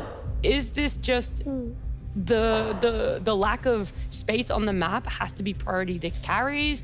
Neither of these are two very good supports at pushing out the lanes, or what exactly is it? I think the impact was there. Like, the early game was very oppressive by Liquid. Like, the fact that they were able to take Triangle at minute 9 by bringing both of their supports there was, like, telling of how they were able to take their lead from the lanes and just turn it into oppression. The issue was Troll was farming the entire time, and when Troll gets really strong, it was very hard for them to fight into it, because after that one pickoff, he got Aegis. So suddenly, Liquid were playing into an Aegis at a point that they didn't expect to. So we didn't really see their supports play in the same way anymore, because the game changed pretty quickly within those couple of minutes. Yeah, and I mean, that's kind of what Liquid was using, right? I think because of the supports, that's why they had the early game snowball, right? It's like if you don't have them in the right place, if you're not putting that pressure, like we spoke a lot about the comeback from Spirit, right? But that, again, becomes because you get so settled into the game. We're going to see the highlights here. I think the fact that Liquid, they identify the fact that Yotori has gone to jungle early, they kill the Ancient Apparition, and if you look at the levels quickly, they're shoving the supports right to the bottom of the XP. And at 14 minutes, Liquid, they make the same move, right? They're playing for the Wisdom Room, so they stop the A from pushing out bot lane, they kill the Wisdom Room potential from Spirit. So in the early game, you're looking at a 12 kill lead, double Wisdom Rune at 14 minutes, and straight away into Tormentor. Like, these are the motions in which you're expecting a team to win the game at like 31 minutes, 32 minutes. Didn't happen, but that's like the perfect recipe. Like if you ask any other team, how do you want to see a perfect game? Yeah. Double full team in wisdom, delete tier 1 tower, sanking top net worth. You know, sure, Yotoro is the big asterisk the entire time. Like he's not really contested. He died one time in lane and then left the jungle with every item he wanted, right? So maybe for Liquid, killing Yotoro a couple times in the jungle, not falling for that bait of, I killed a centaur for like the 3rd time. That's great. Like maybe they need to get in a little bit deeper, but didn't happen. And I think Liquid still had a, like when you're playing against Aegis and a Yotoro that's as farmed as your lifestealer, a Yotoro. That's my favorite hero, I love Yotoro. A troll warlord that's as farmed as your lifestealer, like the game does change. But I think had they like kept their formation a little bit more too, where there weren't heroes getting like individually picked off after that, then they would have had a fighting chance, right? Stay together, take the farm where you can, and then wait till Aegis is over. I was gonna say, what is so pressing, T? It's so pressing. I just realized it clicked. Yeah? We finally got to see a troll. A useless, irrelevant, terrible hero, but brought to life by Yotoro. Maybe finally we get to see Rubik. Huh? Rubik won yesterday. Thoughts? No? Rubik won yesterday. I meant on playoffs. yesterday. Did it win yesterday? I didn't see it yesterday. Yes. I was gonna Save say played it and won with Rubik, and I said I think we'll see one Rubik at least. There it is. We saw one Rubik at least. Maybe we will potentially see a Rubik in this draft. I'm not going to make any promises for you guys, but finally, after a little bit of time, after long waiting, we do have our Game 2 draft between Spirit and Team Liquid.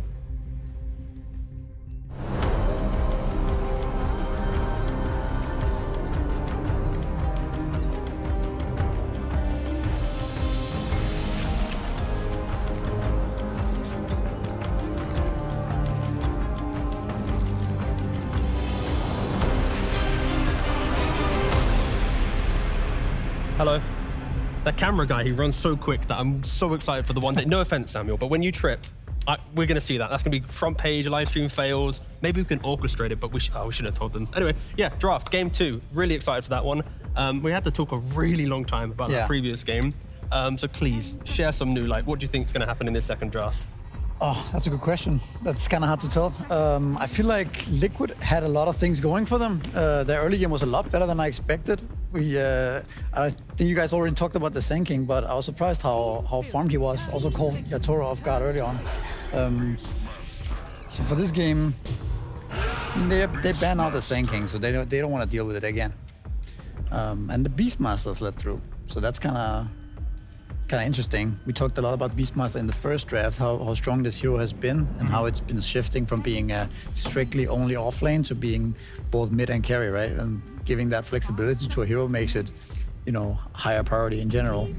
I mean, I like Liquid bans for this net team because when you think about bringing life to Spirit, sure, we can talk about Yotoro being able to, oh wow, look at this carry his farm. But Jakiro, lane secure, AA, game secure, right, with the pickoffs. So I think just taking those two heroes away, if you put Maposhko on like a disruptor or something, it does not have the same value as these two heroes. So ban-wise, good adjustment there from Liquid. I agree, especially the AA for me, was also a standout last game. I don't think they would have won that game without AA. So it makes sense why they banned that. I mean, they're not going to ban Troll first phase because Yotoro played Troll. It's the AA. The AA is the real problem, right? The unpicked hero of the last tournament, and then suddenly it's, that's not happening. So one hero that we saw Spirit play yesterday was Bane, also a Mipotka Classic, and I would love to see Bane again here. So I think it's also maybe a little underrated hero. The nighttime vision that it gives and things like that is very useful in general. My only fear of that at the moment is there's still like Ringmaster and Save heroes available in the pool. But in regards to if you just purely go how to win lane, Bane, he is one of the heroes that can do that very nicely. By the way, we also have a Tinker pick, which is a hero that we saw Tundra destroy with yesterday. Like, absolutely looks absolutely broken still. But Liquid, I don't remember seeing Liquid having that much success with Tinker overall. I think they're one of the better teams though. Out of all the Tinker teams, I think Tundra's up there, Liquid is up there as well because their natural aggression in lanes enables Insania to join at the right times, right? I think in Tinker games, you need your team to set up the fights for you.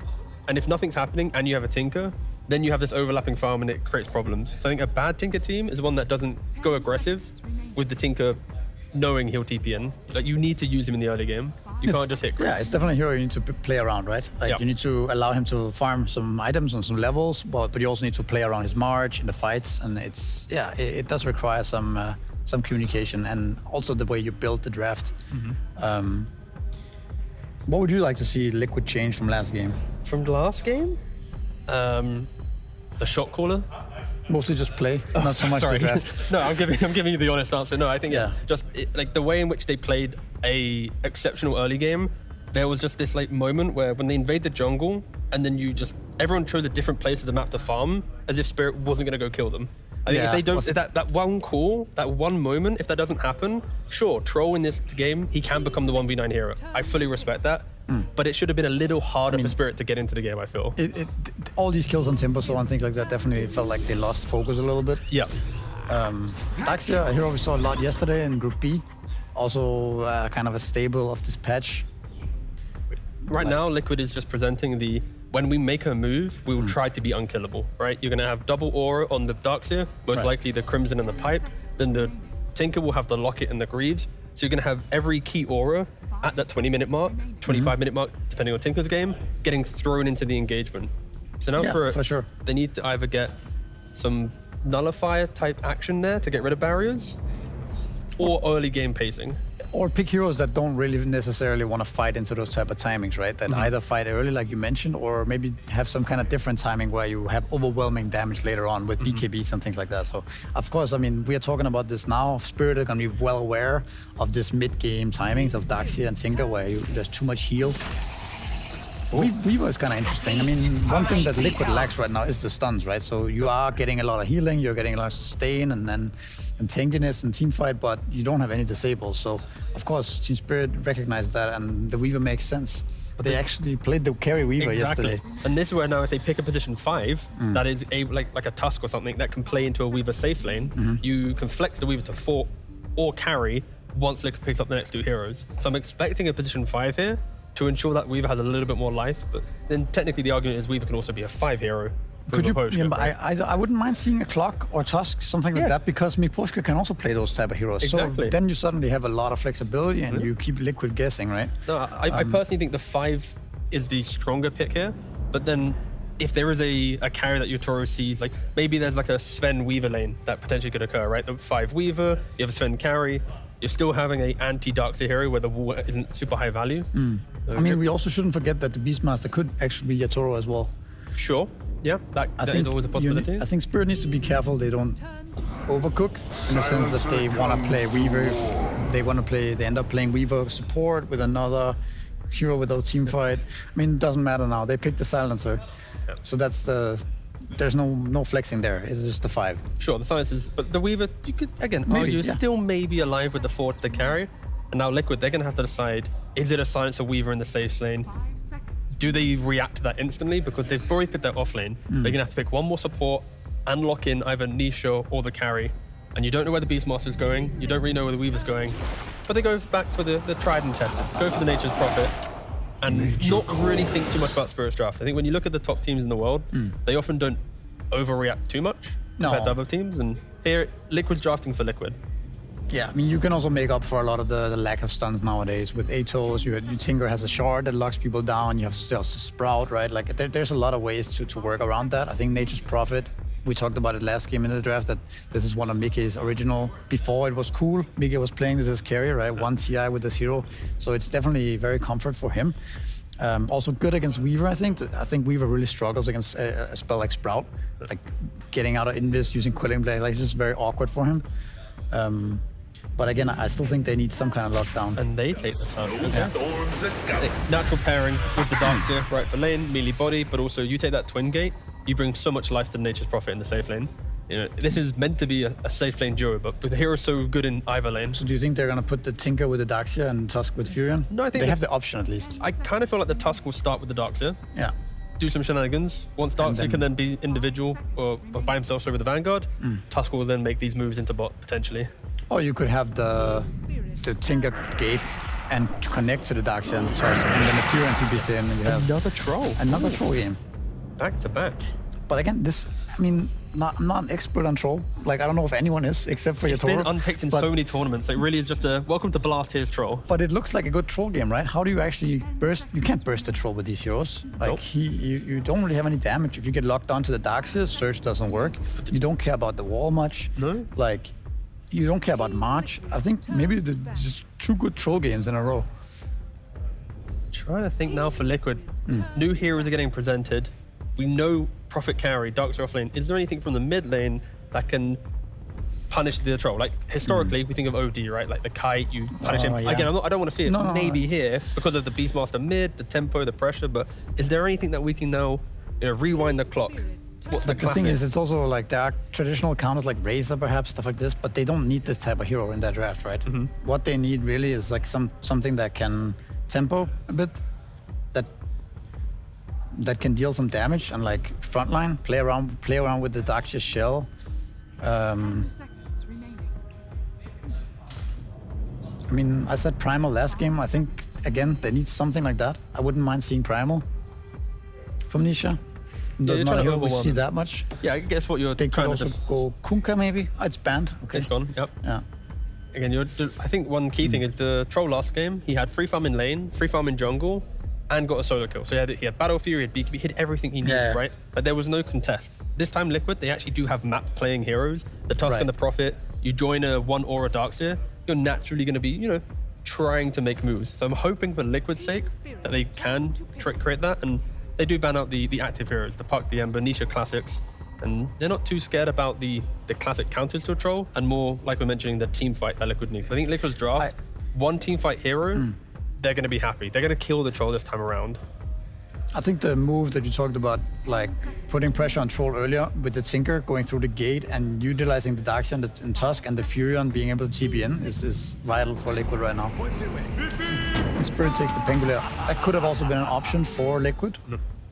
So a little block and also very flexible. And they do go for the Primal. Okay, cool. I mean, for Spirit, it's a very scary scaling lineup where now that we've seen Yatoro play the troll one time, in the back of my mind, it's like when he gets to 3-4 items, can they ever kill him? That's kind of like my fear now for the entire game. I kind of put like a Yatoro clock on it. No, I think you're right. I think if troll gets massive this game, it's very problematic for Liquid. However, I see the Furion TP, like I'm gonna mention it one more time. Go for it. Now that even the Primal Beast can connect to that bot lane. Liquid have to be aggressive. You can literally have 5 people running at this troll before the 10-minute mark, shoving him out into the jungle very early on.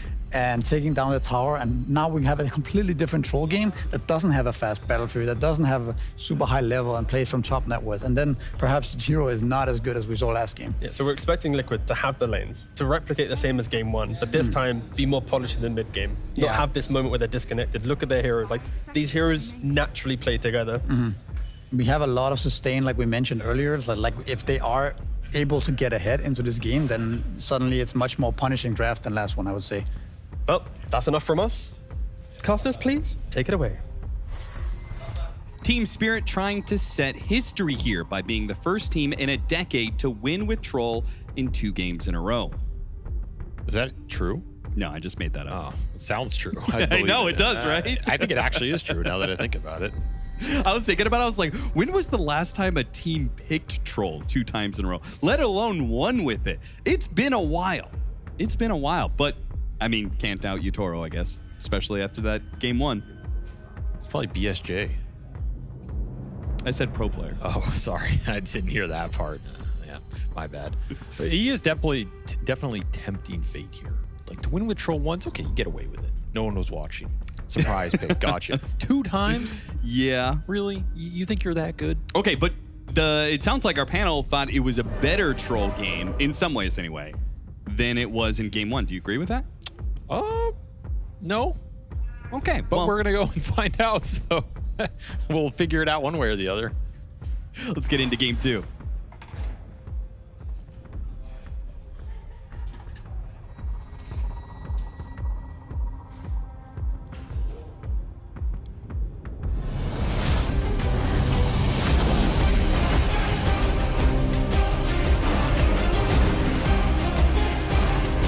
All right, Avery, I'm gonna need you to elaborate on that one. Care to elaborate? No.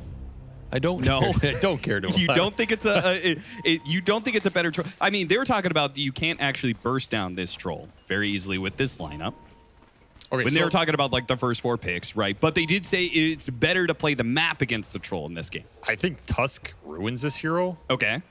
Yeah, that's really not good. hard. Snowball ruins him. Punch ruins him. Kick ruins him. Shards ruin him. I think Furion, honestly, Sprout's pretty annoying for this hero because now you have to go Battle Fury. You also have to go Ags this game. It's a lot of farming items that are not dealing the most damage just to get through the fight and kill Liquid spells. Yeah. I just think Furion's a better hero. And I think Furion can play super fast and never let you be ahead.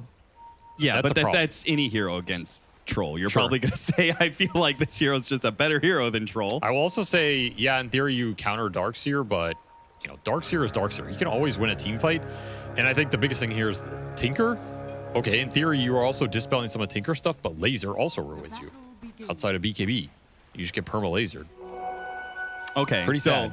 So he just needs... Or Flare ruins you. You know, like, I don't know. This support duo does not look like a fun support duo to play Troll into, even if in theory you have some, small counterplays. Yeah, your lane's good versus the Tusk. Yeah, your dispels are okay versus this Darkseer Tinker. But I think in reality in these fights, there's a lot for him to go through. So you're looking to the support cast, the Pango and the Beastmaster to pick up more slack this game. I'm more confident in the Beast Pango having bigger impact here than the Troll. But Avery, yesterday in our cast, you talked about how you thought maybe there would be some Troll picked up against Darkseer. That's right. We were discussing the Darkseer counter picks and how a lot of the ones that were historically popular are not in the meta right now. That is why I pointed to the Ags Troll. Right? We used to see Ame popularized that just Ags first Troll, deal with the Darkseer, be a beast. The thing is, I think it was when Gleipnir was in the meta too, and you had this Maelstrom Ags Gleipnir buildup that was really nice. The fact that's now gone really hurts this build because I think Yatoro is going to go Battle Fury Ags. I don't know, man. That just I can't give it my full faith. I can't. Okay. But I've been wrong every single prediction this entire tournament, so that probably means Radon's going to go 20-0. Boxy does have stick charges, but he doesn't have an okay. He delays his death by 2 seconds, and Yatoro will be there to clean up and get first blood. Yeah, like I said, he's going to go 20-0 and have a great game on this Troll. I expect nothing less. Honestly, I was more convinced by the gameplay in game 1, like draft aside. Liquid just did not look like their championship selves. Oh, okay. They showed bits and pieces of that. There were still some fights that they did out team fight Team Spirit. There were some crumbs under the table, put it that way. Saberlight had a great first 15 minutes. Yes. But there was still some. They won at least one of those like 35 minute team fights. Saberlight had a great first 15 minutes. Yeah, we can say that calmly. You just refuse to give Liquid anything, don't you? I don't know. I mean, you're calling them by their first name in the cast, so I gotta even out the bias a little bit. Mickey picks up one and a second one. Rue gets a bit too aggressive on it, thinking he sees his offlaner in trouble. He's like, "Don't worry, bud. I'll get the return kill on Mickey," but he wasn't even close. I mean, this is a pretty strong lane, to be fair. Fury on Tinkers. This is, I think, the lane of nightmares for everybody this patch. Yeah. And this is my final point on the draft before we go into this game. Okay. Officially. Never bet against the Mickey Furion. I have said this forever, and I will never go against it. This is Liquid's game to win simply because they have this man on this hero. He is the best Furion in the world right now. Do not doubt him. He will find a way to drag this team through the mud and mire to get this dub, just to preserve his stats. Curse, immediate snowball back to the silencer instead. They're definitely picking up some kills here. It's a question of how many, because that vacuum almost put Yatoro in a bad spot there. Still going to chase after Boxy a bit, but again, has to be careful. The shard is available. He's blocked in. Saberlight's going to be able to close the distance. They two-man him, and he misses. Okay, one miss. Saberlight gets the double, kills himself on the tower to make sure he could just come back to lane, full resources without giving anybody on Spirit the experience for the kill. Liquid showing up in these side lanes with some nice aggressive play early. You have this Ion Shell and early shard snowball in the Tusk. You don't have to worry about the mischance disabling your tag team. Oh, Laurel almost dying mid lane to Nisha as well. Man, Liquid showing up here early. Yeah, 19, now 20-6 for Nisha. So he's not just beating him on the harassment, but he is also winning heavily in the CS. And I do like that the panel talked about the connection capability in this Liquid lineup. That is one of their biggest strengths as a team. And this is a lineup that does that in spades. You have Darkseer, Primal, Furion, all heroes that connect to fights and have a huge impact at any point in the game very quickly. Especially with the global capability of the Furion, they almost get Rue again. And then you have Tinker, who's the ultimate map play support that maybe we've ever seen outside of support Meepo, when No-Tail played it 6 times 8 years ago. And it is a favorite of Insania, even though the stats we saw earlier, he may have played it the 3rd most, but his win rate was not terribly inspiring. Still above 50%, but everybody else, they're like sitting at like 65, 70% win rate on that hero. Rue takes the damage from the Smasher, man. What? What was that? VM. Oh, and now the Sprout turnaround on Collapse. He TP's in to get the kill. I mean, this is... I'm surprised they were getting that aggressive. It was tempting with the bug, but this is a very tough lane to fight into, and the turnaround potential is super high. Rough stuff for Spirit in these side lanes so far. These duos are just so strong so early. You're not even winning mid, man. Laurel is getting... Not even close. Well, to put it politely, he's getting his ass beat right now. Yeah, doubled up on CS, almost dying time and time again. And that's with Nisha not being level 6. Now that he's got his level 6 in like 1 CS. I just try and solo kill him here. This is... I don't know if Laurel understands how close he is. At any point, he could use both of his abilities, clear out the creep wave, and go for him, but... he doesn't opt to get aggressive. Rue, he TP's to top lane, try and punish the aggression of Boxy and Saberlight, and will be able to, should be able to, hopefully be able to, not going to be able to get the kill. He had no mana for Sakuchi. Yeah, he was on low HP. Wait, Maposhka still chasing after him, hit him with the blood grenade. I mean, he was still ion shelled, so Boxy looking to turn. Yeah, he's going back in. He's going to go for the kill on Maposhka. Can he win it, though? He's got a Lotus. He's got Snowball. In a second, Nisha showing up the Snowball, though. He dies to the last word before the Snowball goes off, technically. I get both. I mean, you lose an int, you get 2 supports. That's worth it here for Liquid. Again, they want the faster game. They would rather have it be skirmish heavy. They'd rather just have it be a kill fest. Yeah, Nisha says, yes, that's what I want, a kill fest. Go to top lane, get 2 kills, TP to bottom immediately, get a 3rd one, perhaps. Has the mana for the trample. What was that? You know, a little bit of body blocking between friends. It's all good. It's like they froze. I thought we DC'd it.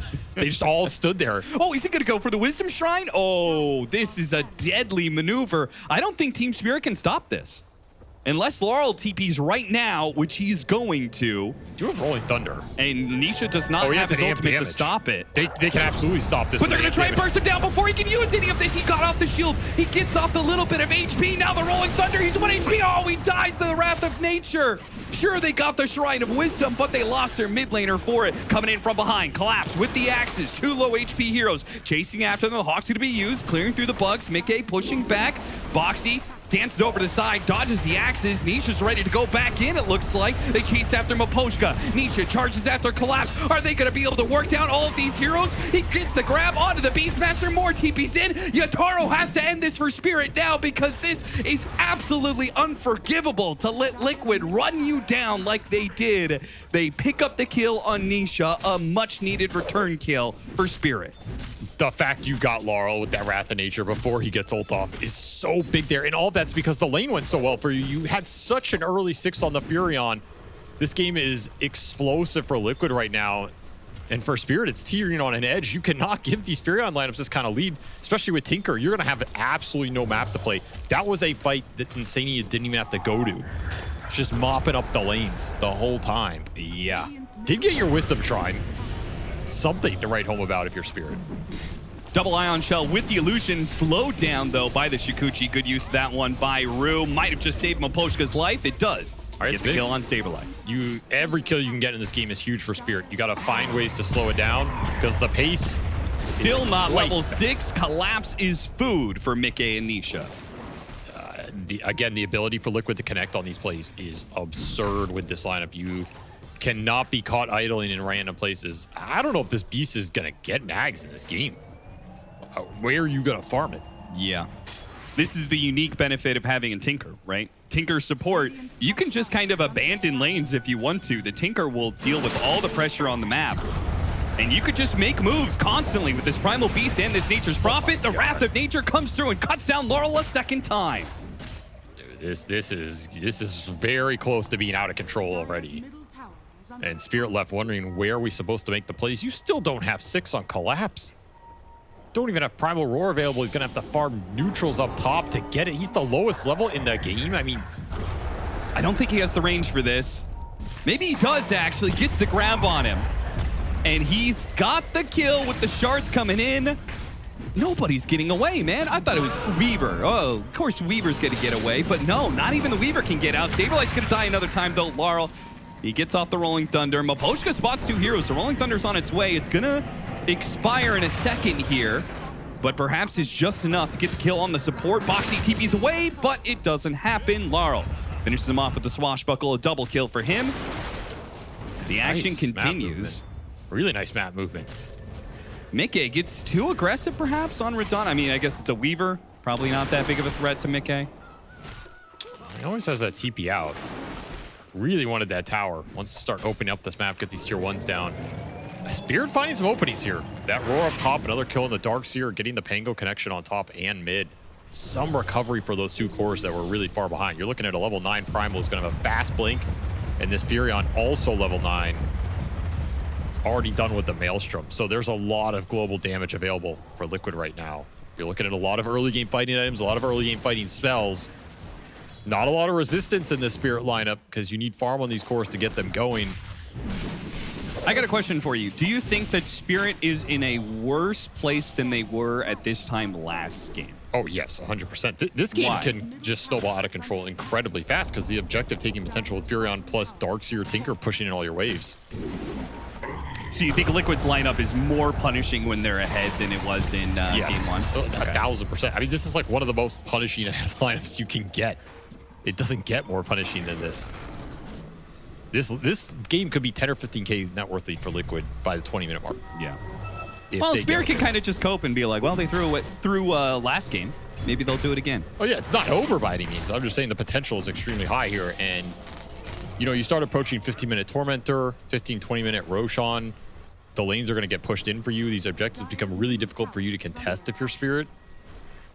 You're going to start losing your tier 1 towers here very shortly. There's so much lane shove in this lineup. It's ridiculous. A surged up Primal Beast is super scary with the trample. Blink gets grabbed, but the global silence is put to use. And now with the Rolling Thunder, Nisha is maybe going to die here. Saved a bit by Insania, putting the heals, the laser onto Radon, and they get the kill in the end. Now Saberlight's at half HP on the left-hand side. Vacuum down away from Mickey, trying to bail out his carry. The carry turns and gets the kill on Naru real quickly before he continues to run. Beautiful shards out from Boxy, but he got him. Miposhka runs him down with the curse.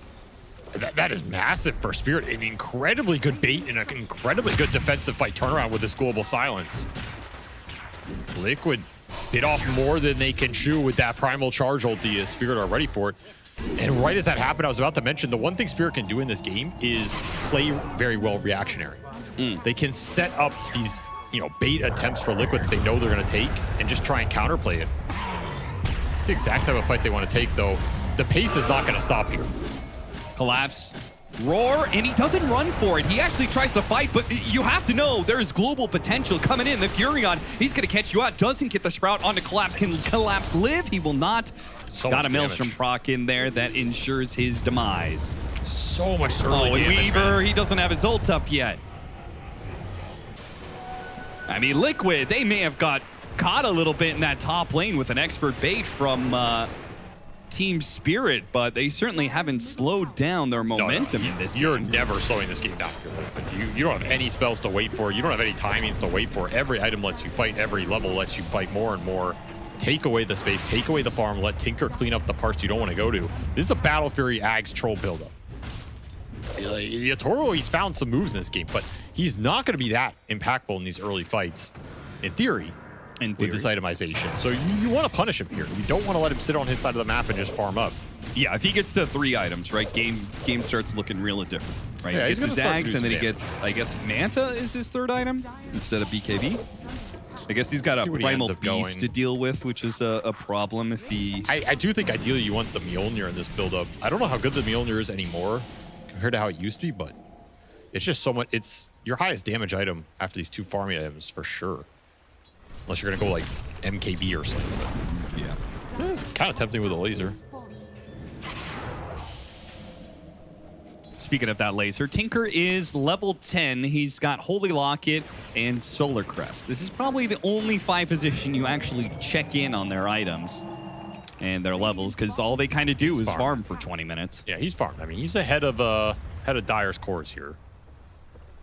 Yeah, that is the lead that early game has given Liquid here. I think it honestly could be a lot more if you didn't get that team fight top. Oh, for sure. But they should still be pretty happy with their position. And if you can get this 15-minute Tormentor into like a 20-minute Roshan, you're going to have all the lane shove you need to play super fast this game. Smoke coming through. They're looking for the bottom. See that word Maposhka place? I've never seen that one. Cut some trees. It's pretty sneaky. Yeah, he cut some trees, and if the trees go... I don't know. Gets the grab onto the Weaver, chained it with the snowball, gets a pick off here. They're obviously setting up for Tormentor, but Spirits are going to try and contest it with Laurel having his Rolling Thunder and setting up in the corner. There's no way you can test this. I mean... You can maybe kill the them. vacuum missed! He's going to try and go in and kill them when it's low. That's the play that's what I here. mean. Yeah. Oh, they know Laurel's here! Wait, what? Did he... Was he not hidden? He's just dead. What? He's alive. Wait, I don't understand anything we just saw. Like, how did they know he was there? Maybe there's a sliver of like line when you go up that ramp. That's my only thought. There wasn't a vision spell cast, right? Nah, I didn't see anything. Like, it wasn't like a random shards thrown. Maybe they just knew, dude. Yeah. I mean, they did have that really deep ward. I don't know if that saw Laurel, like, moving down that area. No, they just saw him when they went there. Rue. Take away power. I don't think they've got it this time around. He gets off his ult, should be able to Shikuchi away, no problem. But it's also not a problem for Nisha. Again, you said it, very low cooldown lineup. Saberlight fighting in the top lane, Snowball coming in, collapse. He's fighting for his life. He knows that he's not going to be able to run. There's so much pressure in this game right now. Let's see what happens here. So they catch him there, miss vacuum. Are we going to see the... What? It seems like maybe there's somehow you're able to see through the little trees. I mean, that made it look like they saw him up the ramp. That's even more confusing. I learned nothing in that replay. I feel like I learned less. I'm even more confused. Was he not? Is that a low ground? Oh, that is a low ground. Oh, no way. Oh my God, I've never noticed that. I mean, who's ever played on that part of the map with the new map, especially? Shards blocked in on Maposhka. Just blind as usual. And they will be able to quickly get that kill. Laurel is still hitting a good Rolling Thunder, though, with Yotaro here. It'll take a little while. Oh no, this is bad. They get a vacuum with the grab on Nisha as well. Maybe they'll finish off the Darks here, but they finally do manage to get that kill. Spirit are all low though. The ultimate goes out from Radon. He's gonna get lasered, still manage to get the kill on the toss. Maybe gets it on Insania as well. Warp flared back. Insania protects his own life, sends him away, and Rue run down by Nisha. Maposhka, he's up next. He's not gonna be able to make it out. There's a teleport being threatened by Mickey, not required. They get the kill in the Darkseer, but it costs them 4 heroes, almost 5. Laurel has to TP away. These fights do not look fun for Radon. No. I just don't see it. Again, this is one of those games like, oh yeah, you have all these good interactions as Troll, but how many of the bad interactions are going to make your life more miserable? Right there, you get lasered, you get warp flared, you already want to leave this game. Not a fun fight. In theory, an okay place for Spirit to fight. On their side of the map, they have some okay vision to start it out. You have a silencer buyback that baits out the first round of spells, and you're kind of on this stairway as Liquid for the Pango. But man, you just don't have the damage here. What do you think about Yotaro going after the Darkseer kill? Because he could have also gone after the Tinker. Laurel did bump Insania. But you're going to get lasered or warp flared or something, right? I mean, aren't you going to get that anyway if you go for somebody else? Yeah, I mean, that's just the like problem. Like, you're going to have more to deal with here, too. Hurricane Pike done. Nisha almost gets him on the Sentry. Got a Shukuchi out of range. Still hit by the Snowball, blocked in by the Shards. And now locked down by the Warp Flare. It just keeps on picking up pace. 12,000 net worth lead for Liquid. There's nowhere to run and hide on this map. The space just gets taken away from you so fast. 116 time. The teams have picked Troll in consecutive LAN games. Win-loss 14 times. Win-win has happened 40 times? Oh, no, wait. Yeah, but it's pretty close between, like, the wins and losses overall. Yeah. It's almost 50-50. Insania. Oh, wait a minute. Laurel was half HP when he rolled into this one thanks to the grab coming out from Nisha. His Rolling Thunder gets canceled and he dies. What was that? I mean, I think they're just taking heavy risks at this point in time. Play? Yeah, it's a desperation. See if we can kill the Tinker. See if he's alone here. The problem is Tinker is not an easy kill. He's got 1,800 HP with, you know, he's going to have Warp Flare, Glimmer Cape, no, just stop there, Tinker. Just stop there, Austin. You can just say Tinker's not an easy kill. And we all know what that means. We don't need to list his 10 abilities that make him hard to kill. Yeah, I support that Reddit post earlier. Make Tinker an unpopular hero again, please. This hero is getting picked too much in the meta. I think some would say if he's getting picked, that is too much. I would agree with that sentiment. I would disagree. I think this hero's amazing. I think this version of him yeah, I mean, this is amazingly disgusting. All right, Liquid have gotten a lot of kills. And they have the objectives with the Aegis. When are they going to be able to hit high ground is the question. These deep wards, just setting up these quick Fury on pickoffs. Warp Flare. Yutaro is able to deal with that thanks to his Aghanim Scepter. Like, he's not that bad at being able to punish Insania if he's alone. He needs some extra help to be able to finish him off. And thankfully, he's got Collapse there. Fighting over the Wisdom Shrine, Yutaro, he's determined to take this fight. He says if there's any fight that we're going to win right now, it's one where the Tinker's dead and they're lined up in a bowling alley for this bowling ball that is Laurel. Hit all of these heroes. Now the grab from Nisha put onto the Troll and pick him up inside the Snowball there as he was about to die. Hit him. Yutaro almost dead. Mickey is able to finish him off. Now he turns his attention on Laurel, knocked up in the air by the punch, hoping that the shield will save him here, but the Sprout delivers the final blow. The Wisdom Shrine finally gets taken and gets given to Rue. All right, let's see. Who thinks he can beat Mickey in a fight? They have Global here, so you can't TP out. 1v2. They play it slow. They might get him here. Don't get the proc. Oh, Shukuchi. Oh, he almost died to the Sprout. Seriously? Oh, God, the TP coming in. It's blocked. He blocked himself in the tree, but he got the heal. No, the shields go onto Mickey. Nature's Prophet stays alive. There wasn't a global in time. He just needed the global a bit sooner, but Insania with the quick fingers gets off the defense matrix and the heals from the Holy Locket and the Glimmer Cape. A billion shields get put onto the Nature's Prophet, and they lose everybody for it. You know, sometimes people ask, why do you give certain teams a hero? I ask myself every time I see Liquid get Fury on since they won TI on this hero. Yeah. I don't understand, but they keep getting it. And they keep dunking on fools with it. And he's 15-1-10. And the pace is absolutely out of control. It's blistering, man. It's blistering. 36 kills for Liquid in 23 minutes. He has an AC. He has 20k net worth. This is like almost 1,000 GPM. Almost 1,000 XPM. He's about to go in your fountain. He's TP'd in front of your fountain. Boxy's in a little deep. What's up, dog? Mickey teleporting behind the Ancient like this. Oh, okay, I've seen this one before. Vacuum up 3, though. Oh, all right, we're done. We're done. Somebody throw in the towel. Get the coach of Spirit in here. Let's get to game 3. I'll do it for him. That game's done until, like, that's a game as an obs, we just leave it. We're done with that one. Maybe they call it, maybe they don't. We're done. That is an absolute beatdown and a half. My God. I feel like we didn't have time to talk about anything because from minute 3 to the end of that game, which was only minute 23.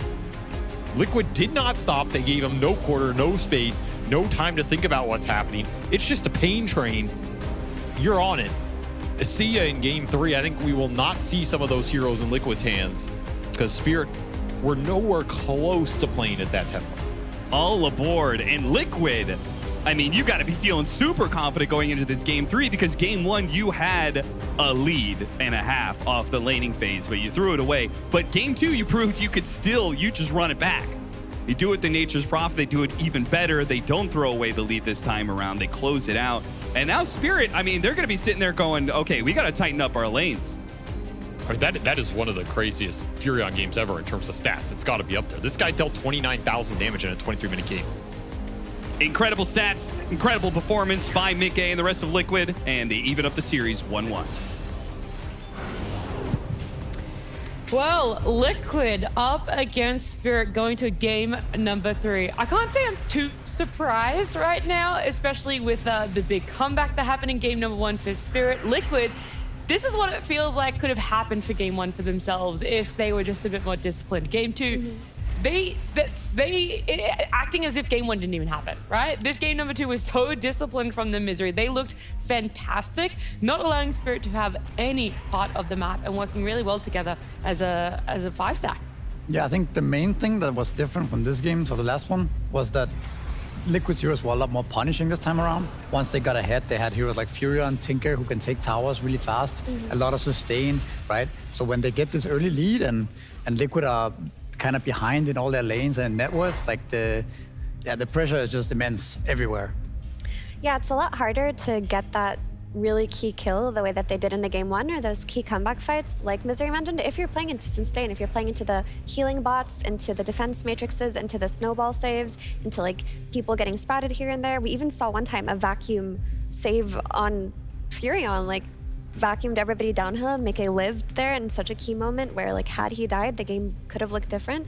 Like Liquid just brought their tempo into this game and they executed it in a way where they didn't allow for Spirit to find their way back into the game. Yeah, the pressure was consistently being applied, and then there was like these clutch saves coming out of what feels like every player on the side of Liquid. I did get a bit worried though at the end when we had that fight around this Wisdom Shrine. It was going really well for Spirit, right? It was massively in their favor, and then we're actually seeing a lot of Liquid cores buying back, and I'm like, is this where they die back? Is this the turn where they're kind of overplaying their hand a little bit, Misery? But they knew that there was none of that sustain, that Spirit had kind of run out of gas. Yeah, I think at that point, I don't think Liquid felt like they could lose that game. Because like it's also a different type of game, right? You're playing as Weaver support, you're playing as the Silencer support. The Beast only has Aghanims after 22 minutes. Like there's no real threat. So you can just buy back and close out the game right there. I also think maybe Spirit got drafted into a corner a little bit. Like we talked about maybe earlier on this panel, or was it yesterday, about this Beastmaster hero, how it's kind of abusable in the offlane, right? And we saw it here. He gets completely shut down in lane and he's trying to get to that Aghanims, desperately dies multiple times around the map without having the Aghanims, and the hero just doesn't look good when he doesn't have a game and he doesn't get that Aghanims timing. On top of that, you have heroes like Weaver support. Like this hero doesn't really offer anything when you're playing from behind. And I think there's a reason why the hero is not that, popular anymore. So I think then we have another troll game. So there's just a lot of things for Spirit that made this game a lot harder, I think, than game 1. Yeah. And also that Primal Beast last pick, that did a lot of damage in that game. I mean, Nisha with his early game rotations really set that tempo. And if we take a look here, we'll see the game kind of snowball out of control starting from these moments. Around minute 6, when he gets top, gets 2 kills into the instant TP bottom where, like you said, Beastmaster very punishable. We see it here, right? You get the instant TP, you finish off a kill, and while this is all happening, but guess what's gonna happen? The Wisdom Runes are about to spawn, and they're able to invade Spirit's Wisdom Shrine here. They end up not getting it, but they do have a very prolonged fight that kind of went even. It didn't really go for either's team favor, but they are the ones who dragged Spirit to this side of the map and applied all of the pressure. And this pick was just so chef's kiss. After this, we even see Nisha doing solo invasions into the triangle that can be instantly followed up by Mickey's Furion. You have this global threat of being able to kill any hero that shows on the map if you just have your Primal Beast positioned correctly. And Nisha played a fantastic game. Yeah, it's very different for Collapse. You know, you're playing this centaur in game one. Sure, if you get shut down in lane and you have a bit of a rough one, there is still a lot of utility that you're able to give in team fights.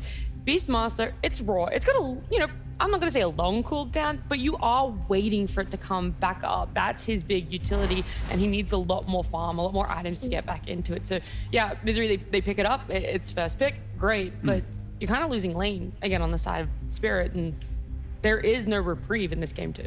Yeah, I mean, I think it's just, I don't think when they first pick Beastmaster, they really know yet where it's going. And then as the draft goes on, it just happens to end up in the off lane when I don't think, you know, I think that may just be a little bit of a mistake, right? Underestimating the Furion lane. Furion Tinker is like, I don't even know if there's a stronger lane to go against. Like, you're gonna lose all your regen. There's just too much right click and annoying stuff coming at you.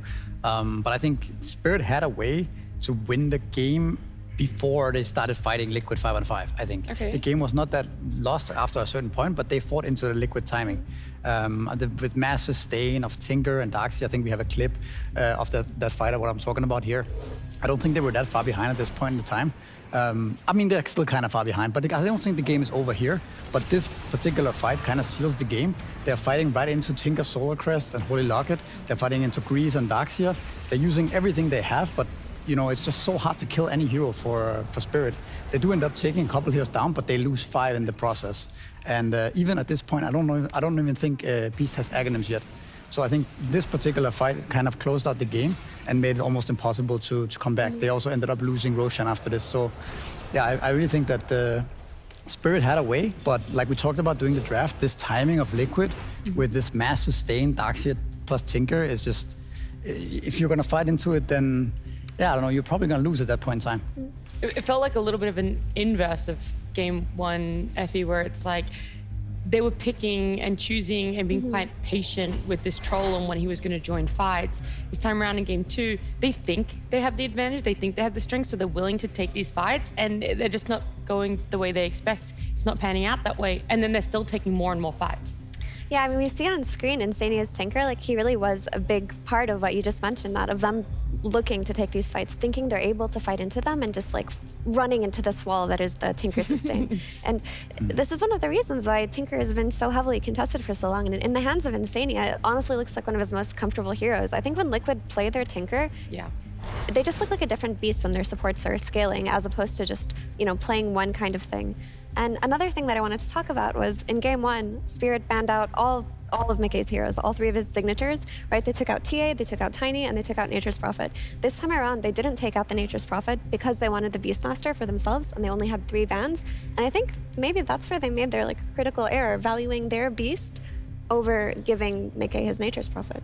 Yeah, I think that's another good point. But just when you mentioned the Tinker, I think like when A gets banned out, Tinker suddenly is much more scary, right?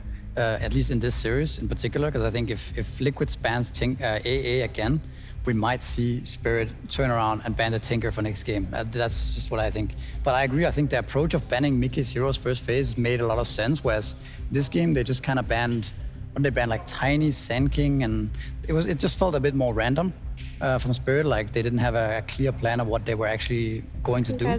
Yeah, so I think you're on point. I think the strategy just, for me, this was more a draft loss than anything for Team Spirit. Insania clutched up a lot with his Tinker. I know that we have Mickey on the screen right now, but I just want to say, like, at the end, when it looked like Mickey was about to die on this Nature's Prophet, oh, in comes Tinker, here's a barrier, you get to live, turns around, gets a triple kill. Yeah, great, that's awesome. I love Tinker, please keep him in the game. It's also like, I don't know if, I think Liquid is the one team that you should not give Nature's Prophet to. I think Mickey is just way too comfortable. Most teams no, but Liquid especially, I fully agree with that. He is so insanely comfortable, and the team drafts so well and plays so around this Furion. We saw yesterday on the B stream, we saw a lot of Furion games that were not successful, you know, where he died a lot and was not taught that well, not really effective, but Liquid knows exactly what to do with his heroes. I think you gotta ban it. I agree. I mean, I think that if you think you can beat Nature's Prophet versus any other team, I'm with you, you know, but versus Liquid, it's really hard. It's just like such an uphill battle. Like, of all the player-hero pairings in Dota at the moment, I think Mickey plus NP is probably like top 3 of scariest. Yeah, and probably. he did 30k hero damage in a 23-minute game. Like, he doubled up anyone else on his team. Like, if you're able to do that much in that little time, says something. I also feel like we're overlooking, Saberlight's Darkseer a little bit too. This man has been increasing what feels like his A tier, his S tier hero pools when it comes to official games. But this Darkseer has always been there for him. It's always been comfort. And then we finally see him back on it, and it's like, yeah, this is. I say finally, it's only been like a week, but it feels so long when there's so many tournaments. But yeah, we see him back on this Darkseer, and you're like, oh yeah, I forgot. Like this man really knows how to clutch up, to save his team, but also to like ensure extra kills on the enemy. Yeah, and they did a really great job enabling the Darkseer pick by drafting heroes that can take advantage of his like early game power spike.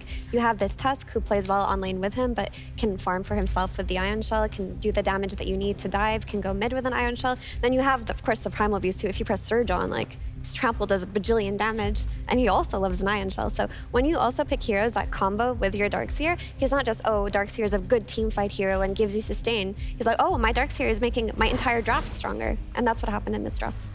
Yeah, I think we talked a lot about Mickey's hero pool, but I also think Saberlight's hero pool in this particular meta right now is very good. I think a lot of the heroes that he played in the past on TSM and other heroes, on other teams, I think it fits him really well right now. So I don't know, Liquid should be better than they have been showing so far in this tournament.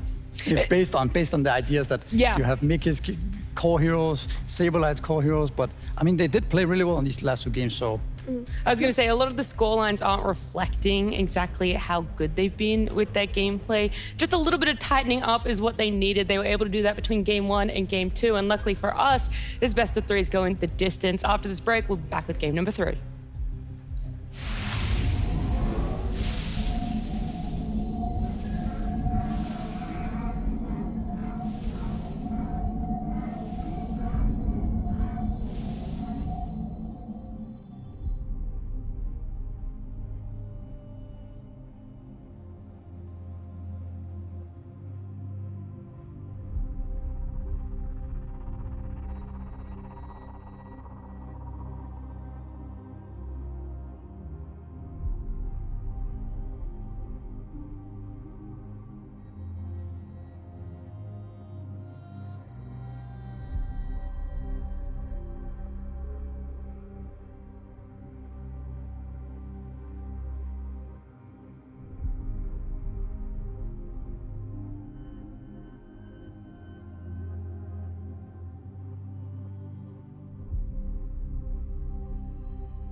We're back here with Spirit up against Liquid. Yes, We are lucky enough that this series is still going all the way to game number 3.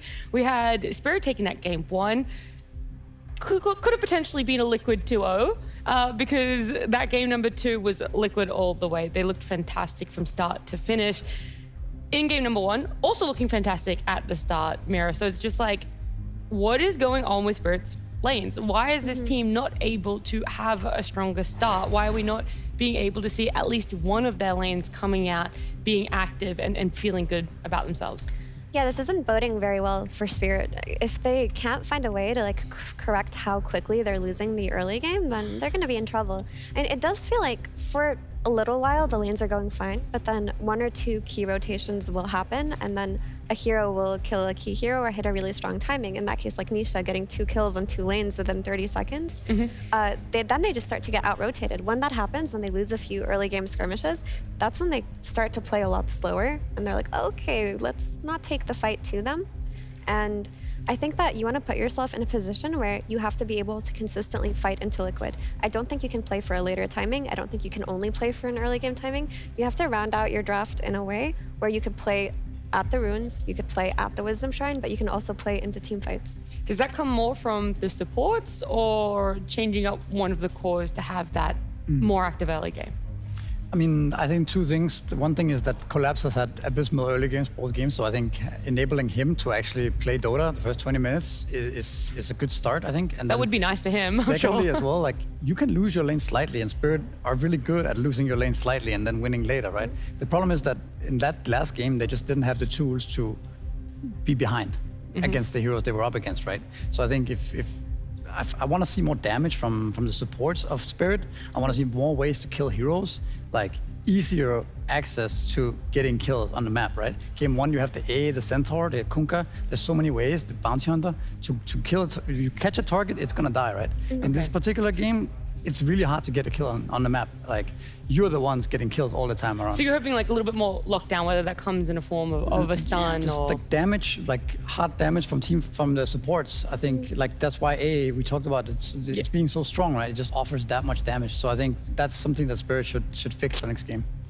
Yeah, the support duo of Weaver and Silencer, it did not look good once they started to lose. Like, if you do win your lanes and you start snowballing, then those heroes are like, oh, how do we play into global? Oh my god, this Weaver is killing our backline. That didn't happen this time around. If you're talking from a comeback perspective, these aren't comeback heroes. Silencer wants to get an early level 6. He wants to get kills with his globals, start the snowball. That doesn't happen. He just dies, right? I think there are a lot of forgotten heroes that Spirit excel at, like Jakiro, for example. He provides you lockdown and damage and team fight. Well, just round out your hero pool and play into that. Hopefully, Spirit are going to have a more well-rounded draft for themselves. They do have one more chance to keep their Blast Slam 3 dreams alive. So we are heading into game number 3 draft.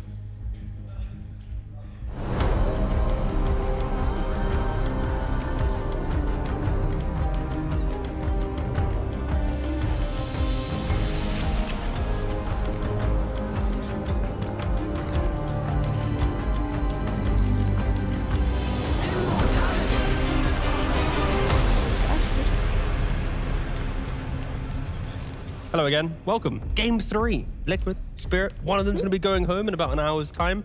Do you have a preference on who we send home to the airport after this game, Effie? No preference, I'm just here for good Dota. There it is, These beautiful. are 2 very good teams, and whoever continues in this gauntlet will impress us. Yeah, no, it's true. I think Liquid have shown 2 games in a row now that they are exceptionally good at the laning phase. And I'm looking at Spirit, like you guys were talking about on the panel, to make some of those adjustments to bring a bit more life to the early game.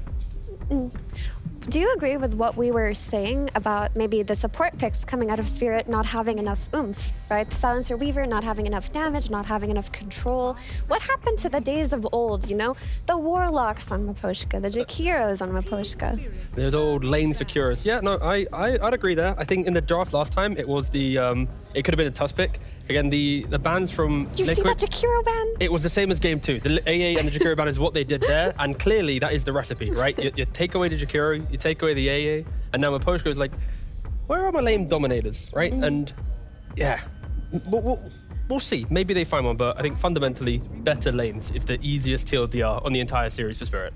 What do you think of your dear friend Warlock? Why has he fallen out of favor? Everyone just knows about it, you know? It's like one of those things where, like, if you don't know, you get punished. The heal's super strong, the Fatal Bonds is pushing you in the lane, and, like, it sets up every lane for farm, but you also concede the lane by giving the wave, right, to your enemy. So I think a lot of off-laners right now, they kind of enjoy the fact that I buy a salve, I don't die to Fatal Bonds, I then get free XP and gold, I get a pipe, and now you're just an awkward Warlock in the game.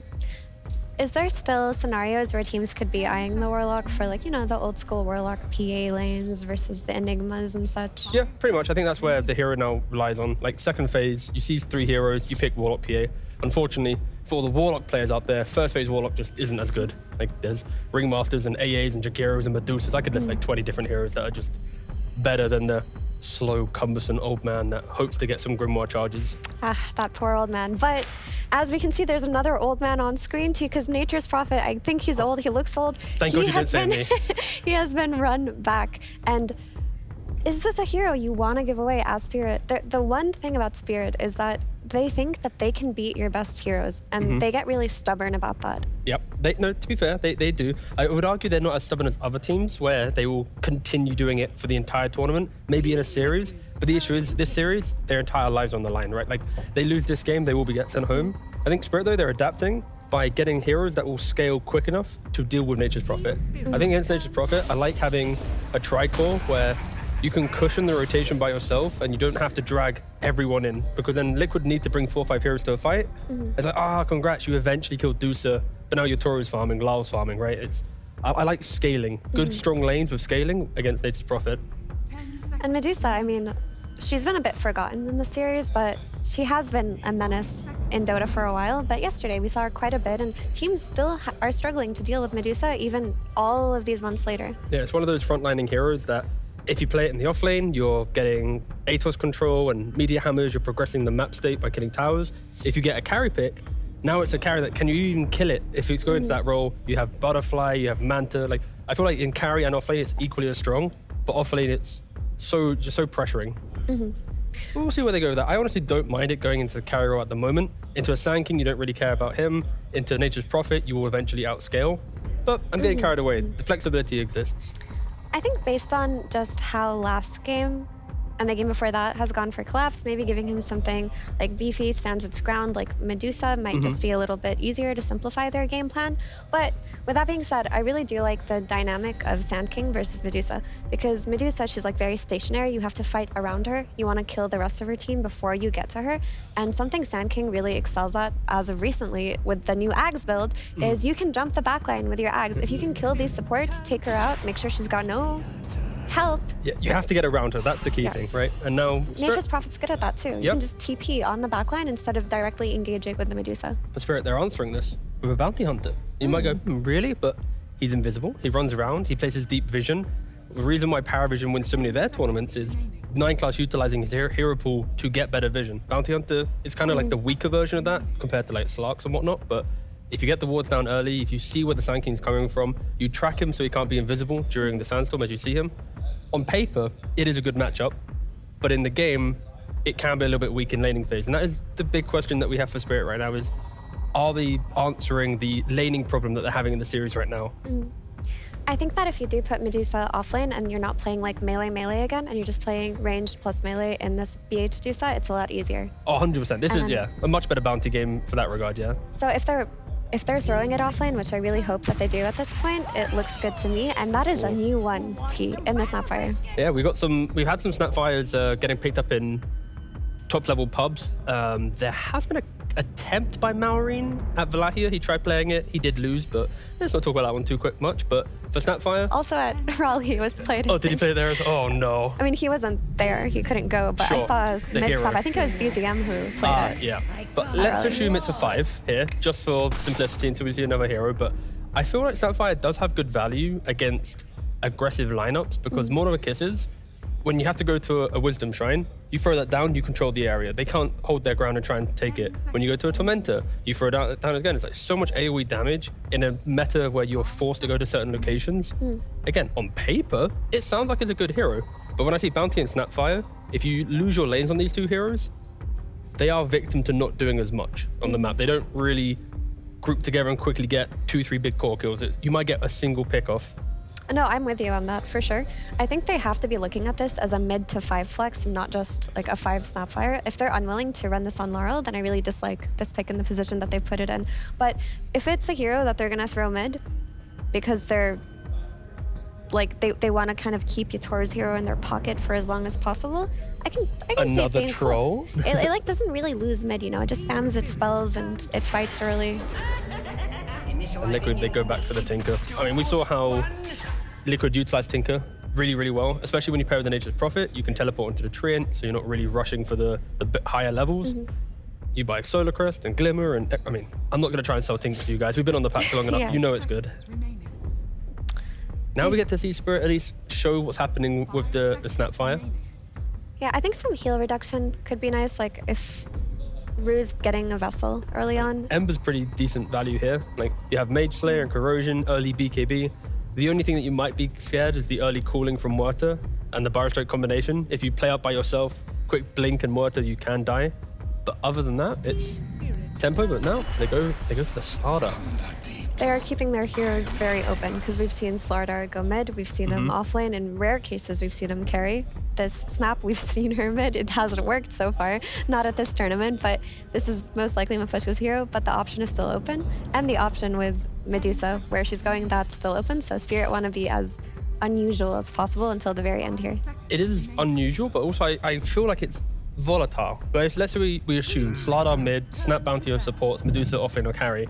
If Slardar doesn't get that good jump with the blink, with the Snap follow-up and then a track, they're kind of committed to that one fight with the big spell, the big jump, the pick-off. Then they get number advantage.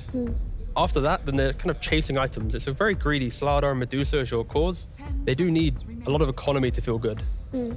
I can see that being an issue, but I can also see when it starts to be good, Tinker just having the Slardar in his face, making it harder for him to play the game. It can snowball really quickly, yeah. Yeah, and then also the amplify damage, or whatever it's called at this point, Slithering Haze, or that with the Little Shredder from Snapfire, suddenly you have like your objective taking that you didn't have before. You can hit your Roshans, you can hit your Tormentors. They actually didn't have anything to give them these early objectives when they had their Bounty Hunter Medusa at the start. Yeah, so if they win their lanes, then the game kind of plays itself out. But if they start making mistakes, you can feel the I mean, again, just to repeat what happened in Liquid Game 2 pretty much. But in regards to bans, Spirit banning out mid laners and Liquid banning out carries. So Liquid believe the Medusa is offlane, and Spirit, of course, with the Sand King going to Saberlight, looking for the Nisha hero. And Liquid, they do have the ultimate last pick in the draft, so Spirit will have to reveal what's happening with the Medusa first. I'm still looking at the Snapfire. Is the answer as simple as just they want the cookie to get people out of Sprout, and they want the cookie, like the cookie burst heal with the talent just to help versus like the epicenter? Because that burst heal early on, like it really does disrupt a lot of like insta kills. Yeah, it could also just be, hey Mephushka, I mean he's drafting so he's talking to himself. This is in his own head, but it's like, what hero do I want to play that is just strong in the lane, right? Like he's lost his Jakiro, he can't play AA, they banned out their own silencer, right? Like maybe this is him just trying to push further, but yes, Cookie has good value even against the cooling, right? Yeah. If you get caught, just cookie them away. I think the laning of Snapfire is, again, Snapfire is a decent laner. You can secure range creeps, you can stop pulls, you can do good damage, you get level 6, you have a timing. It's just when the game progresses, you just don't have a natural item path that other supports have. Like you can buy utility, but it just feels kind of, no item just feels good on her. I think that's why Snapfire is often an overlooked hero compared to others. I mean, we'll see how it goes. And the Storm Spirit for Laurel comes out. What I do like about the Storm a lot is that they had a lot of heroes to provide vision and catch, right? You have this Bounty Hunter scouting out the backlands. You're going to have the same thing with a Slardar, but you don't have a hero that can capitalize on it. Your Snap's going to be standing back, throwing her Mortimer's Kisses, and your Medusa's going to be in the middle of everything, moving pretty slowly. Your Storm, you're just going to jump on whoever you jump on. I kind of feel bad a little bit for Liquid right now, because if they pick the wrong hero here, everything's on Saberlight. This will be the game where if Saberlight hits a bad Barrow Strike on the Sand King, then, like you said, the Slardar jumps you, the Bounty tracks you, the Storm jumps you. Like, the Spirit have 3-4 ways of starting a fight, where Liquid is, has Saberlight on the Sand King, has he got that good initiation? Because Prophet's not going to blind TP in. Muerta Tinker, they play on the back line. So maybe Liquid, their last pick, they need to find another hero that can just take away that pressure from Saberlight. And, okay, they go for the Beastmaster. From the mid lane, with the early Ags, the BKB Blink, he can actually be a tempo setter, but we'll have to see how how his early game wants to go, sorry. It's follow-up lockdown as well, right? You get the Burrow Strike into the Roar. You have like a means to kill a Storm Spirit, so you're not too afraid of the late game. And it's just more sustained. Like you're playing with this Ags and this Tinker. Oof, good luck, Spirit. We'll see how it goes. I wonder what the casters think about this.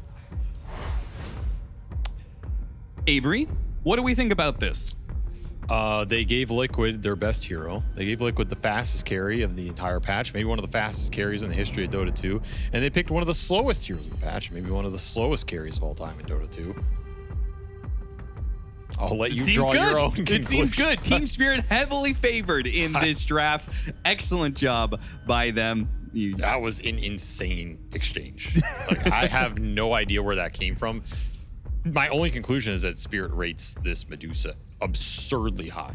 And I do not know why, because I feel like they've consistently lost with it in clutch situations.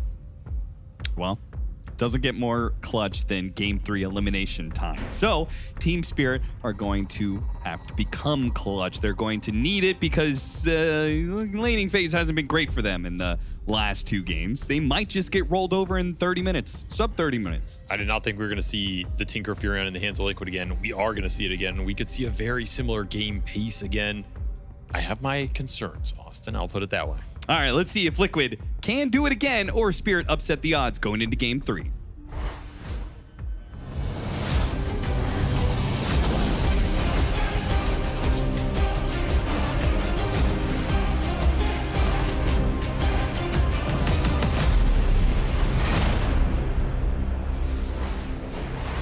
You know, in their last finals at ESL One Raleigh, Team Spirit was notably stubborn when it came to the draft against Parivision, right? They did the, what was it? What was their combination? Medusa. Terrorblade. Terrorblade, yep. Medusa, opener, or not even opener, but just this flex. They had this idea. They went back to it after losing game 1, lost game 2. Boom, you're down 0-2 against Parivision, who is an incredibly adaptable team.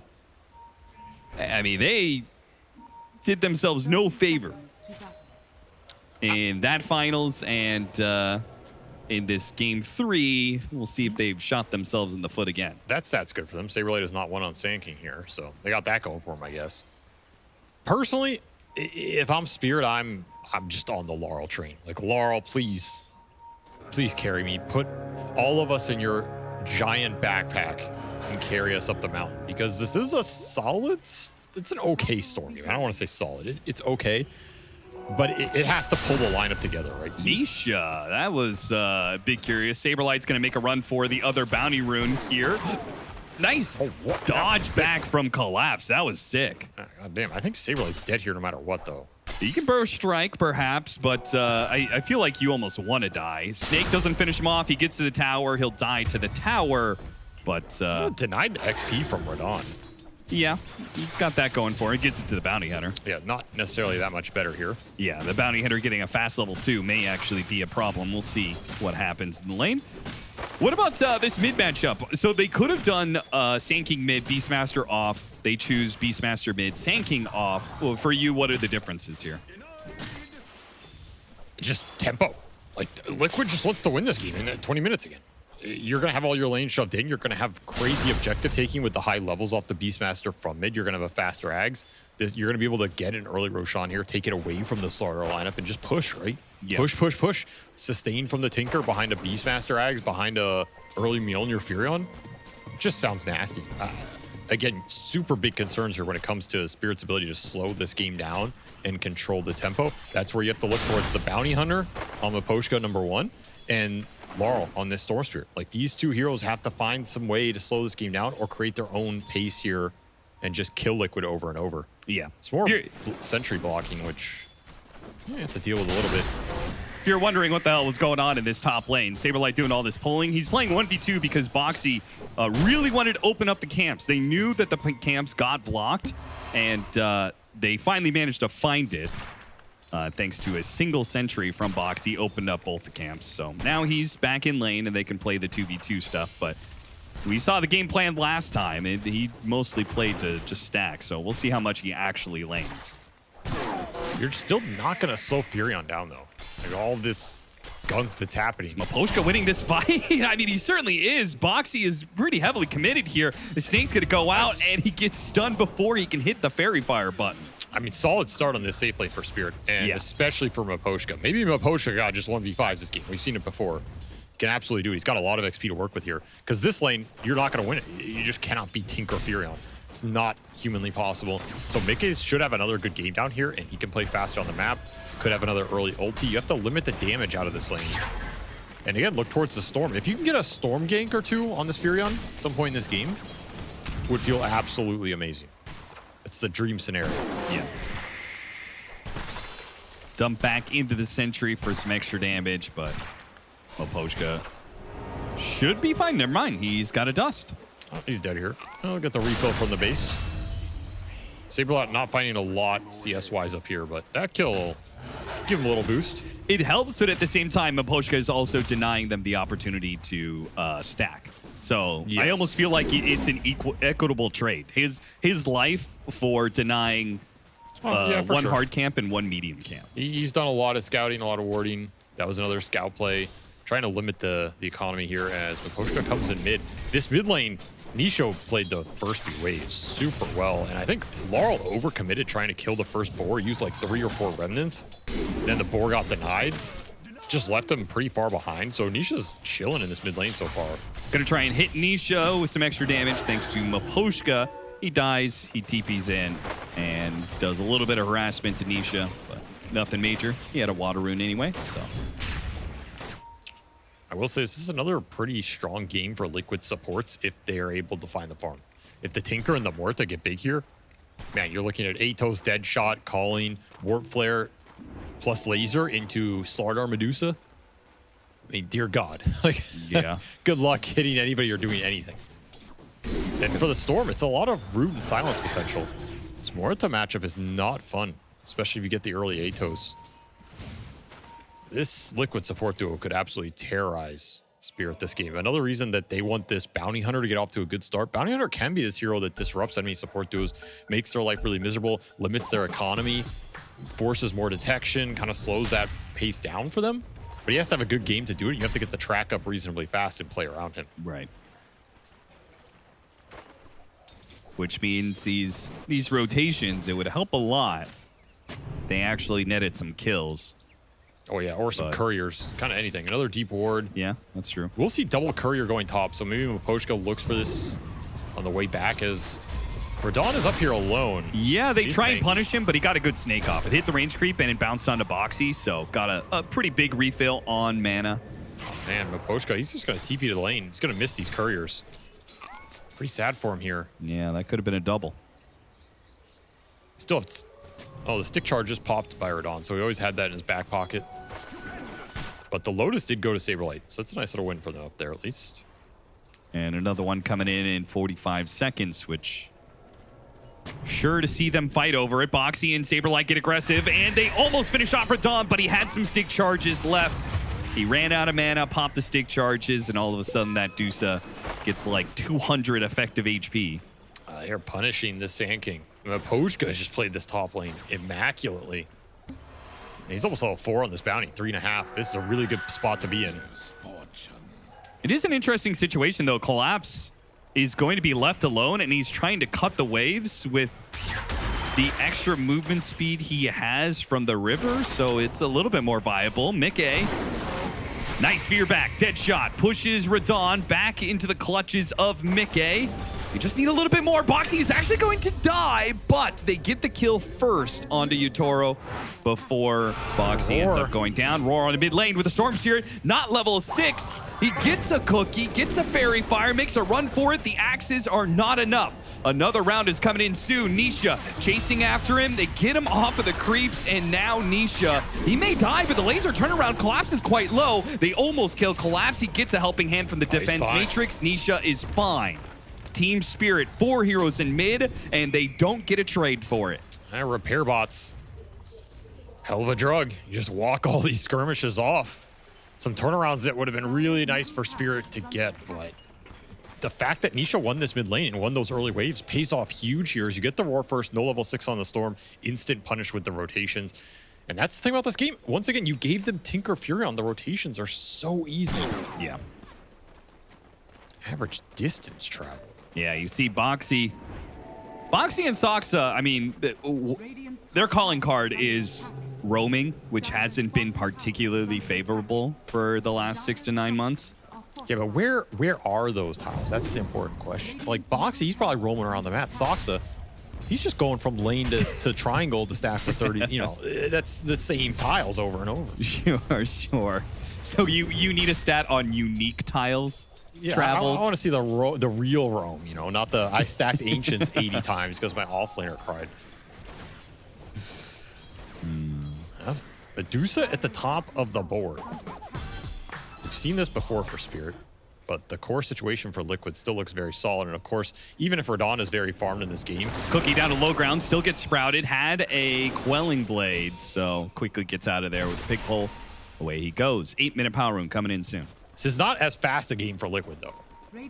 Spirit have controlled the tempo a lot more, and they're setting up a huge kill on Mickey. This would be massive if they can get it. They're going for the power rune on Liquid, leaving Mickey alone against 3. It's a kill they will easily get, and they're trying to funnel it to Collapse. But what is the return from Liquid? They got an illusion rune, not a particularly potent power rune for Liquid to sacrifice the Furion. 4 heroes mid didn't get the Storm. They will get the tower here. Thing is, I feel like the towers dying are inevitable. Like, you're going to get them no matter what in this game. If you're Liquid, you want more off of them. You want to bait Spirit in. You want to get a core kill that leads into the tower or a good smoke or fight off of it. In a way, just getting an empty tower like this, yeah, it feels good, but you want to get greedy. You want to get more. I spy with my little eye some helpless little couriers. Boxy drops ward sentries, does spot the ward that Miposhka attempted to get a deep ward that would spot some Furion jungles or something. This information is super valuable in this game. If you can scout out where some of Liquid are moving, you can maybe predict that move a little bit more reliably and not get caught off guard with the fast rotations here from Liquid. You're also wasting time, right? Like, this type of gameplay slows the game down. This is the value the Bounty Hunter can give you. Dust pop, don't find him, you're not farming. Some play isn't being made because your team's trying to hunt the Bounty Hunter instead of, hey, let's go top and kill Medusa with a Furion teleport. And you're gonna leech some XP off these stacks. That's juicy right here. It is really juicy considering how close he is to level 6. I mean, last game he might get it. He's gonna get it here. Yeah, that is sick. That's actually crazy. That's like half a level, the most important half level on this hero. Dude, Miposhka is having a game here. I'll say that. His impact has been huge on all these small little things. And Saberlight can't even feel that comfortable defending his tower with the track now up on the Bounty Hunter. I'm still expecting this move from Mickey at some point, right? Combine him on one of these lanes with the Beast or the Sand King to go for one of these big core kills. It's a haste rune. They're going to try and contest for it. Pulls back Nisha, gets the grab on the haste rune, and now with that extra movement speed, they go to work. The roar used will not get Nisha out of here. Collapse rather easily runs him down, thanks in part to the kisses, slowing down the Beastmaster. And now underneath the tower, Boxy will be killed as well. Double kill for Collapse, and Laurel gets some much-needed galvanized stacks and experience. TP'd Saberlight here, and he doesn't get the TP cancel, and he didn't get anything out of that. Super nice rune pickup. More space for this Medusa, who's kind of getting out of control, to be honest. You get the track kill, you get the Snapfire ulti, some solid usage. Mickey's going to die in this the bottom lane. Oh yeah, he is screwed. You know, this game is just crumbling for Liquid. They have not found a single rotation with the Furion in this first 10 minutes. Compare that to last game. The game was half over at 10 minutes. That's true. Just completely outplayed here. Some slowness from Liquid, and maybe a product of the fact that this mid beast isn't really he's not a Storm. Like, he can't force the initiation. He kind of just has to push down a lane or go farm. Yeah. And all of these moves are being read by Miposhka. Occasionally he pays the price for it, but I think it's a price that Spirit is willing to pay. Yeah, the thing is, if they're going to bring 3 heroes to their side of the map to kill the bounty, that means they're not making an aggressive play. They're not pressuring the Medusa. They're not taking your tier 1s. We still have 2 tier 1s standing for Spirit. That's a huge deal versus a Beast Furion Tinker lineup. These are heroes that need the lanes in so they can abuse the space and abuse the map. You're just not getting it right now. Yep. This Dusa is gigantic, dude. What is going on? Radon is in his full anime form. 126 CS. Smoke up from Collapse and Rue. Now they have a true initiator. And the Blink Dagger Slardar, no longer reliant on just Maposhka to be able to set things up. Laurel, he's got his Kaya coming in as well, so he's pretty reliable for a jump as well. They jump blind into the trees. Collapse whiffs, and Saberlight pulls the trigger on the epicenter. He goes after the tanky Slardar. It's a hard kill to get, though. Not an easy one. The calling is going to protect Saberlight from any punishment. They throw out the kisses, but they're easily going to be able to get out of range. That's a really risky move for Spirit. Like, you're pushing into Liquid here when they have Sand King, Tinker, Wrath of Nature. You're diving them under the tower with a Dusa lineup. Kind of crazy to think about, but that is the position they find themselves in. They're pretty strong right now. They'll get a D-ward out of the situation for Spirit. I do like the idea of poking these moves at least, though, right? Because, again, even if you don't get anything as Spirit, you slow Liquid's game down. Sure. Saberlight already used the Burrow Strike, so there's no escape from the hypermobile heroes of Slardar and Storm Spirit. That was a defensive Wrath, not a Wrath used to set up your own pace. Yeah, that's true. So now you're the one getting picked off instead of the one making the move. This tempo is really being controlled here from Spirit. It seems like Liquid is much more focused on farming this time around, in part because the Beastmaster, he just wants to get to his Aghanim Scepter. The Dust, Maposhka is out of range. He's not sticking close melee range when he is hovering around these camps. He always keeps an arm's length at least. I just still would have thought Liquid would have played this faster in terms of combining cores on the lanes for those tier 1s. Like, especially as tier 1 top, right? Why not just make these casual... Like, after you take that tier 1 mid, just smoke the beast top. Smoke in bottom. Look for a fight on that tier 1 with Wrath of Nature or Furion connection. None of those kind of plays happen. Insania, that is... Death TPing into that spot. They know they are set up for you. And we'll be able to get the kill eventually here. I assume Collapse has got a bash coming in there. Okay, we got it. You have a lot of mini chain stun between this bounty Slardar. That is one thing that's going to work for them, as the Medusa is the one pushing the tier 1s. The carry Medusa. I was about to say, I feel like that statement we heard a lot over the last 6 months with the off-lane Dusa trend. But non-meteor hammer Medusa. Yeah. He's just going straight butterfly. That's butter. I kind of like it here. I like it. This is some damage. This is a tough item for the Furion to deal with. You are going into a lineup with a lot of magic damage, but this creates some threat. And, I mean, you're going to farm incredibly fast here. Yeah, we're waiting so long for Nisha to complete his Aghanim Scepter, but this is a Beastmaster trying to get it through farming single neutral camps all around the map. Does not feel good. This mid beast has not panned out. I mean, it's still in a fine position, but he's going to have to get a lot done with that Aghanim Scepter. Yeah. Can't scale with this hero, though. He's, you know, this late game Ags, Blink, Shiva's Refresher Beast is never a joke, as Tormentor goes to Spirit here. They're the ones taking these early objectives, and they get a nice little shard. That's a great one to pick up. Extra farming speed, nice extra damage. Feels good on this hero. Yeah. 200 heals, not too shabby this early on to the game.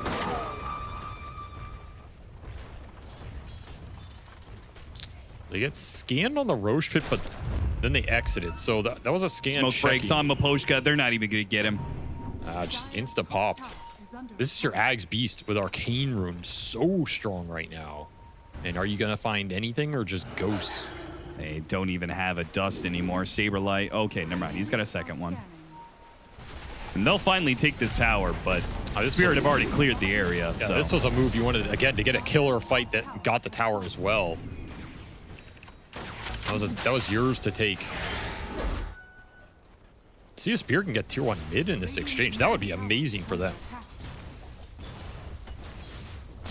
Yeah, Liquid, if they TP back in an undisciplined way.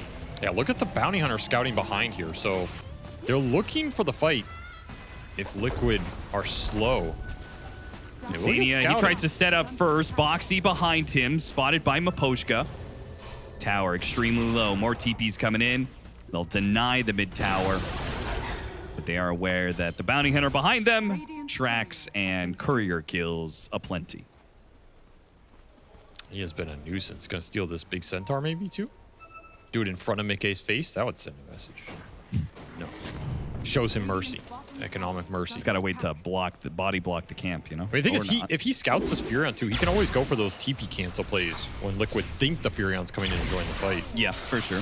Maybe an Saberlight, no way out of this one. Not with the Corrosive Haze in particular. Amp track. Not a fun game for the Sand King, honestly. No. They've done a decent job punishing that pick. Oh boy, I mean, this is incredible control of the tempo here from Spirit, and this butterfly is done on a level 15 Medusa at 17 minutes. This is a crazy pace Yatoro is setting, and you have the amp from the starter, which means Roshan is absolutely on the table here for Spirit. Easy. They might just be thinking about it now. They're in the area. It's tempting. 100%. I think you should. Oh, the map is in a pretty decent pace spot for you. They get to pick off on Boxy. I mean, now you do it, right? Yeah, 100%, right? The thing is, Radon was in the pit. Collapse wanted to go for the kill. Now Collapse is going to the pit, but Radon wants to jungle.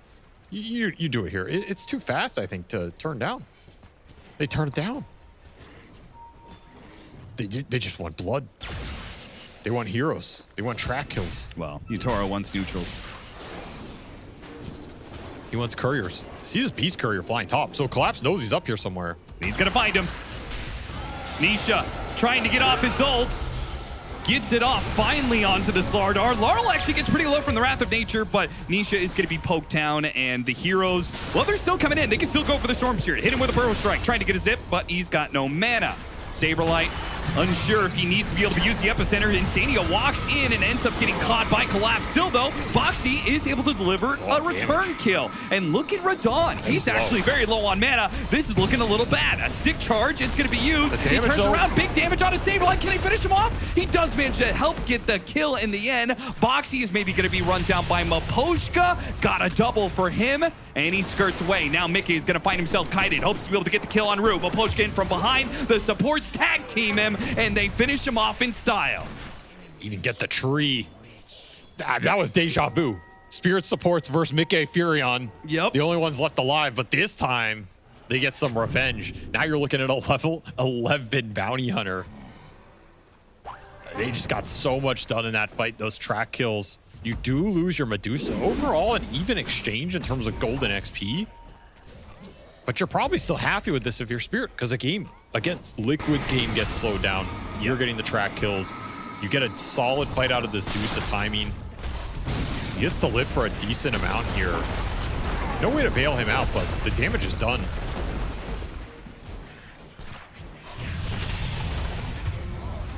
Just track him up, wear him down, one by one. Really well played. The support duo doing some heavy lifting here for Team Spirit. I mean, go get him. This is a high-level bounty hunter, though. These kills, it's not as cheap as they normally are, the pickoffs. Glimmer Cape, they still have a dust, though. God, Zany at the same time. Yeah, 1 for 1, and Saberlight, he couldn't chase down Rue, so that means he's going to get kissed. Simple Glimmer Cape disjoints that play. No Ags available for the Sand King yet means no damage. And I was about to say, was that Roshan going Liquid's way? But that aggressive misstep is now going to throw it straight back to Spirit. You got to remember, that whole fight top happened because Spirit declined to do the Roshan at that point. Yeah. So if Liquid could have taken it away from them, could have swung this game a different direction. But now, oh man, put an Aegis on this Deuce that you have no chance of taking that 5-on-5. Sounds incredibly difficult. What does Team Spirit do with this Aegis? March down some outer towers? I mean, you have two options. Give it to Dusa and you can push, or you could give it to Storm here.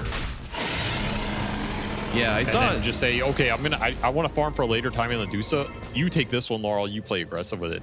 I think that's the lesser of the two here. There would have been an option. What does he mean when Yatoro takes it?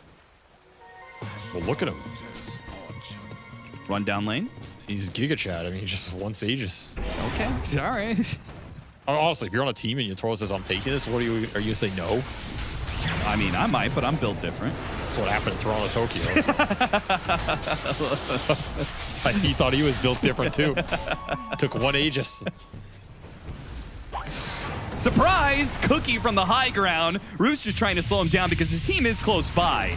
Boxy apparently unafraid of the situation, wants to be able to take the fight with Saberlight. But again, plenty of heroes are behind this Rue Snapfire, who just will not die, seemingly. Double kill picked up for Collapse as he just comes in to deliver the final blow. And now even worse, Mickey. They can't afford for Mickey to die, but die he will. They try to buy back to prevent the bleed out here that's going to happen, but it gets even worse. It's going to be not just Mickey, it's going to be Nisha as well with the buyback on top of it. In fact, it might just be a dieback. 6 for nothing. You didn't even get the Aegis. As Radon's gonna finish that one off. 70 seconds without the Morta. I don't think Mickey did any... He got like, you know, his initial flurry of right clicks off, and then he just gets chased down, instantly dies. Yep. The tracks and the amps, the second you get 3 or 4 off in these fights, it's brutal for Liquid. I mean, they were just so sure of themselves that they wanted to take this fight, but Nisha, he wasn't close to the engagement. I think they feel the pressure of how this game is going, than not getting the aggressive gameplay they want. I mean, I think it's fitting that Team Spirit are in turn just going to 5-man Liquid. Yeah, they say, we know we're stronger than you. You're not going to get an opportunity for little pickoffs. This game is completely in their control now. You don't have enough lockdown and burst damage for the Storm. You don't have enough damage to deal with this Medusa. And you don't have enough dispels for all the tracks and the amps. This Sand King is just food. These are like, this is the double old school counter, right? Track him up, he dispels it, re-amp him. The Slardar Shard makes this matchup really painful. You don't have armor on this hero. You just get melted. And this Ags is not going to save you either. Yeah, it's not a survivability item here. Liquid in big trouble in this game, and the BKBs for Spirit are just going to pour more fuel on the fire. BKB Storm available, BKB Slardar coming soon. And then what do? Your lineup is very magic damage dependent. You're supposed to be ahead at this point. You're supposed to be 17 KO. Dire are scanning. What would you say that win rate is then? If Liquid's down this bad, I mean, 10 or 15%, right? It can't be much better than that. Dota Plus says it's a 9% shot for Liquid. Yeah. I mean, well, the 10%. What's 10%? I got it. No, you're right. You owe me $6,000, Austin. That's settle that. Settle that later. Age is still available for 2 minutes, by the way. Minute 30 here. So if you want to just push in bottom, you have a Scotty done. Liquid can hardly leave the base. Laurel, he's going to get roared up. He's actually going to die for this. Okay, a little bit over the top there from Spirit. And they just given away Radon's Aegis as well for this play. This is not the part you want to fight. And he still has Epicenter. Saberlight, he's going to be able to Burrow Strike Epicenter. This is going to be a ton of damage. Can Radon survive through all of this? He's still at half mana. It seems like he's fine. They've run out of damage on Liquid. They can't do it anymore. Chase down, though? Maybe. They have to play it slow. Saberlight's going to try. Yule Scepter immediately put to use there, stopping the Burrow Strike. Good play. But there is still plenty more where that came from. Mickey, as he's able to teleport in. This could be bad. They could keep going after this, but... the fact you get Yatoro out there is a blessing in disguise. That is a vast overstep for Spirit. They felt super strong with that Storm BKB. He thinks he can't die. Guess what? You still die in that BKB duration, in that roar. There's overwhelming magic damage. And that is just not the place to take the aggressive fight into Liquid's high ground with nobody dead. Yeah. And now catching Miposhka mid as well. And that was the thing, Miposhka, he's not even in that fight. That's a 4-on-5. You don't have the pipe bounty hunter. That's a big missing item. It's on the tracks you don't have in the fight. It's his setup that has made this game so good for you. I mean, that is a throw and a half right there, and Liquid will take it every time. High ground defense fight with Tinker. Give me a few more of those. I mean, I think it's only fair. Overconfidence left Liquid to overstep in game 1. Team Spirit returning the favor a bit here in this game 3. Look at the win rate. This man does not lose with it. Burning, Sumail, and Midwan. Yeah, the classic Sumail Medusa. That's what I think about when I think of him. Signature heroes.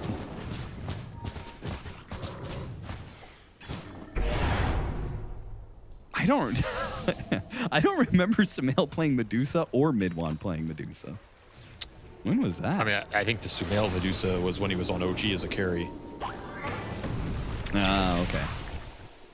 The mid one was when he was also playing carry for...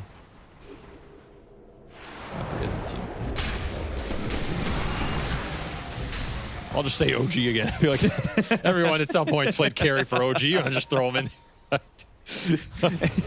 every player has either played or coached on OG. I mean, at this point, it's like the same bar trivia, I guess, you know. At this tournament, 8 years ago, this player played his carry. On this, which team? 11-26. Even though Team Spirit, that was a bad fight, they are still dramatically ahead. 14,000 net worth lead for them. They haven't lost control of this game by any stretch of the imagination. No, they're very comfortable looking towards the next Roshan. They want the BKB on the Slardar arriving very soon. And Liquid, they do finish their Ags on the Sand King. They have BKB on the Beast, so their 2 frontliners are a lot stronger. And they do have all the support items. Like, the Tinker is getting up there. It's doing Tinker things. You do have to respect what this hero does in a straight 5-on-5. Missed the dust, or they'd hit him, but he is so far back. And Laurel gets aggressive again for the punish, but this is a much better place to do so. They'll catch Boxy. Not getting out of that one. That's a really hard play for Liquid. This aggressive go in this game when you're still this far behind. Rare that works out unless you just catch an isolated core. Yeah. Does get you to your Furion BKB. That's the biggest item here for Liquid. Lets Mickey stick in the fight, assuming he doesn't just get amped and hit with the Slaughter Medusa. I was going to say, he could still get popped just by physical damage. But he does have some sustain behind him. All 5 mid-ones land Medusa games were on Secret in 2017, 2018. Yeah, the Secret online was my games were other more guess. recently on SMG. Which, of course, that's what you were thinking of, right? Avery Roar on Collapse here, not onto Laurel. Insania somehow still alive. Jeez, that hero. Almost got Collapse in the trade. Yeah, that would have been a pretty insane 1-for-1 for Liquid there. And largely thanks to the fact that Nisha had an amp damage. But they do not get that kill and that amp damage. It's unlikely that Liquid are going to be getting too many power runes with the current state of the game. So that's a rare boon. As Spirit, they're not done with this area. Silver Edge done for Radon. He can play up. Found Saberlight, chained, and kill. So fast. I mean, you're looking at a Nemesis Curse Storm into the haze. Yeah. Just a brutal amount of burst damage. Yeah, he bought the Ghost Scepter instead of the armor on the Sand King, but he doesn't get a chance to use that item. And this time around, we have Radon going high ground pretty early on with some ridiculous numbers. Wants to close this game out. I mean, it's pretty crazy he went high ground and collapsed TP back up to top lane. Well, they're trying to hunt, right? They're looking for the next play, which is where's this Furion farming if he's likely not just going to sit in his base. Sure. And I think that is the smart move. This Slardar is great at hunting people on these side lanes. You just cannot get out. You do give up these kind of map control. Not going to be able to get this kill quickly. Rue saved by the Stone Gaze, and instead it's the Tinker who's going to die. Again and again, this Snapfire. The tankiness of this hero has proven to be such a boon for Team Spirit. Boxy is going to be kissed down likely as one of them finally lands. Saberlight setting up for the epicenter. Goes in. Two-man burrow strikes. Not too bad, but Collapse. He just pops the BKB, shrugs it off. Ghost Scepter's only going to last so long here for the Sand King. Once it's done, he's done. Too tanky. This is the name of the game here. Every time Liquid initiate on one of these heroes, it just takes them too long to bring the hero down unless you're willing to TP Mickey directly onto that guy. And that's just so risky. At this point in time, it's looking like a game where Liquid are going to have to funnel all the experience they can to get Mickey to 25. That's their Hail Mary. I don't know if a Treant's going to win you this game. If Medusa just marches towards your base with an Aegis. Yeah, I mean, that's what I'm saying. You got to have the side lane pressure to somehow split Spirit up so they don't just end the game on you. Get some sort of mistake out of them. I think maybe it's just the beast items. Like that, if you get the Shiva's refresher on Nisha, I think there's some potential you could just all in the Medusa. Is that crazy? I think that's crazy. I mean, what other way do you have to win a fight at this point, though? I think literally the only way they can is if they can somehow get Spirit to overreact to a split push. And then they are able to take a numbers fight as a result. I don't think Spirit overreact to much. Yeah, I don't think so either, but... You know, they'll pick Dusa and lose with it 5 times in a row and then still pick it. I'll take that over trying to kill Yatoro's Medusa.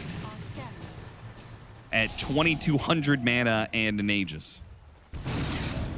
I've seen worse. Oh, we're only 31 minutes in. What? Never mind. I don't know if I've seen worse. He's almost leveled. You thought it was like a 40-minute game or something? Just saying, the timings he's hitting are ridiculous here, and they are. He's approaching that level 25. It's going to become that much tankier. We'll have a full Bloodthorn by then. Man, so much damage. So much damage. I mean, it seems like they are just waiting until they get enough pickoffs. They assume that they're going to get pickoffs on Liquid. Oh, they're Spirit. hunting for them, and they might just find a big one in Nisha. Nisha stunned up once. He does have the BKB. Let's see if there's a chance. No, collapses in the area. No chance. They were getting swarmed on. Spirit's hunting the side lanes pays off here in a big way. That's a lot of time on the clock for you to march down a lane. And the other lanes are nowhere close to being in. We talked about how much this Tinker Furion did in game 2 in terms of controlling the map, pushing the waves in. Yep. I mean, Spirit have done an equally good job in this game 3 of controlling the map and not allowing Liquid to get too aggressive. They're instantly setting up. The Bounty Storm instantly TP bottom because they're already looking to prevent Liquid getting this map out. Liquid just feel too scared to aggressively shove these lanes. The Bounty Hunter effect has been ridiculous in this game. It really has. And they feel like they're going to find somebody. It's Insania. A Crush, Yules sets up that kill. Meanwhile, the Sand King on the other side of the map. Once again, a Ghost Scepter and a Burrow Strike will not save you. 2 kills lead to another 2 kills. Team Spirit are rapidly suffocating Liquid out of this game 3. Bloodthorn done just as the push arrives, and you have that banner to drop. Collapse got an awkward position, but does not have to use the BKB. Saved by Rue, and Radon holding that charge for later. Plants himself aggressively behind this tower. Caught Boxy, he pops the ult, makes a run for it. Caught in the Gorgon's grasp, and a zip in from Larl should be the end of him. Roar goes out, Nisha trying to finish off Collapse, but a beautiful cookie gets him to the other side. Nisha, he's not making it out, man. Radon is just having the freest fight of his life. He's standing there, and Liquid are trying to hit the heroes behind him, and Radon's just able to deliver arrow after arrow, blotting out the sky, and Liquid going to be a blot on Spirit's journey forward in this Blast Slam 3 as they finish up 2 lanes of barracks, likely probably going to go for Megas with 75 seconds until Liquid are back up as 5. Probably asking themselves, is that it? Is that all you have in this game? Like, that's your high ground defense with a Tinker lineup? It was barely a defense. Just 1-by-1 solo plays. Liquid completely outclassed here with some of their signature heroes in a lineup where I thought they were going to control the pace. They controlled nothing. Well, Poshka was chilling by the fountain, trying to get some vision, see what's going on. He does get caught for it, but that's Megas. The trade-off is Megas. Still have a minute on this Aegis. You hit 25 on the Dusa. You have your extra intelligence. I mean, this is... Jumping off after Mickey, and he just gets blown up so quickly. You can't deal with Slardar Dusa this late, not with this kind of lineup. No way. BKBs will not save you. They have the firepower to burst you down with just raw physical damage. Nisha, a second roar attempted on Collapse for the same kill he was looking for 50 seconds ago. He will fail to get that kill. Liquid will fail to stay in the tournament. Spirit will knock him out. This is one of those series where it feels like whoever wins this series might go to the finals. They're both absolutely capable of it. Sure. And it is Spirit to come out ahead here. We saw glimpses of that TI Championship squad in Game 2 with the pace, the tempo, the Furion. They get the Furion again in Game 3. Spirit tempt fate, but they say, you know what? We're just going to play better. Pace on the heroes be damned. We don't care about theory-wise what's supposed to control the tempo. We control the tempo because, you know, I think both these teams think they're the greatest team in the world. Collapse says, job done, I'm out of here. And you can't blame him. I mean, that's a hell of a performance from Spirit in this Game 3. Not an easy game to make look that dominant. And honestly, my MVP, that man right there, Maposhka, this guy just ends up controlling some of these games beautifully from the 5 position with all these little maneuvers and sentries and wastes of time and scouting. And by God, he does it again. 5 position shines on Team Spirit, setting up his cores to go 10-2-19 on Neotoro, 10-3-17 on Laurel, and 9-2-20 on Collapse. He made his team's life just easy. It's just so much of Liquid's potential pace got destroyed, wasting time on this bounty hunter. So many moves they didn't get to make. And ultimately, they never really got to combine the cores early in that game like we saw in game 1. I think that's the crux of what this came down to. They started getting hunted first. It was aggression from Spirit. And sometimes the best way to slow the enemy down is just go on them. Yeah. Even if the play doesn't work, they're not doing anything of their own. They're not going on you. It ends up working out a lot better. Seems like this is one of the rare times where you could bet against Mickey's Nature's Prophet. A rare loss I still would. For Team Liquid. I'd still bet on it. And Liquid out of the tournament. Team Spirit will move on. Let's head to the stage for some interviews. I'm here with Rue. Congratulations. I know it was a long series for you guys, but in that game number 3, Snapfire, not picked up often. You guys picked it up quite early as well, so give me a little bit of the reasoning behind picking her here and how it worked so well for you. Snap? Yeah. It just combo with Slardar, like we can kill Furion sometimes. It's a good ultimate versus in King with Master, so you don't need to commit in his epicenter. So just a normal hero, yeah. So you kind of knew that you wanted that Slaughter quite early on, and picking the Snap led into it. Yeah, we was thinking about Slardar. It's just a good hero with stun, and this hero don't need much items, so. And what sort of went wrong for you guys in game number 2? Because it felt like you didn't have much space in there at all. We just lost 2 lanes. They was too hard, like unstable. We just lost 2 lanes and that's all. That's pretty much the whole game. And then, of course, game number 1 that started it off, you guys had a massive comeback.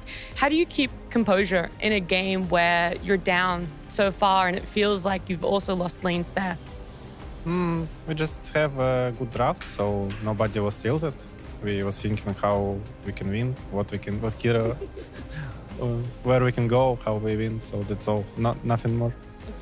Awesome, well, Ruud, thank you so much for joining me. Congratulations again, and I look forward to seeing you guys play tomorrow. Yeah, thank you. What a beautiful game 3. Again, that is the issue with the Gauntlet bracket. I think both teams, we can all agree, if there was a lower bracket, they easily could make some type of run. But here, you lose, you're eliminated.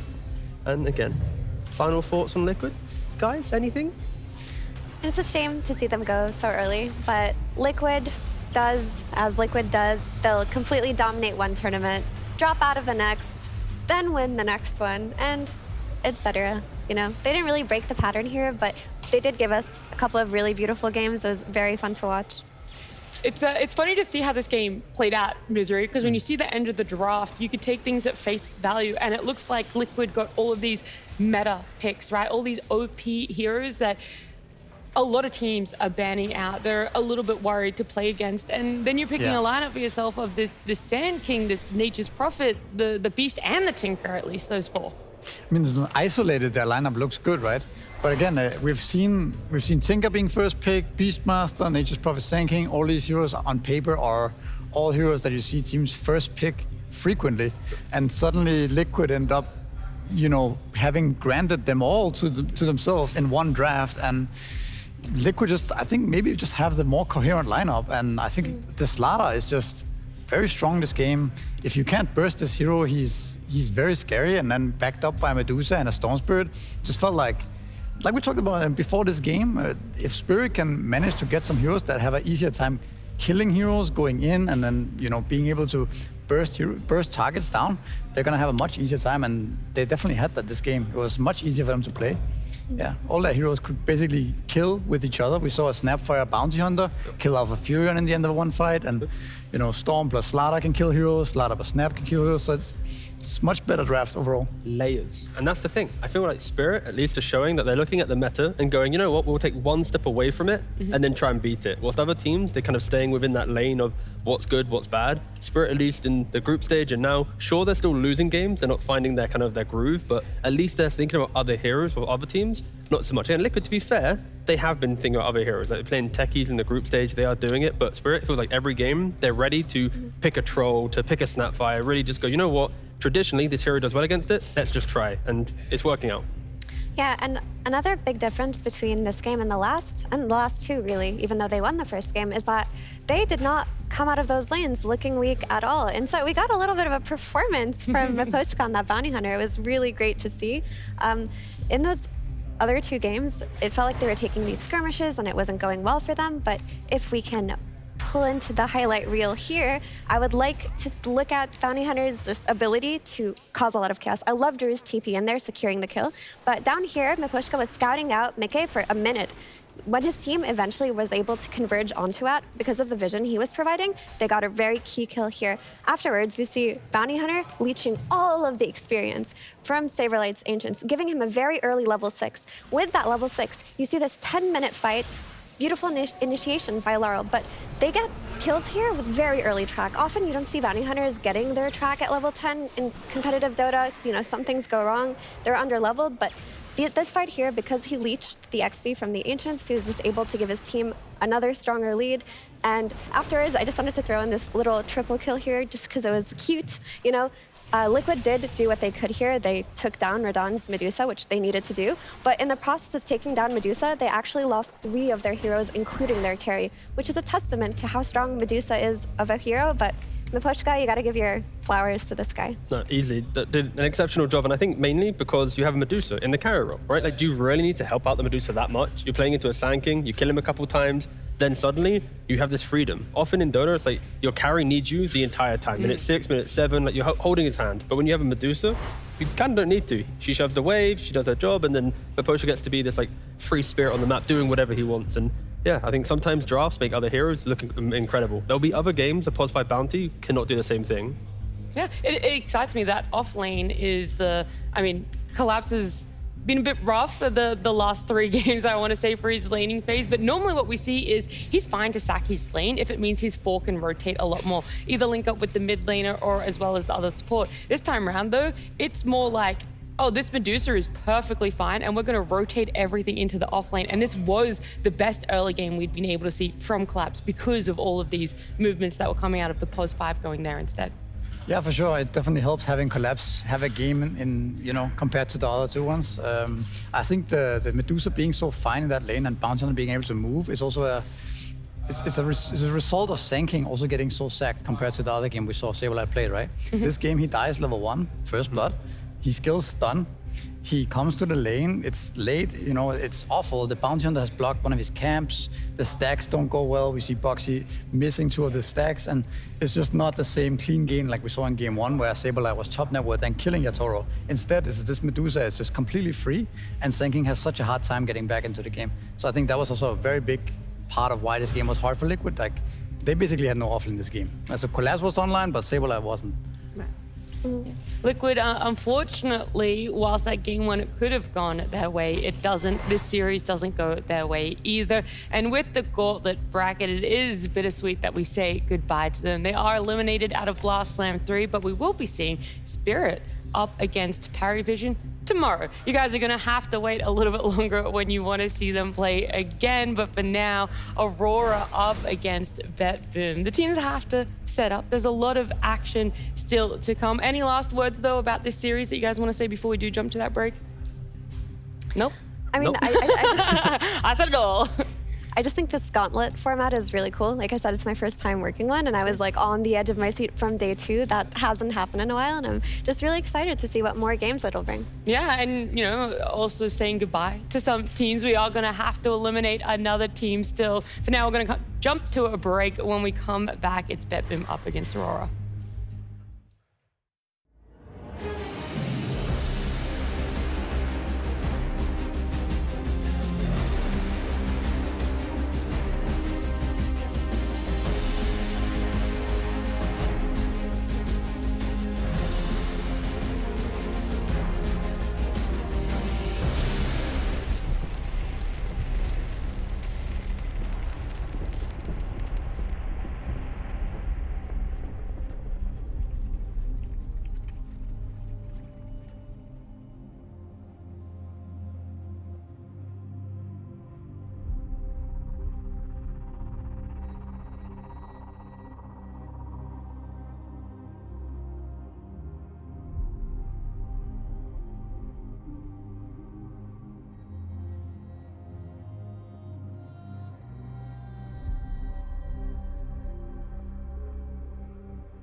My least favorite thing about this patch is that every carry is just asking me to play Jakiro every game. And I'm bored, man. I'm bored of playing Jakiro. Give me some Phoenix, you know, some Chen maybe, but no, you have to play Jakiro. Fly, you just have to play Jakiro. The one disgusting thing in this patch, most disgusting thing in this patch is Jakiro. Honestly, I hate this hero. I just want to nerf it to 0 or just remove it from the game. The biggest thing I hate about this patch that I have to play as 3 or 4 heroes, and every ranked for me starts with okay, Apparition ban, okay, Tinker ban, and you pick Ringmaster or you pick Jack Hero, and you need to be really fast, because if you don't pick it faster than enemy, you're gonna see this hero banned both sides, and the enemy will play and crush you, and you have to play it. But when you sitting and feeling okay, I'm done playing these heroes, I want to play other heroes, and you pick something, for example, like Bane, you playing against Ringmaster and Jakiro, and you're okay, this game gonna be hard. So I want patch really bad. So I don't like patches when there are no supports in position 5, but now there are too many of them, and I have to play it. But when no Imba heroes, you can play whatever you want, and nobody gonna say why you don't pick, and I have to play against it. So it's very simple for me. It's just that simple. In fact, you can't win at all. You're either playing Jakiro, and that's boring, or you're playing against Jakiro, and that's boring because you're just bound to lose. It's also funny, though, that we mostly heard it from the off-laners and the position 5. I want to know if there's something different the mid lane. Maybe they're I don't really deal with Jakiro. No, because Jakiro then ganks mid, so the mid laners don't like Jakiro because they gank. Okay. They take the towers. Then the carry doesn't like Jakiro because he also takes the twin gate and takes his tower, so Jakiro just universally is not liked. So yeah, I'm happy for a little ladder patch to get rid of it. I'm fine. Would you guys also say that's your most hated hero at the moment? I agree. The fact that I have to get it banned every time, I have to play it. If you don't play one of those 4 heroes that Panto mentioned, What was it? Tinker, Jakiro, Ringmaster, AA. If you don't pick one of those 4, you instantly start the game on a bad foot. Someone's we're losing because my support didn't want to pick this hero. It's please, I want to play a Willow or a the mental Phoenix. game. The mental game's already lost. You have to appease your cause, so you're forced to play it so they don't get, give up at 20. They're also objectively the best heroes as 5, so you don't want to play against them either. It's just so toxic to play against Tinker or Ringmaster, and so yeah, I completely agree with Panto. That's exactly how I feel playing Pops as well. So it's terrible. At least Ringmaster's fun. I mean, I'm having That's fun. true, yeah. I love playing Ringmaster. That is boring to play. When everyone thought he was bad, when he was put into the meta in Dream League and he went 0-4 that day and everybody forgot about him. I said, no, this is a broken hero. People just are not playing him enough. He's fun. You just throw your stuff around and you put people in boxes, and he has nice voice lines. Cool hero. Well, we'll see out of those 4 what gets let through, potentially what gets banned out in our upcoming series. But either way, the draft, it's still very far off in the distance. Right now, we want to focus on Aurora Gaming and their path to being here in our first round of our gauntlet. They know someone's up here, they're going to find him. Marin straight in, gets the setup, but the escape pack comes into play. The Nightfall pushes forward to take down Crit. He even looks to try and take down Marin as well. If the Nightmare locking him down. While Aurora Gaming have finally broken into the field of top 10 teams, something has gone a bit wrong. Following in their cousin BetBoom's footsteps, Aurora have shown that they can beat any team, and that they can throw any game. Looks towards the Marbars, they get the BKB off, they got the grip and controlling Marine. Aurora bringing in the damage to bring the storm down. Their group stage offered another data point to this worrying trend, with a hard loss against Parivision leading Aurora to the bottom of the group. To shrug off this reputation, they'll need to prove themselves in the grueling gauntlet to come. There's our roster right there. Nightfall, Kitaka, Toronto, Tokyo, Mira, and Panto. We've already agreed with a lot of things Panto has said right now about what it is to play a position 5, but they're at the bottom of the groups. They had a pretty difficult day yesterday. Their opening game against Parivision, this should have been a win for themselves, right? If you go back, you watch the replay, it was a lot of fun as a spectator. I'm sure, though, as Aurora Misery, you were not having a lot of fun because you lost with a net worth lead. Yeah, that game was pretty crazy. They actually had a net worth lead the entire time. Even against Megas, they had net worth lead, and they had Refresher Magnus. They had all types of things going for them, but I don't know, just Parivision was too clutch, I think. And just, yeah, I mean, I think the thing about Aurora as well is that it feels like they're very hit or miss in the games. It's very, all or nothing. It's very risky, high risk, high reward type of play style. A lot of their players have this flair to it. I think maybe it's the dark horse of the tournament a little bit, just because I think they could really make a big run here, but at the same time they could also easily drop out early. I mean, it's just impressive when you think about the roster coming together, right? Out of nowhere, they make a new Eastern European team, instantly top 6. Sure, they have one bad fissure event. They get another top 6. They played 3 events, 2 are top 6. Like, for a new team to form halfway through the season and to already be a contender for the final days of a playoff is very impressive and testament to the players that they have. But I did do a bit of a deep dive, if that's okay, in regards to the consistency. Everyone keeps saying that Aurora throws games. Everyone keeps saying that Kiyotaka and Nightfall with his BKB usage, wanting to go back to base and be safe. Kiyotaka with his solo plays, trying to go for the extra pickoff and then throw away a game. They say they're volatile. Every panel I've been on, listening, flaming them. But I've done the deep dive. I don't know if that's been said here But yet. they're wrong. I've done the stats, I've looked at it. The team so far at Blast, right? Gaming, 51 games on the patch, yet to throw a single 10,000 gold lead. Consistency is key for gaming. They can't win anything though, doesn't matter. Tundra though, they're kind of winning stuff, but they've thrown the most. Statistically, out of every team here, they are the biggest chokers at Blast Slam. But look at Aurora, 3 chokes, 3 throws, only 10,000 gold lead. They're not as throwy as BB, they're not as throwy as Paravision or Tundra. People keep saying they're the biggest team to throw, but they're not. Look, the stats don't lie. This is like half cherry picking information, because whilst I agree with you, T, they are not like the biggest throwers. You have to turn this into percentage. You can't just look at the number of games they throw, because 10 out of 124 doesn't matter. is not a bigger stat than 5 out. No, Actually, it is. But yeah. It's fine. We looked at the percentages. It's fine. It's good. Right now, all we're looking at is the fact that people keep just saying random things, but they don't throw. Only 3 times. But everything else, when they lose, they lose. It's an honest loss. Well, look, maybe the stats don't lie about it, and maybe we can talk about what is going on behind the scenes with Aurora, but let's hear just from them, who is the biggest griefer on that team? From my point of view, the biggest griefer in my team is me or Mira, because we are supports and we need to tank. When other players are ruined, we anyway need to say, guys, it's our fault. We will try our best later. We will reveal, we will buy wards and everything like this. So it's me or Mira. We talk about, like, you know, there's more going on behind the scenes for pro players, like how much they're scrimming and pubbing and all these hours that go into what they do. For supports, it's more than that. You have to take responsibility. You have to take the emotional brunt of when you lose a game. Oh, yeah, guys, sorry, I missed my role. That was me. That's definitely why we lost the game. Just like in pubs, you got to be the team therapist. Professional Dota, apparently, if you're a support, you're also the team therapist. I feel like it's easy for a support to take the blame. You know, the core players, not everyone has an ego, but like they want to be the guy getting the rampages. So for support, it's like, I'm so sorry, I missed my ult. You know, you take full blame. Now the core's full good. Oh, sorry, I was wondering what we were looking at here. The boys, you know, when it goes to a game number 3, you get a little bit more time to relax, decompress for yourself. So Aurora, they've been waiting around for this series for themselves, but hopefully the mental is reset, because we've talked about this game that they lost against Paravision yesterday in group stage. They lost with a net worth lead.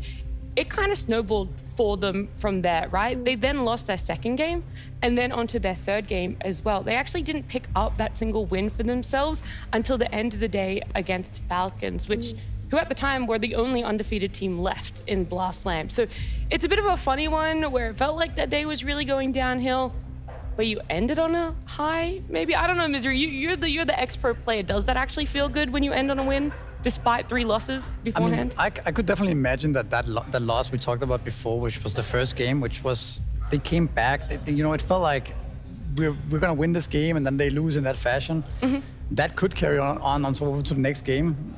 Mentally, I can definitely see that. And then after a couple of losses, you kind of let it go and you play well in the last game of the day, right? And you end up winning. I think it's a decent, you know, situation going into this today. Ending on a win is always better, I think, than ending on a loss at least. But I think it's just hard to predict what they're gonna bring out. I think, yeah, looking forward to see how good they're gonna be today. I just can't get over the bans from Falcons in that game, where it's like they banned Doom, Arc, and Shadow Fiend, and it's like, I feel like Falcons in the first phase, when you're banning out, you know, Shadow Fiend and Arc and even the Invokers, like, of course you're respecting Kiyotaka, but no team does that, really. No team does these type of bans, so I think maybe you could argue Falcons were being a little bit lighthearted with that final game of the day. But of course, for Aurora, taking any win is good to bring that momentum through to the I was going to say, gauntlet. I don't want to overshadow this. I am sure Aurora, they're coming in, they're feeling a little bit better than how their group stage went for them yesterday. The other team, though, we have to check on their mental, is BetBoom team. And let's have a look at exactly how they've ended up in this position. Aegis claimed, though, a little bit spooky, but GPK is there to remedy the situation. Incredible jump back in, the bait of the Tiny, dangling his expiring Aegis in front of them. Every single time BetBoom seems to have taken a step forward, it's followed by 2 steps back.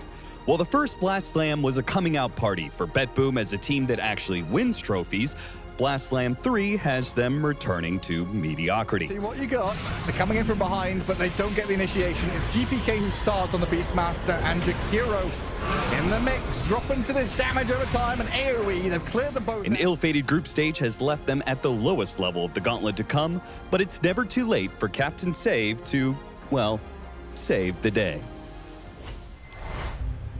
He's got a lot more going for him, all right? It's a bit of a tough ask. I have heard as well they don't have their head coach, their main coach here with them, and he offers a lot for them. But the other thing that's very noticeable on your screen right there is their position 5. You'll be seeing Fly. He's standing in for BetBoom team right now, so they're not going to have their normal position 5 in Kataomi. Fly has very graciously stepped in and said, I would love to play a LAN for you guys here.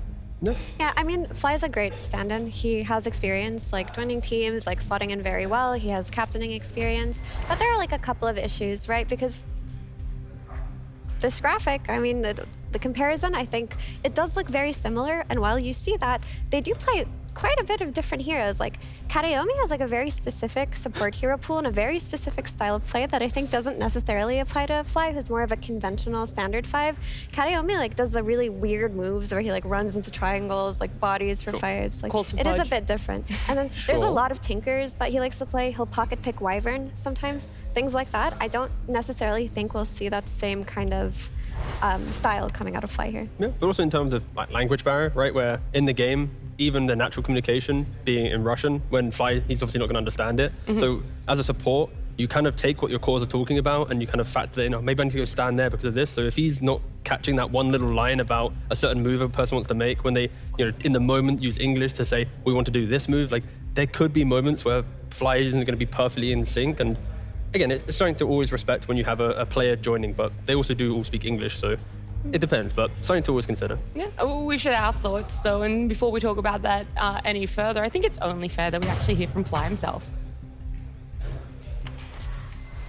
So there's a lot of pressure on me as a stand-in for BetBoom right now.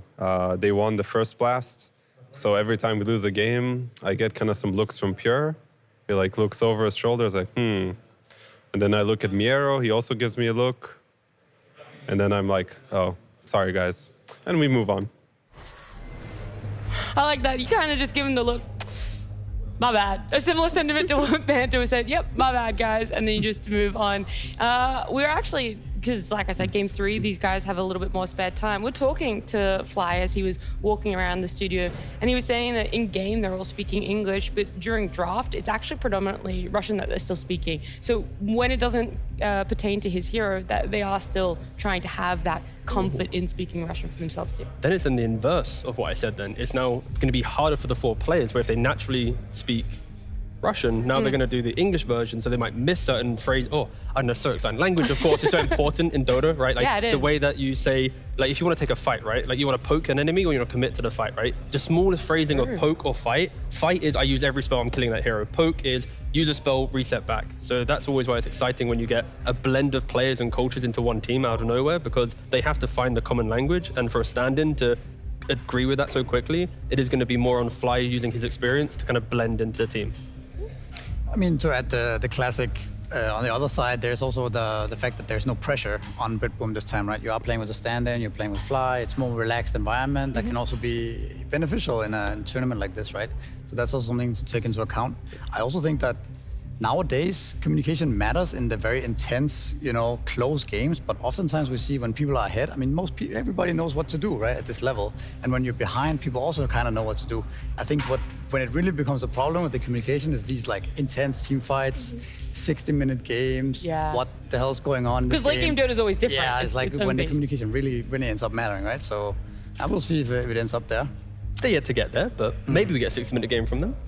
I also think there's more than just, this gauntlet, the single elimination, having a stand-in, everything that's building up for both sides here is the fact that they've been previous teammates before. They're actually quite familiar with each other. We've seen a lot of hot swaps when it comes to players, either in their position or between these two teams of BetBoom and Aurora. I mean, look at it here. Nightfall, Toronto, Kiyotaka, they've all at some point played for the BetBoom roster, or maybe even the inverse, if you want to say, with Save and Mira there as well. So they're very familiar with each other, I think. They are, and it's just really funny to me, because for me, this is like the toxic cultural exchange between these two teams, with the exception of Miro. He's just like a force of positivity in like every team he plays on. But it's really funny because both of these teams have the style or like a little bit of remnants of that BetBoom roster when they were all playing together, where they'll lose games that they should have won, maybe they'll tilt, maybe they'll have like some odd moments. Both of these teams have expressed that very thing. Yeah, I think that could easily be the storyline of this game also, that there is this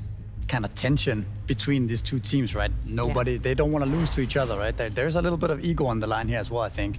More than usual, perhaps, because they have this history together. Sure, but also then they both are teams that play in the shadows of another Eastern European team, right? They're looking at Paravision, the one that wins the tournaments, get to grand finals, Spirit that everyone talks about, right? These are two rosters that, we discussed them, but they don't win tournaments, they don't get there. Sure, again, maybe last year they did, right? But I think they're kind of in their minds like, we wish we were the best Eastern European team. So I think this is like the small step to then getting back to being like the top two team in the region, the best team in the region, because at the moment they're just not.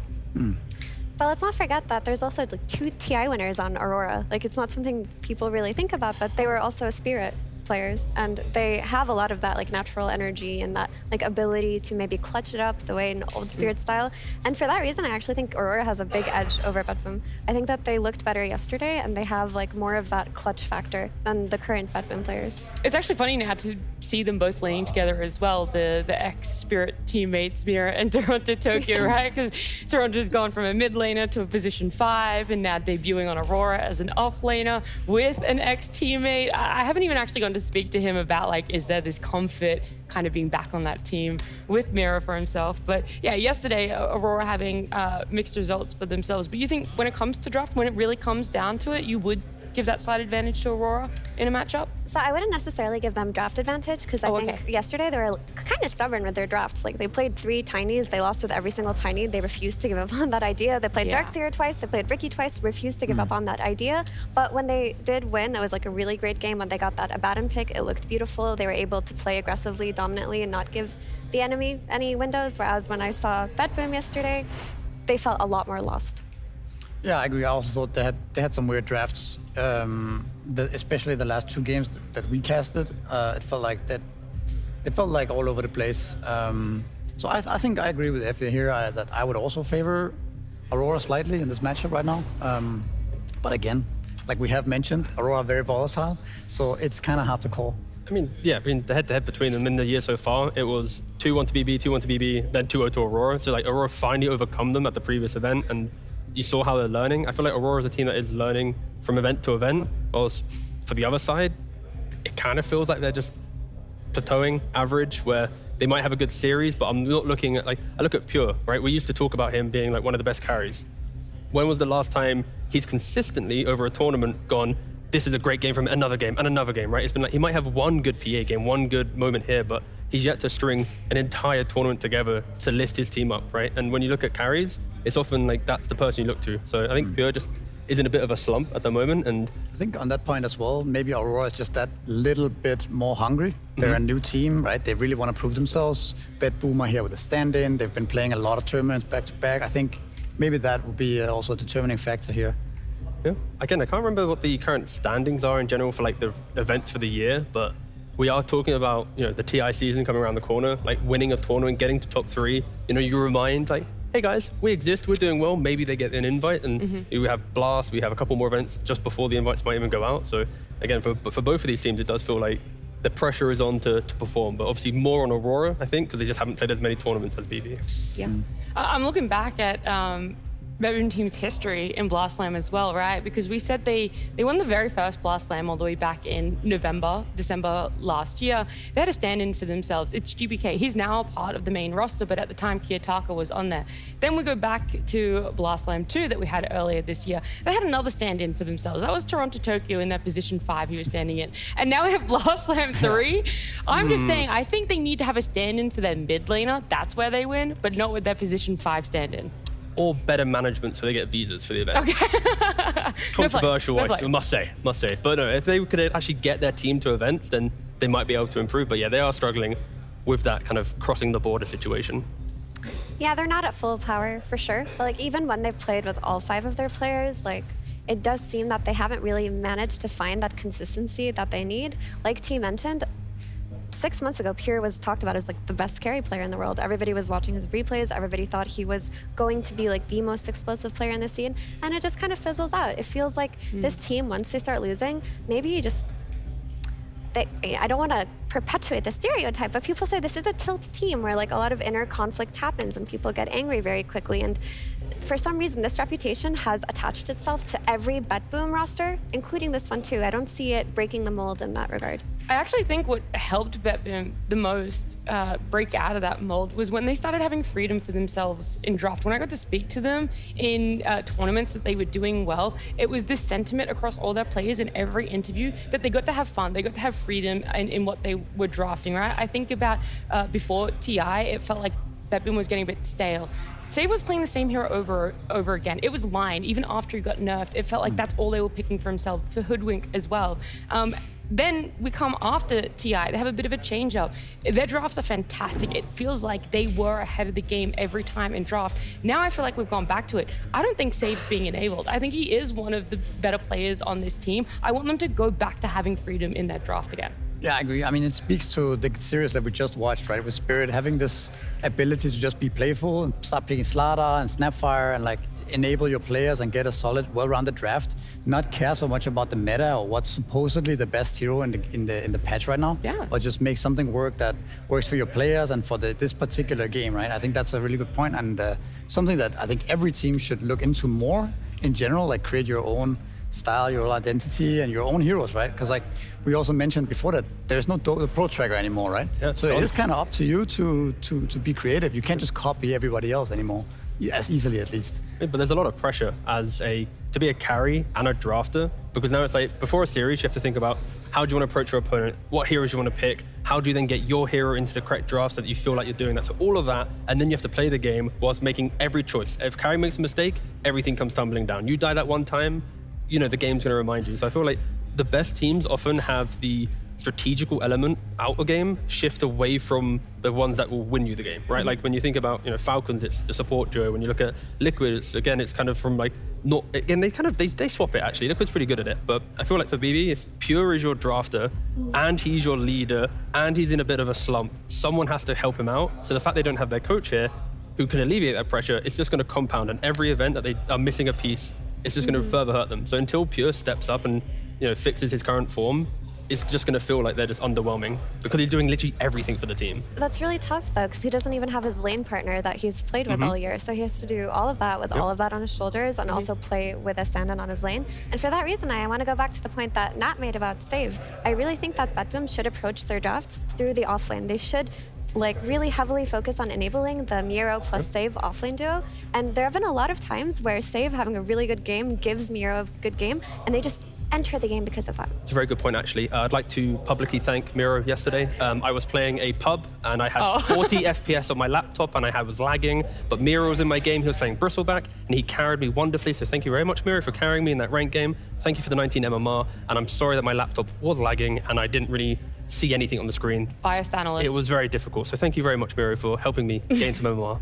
Great guy, Miro. But really, people do forget that when Ringmaster was looked at as a bad hero, it was Save who started playing it and like owning with it at the Fisher tournament. He just brought that hero into the meta. It was only Whitemon playing it outside of him. He won almost every game for them off of that hero. And then suddenly it's like one of the most contested heroes of this patch. And one of the games that they won yesterday, one of the games that BetBoom won for themselves yesterday, it was a Rubik. I guess you read my mind. This is it. That's the freedom that I'm talking about. It's coming through in Save a little bit. Rubik, we talked about it a little bit, Misery before as well in the previous series of maybe could we see it. This one, it actually feels like it is a potential to be picked up. Maybe Save feels stronger in it.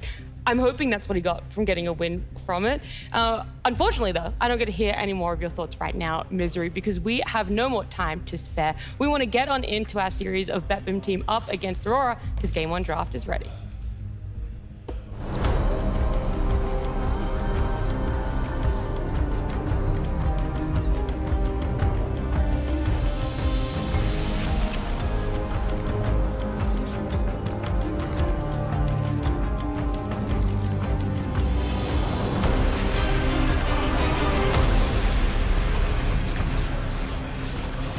Finally, we're here, ready for game 1. To answer Nat's question about the Rubik, I hope we see Rubik. I like the hero, but it's very rare that it's good for the game nowadays, I would say. It's very reactionary. Yeah, I mean, he picked Rubik versus Ice Path and versus Chikuchi, so it made a lot of sense there. But I do think that Save is a player who brings a lot to the table in terms of like clutch plays and game-changing plays, and giving him heroes that can allow for him to make these big moves really can be game-changing. And if you're not playing with your full safe lane duo, it is time to prioritize your offlane in your draft. Yeah, for sure.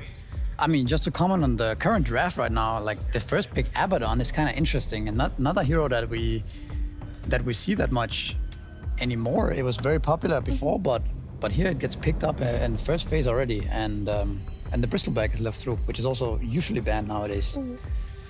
They did win their last game of the day with that Abaddon, so maybe it kind of instilled more confidence in them or reminded them of what the hero can do for you. Like it gave them a lot of early game tempo, and that could be the route that they're taking.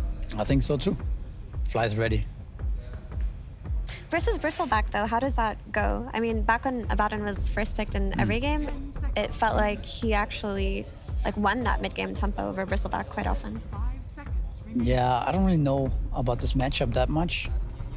I mean, seems like the Bristleback can kill the Abaddon, like take his ultimate away pretty fast with the physical damage. At the same time, you can remove the goo. So there's a little bit of interaction there. We still don't really know if it's an offlane Abaddon or a carry or even potentially a support Abaddon.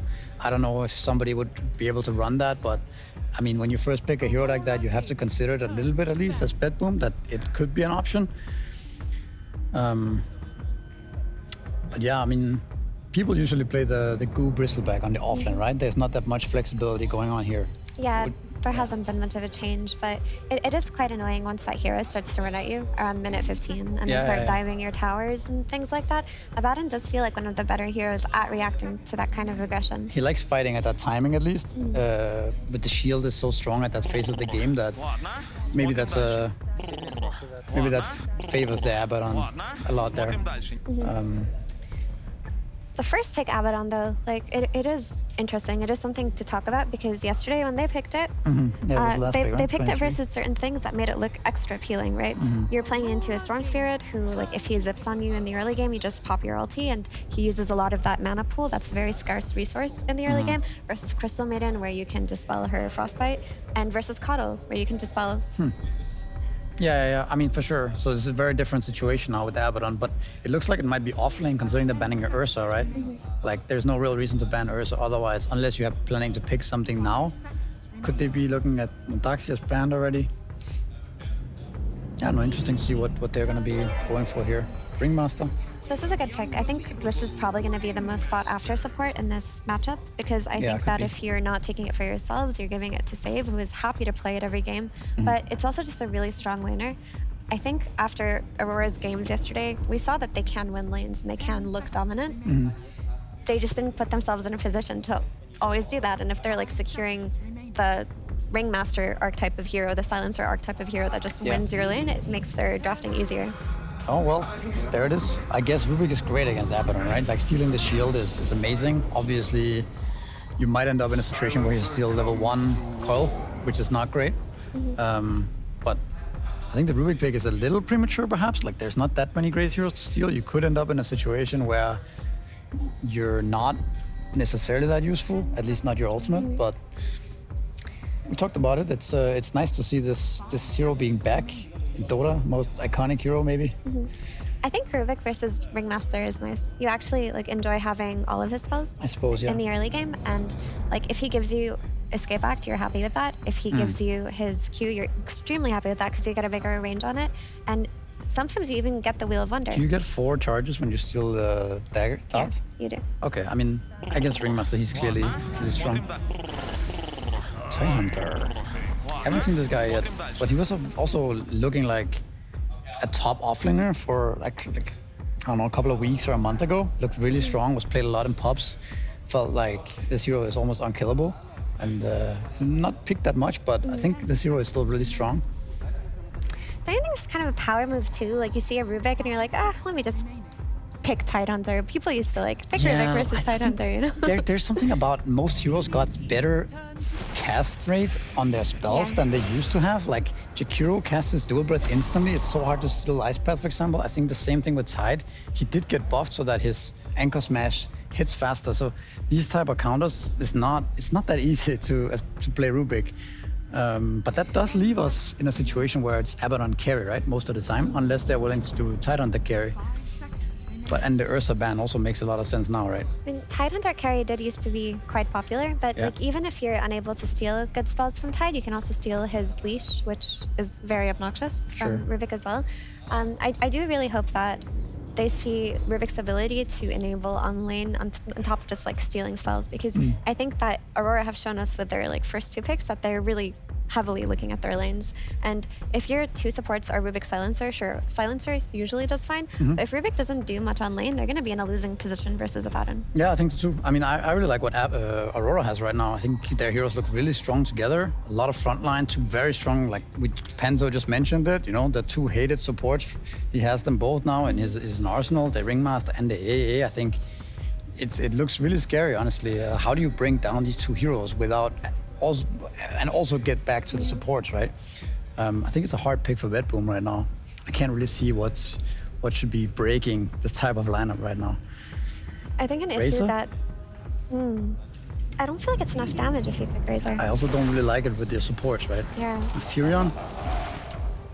Is that enough damage? I don't know. Versus Tide, like the hero does do plenty of damage later on, but typically when you'll get Tide counters in terms of heroes that can kill him, it's things like Terrorblade and not things like Nature's I also Prophet. feel like if Aurora gets a hero now that somewhat solves the Furion, then does he really like counter?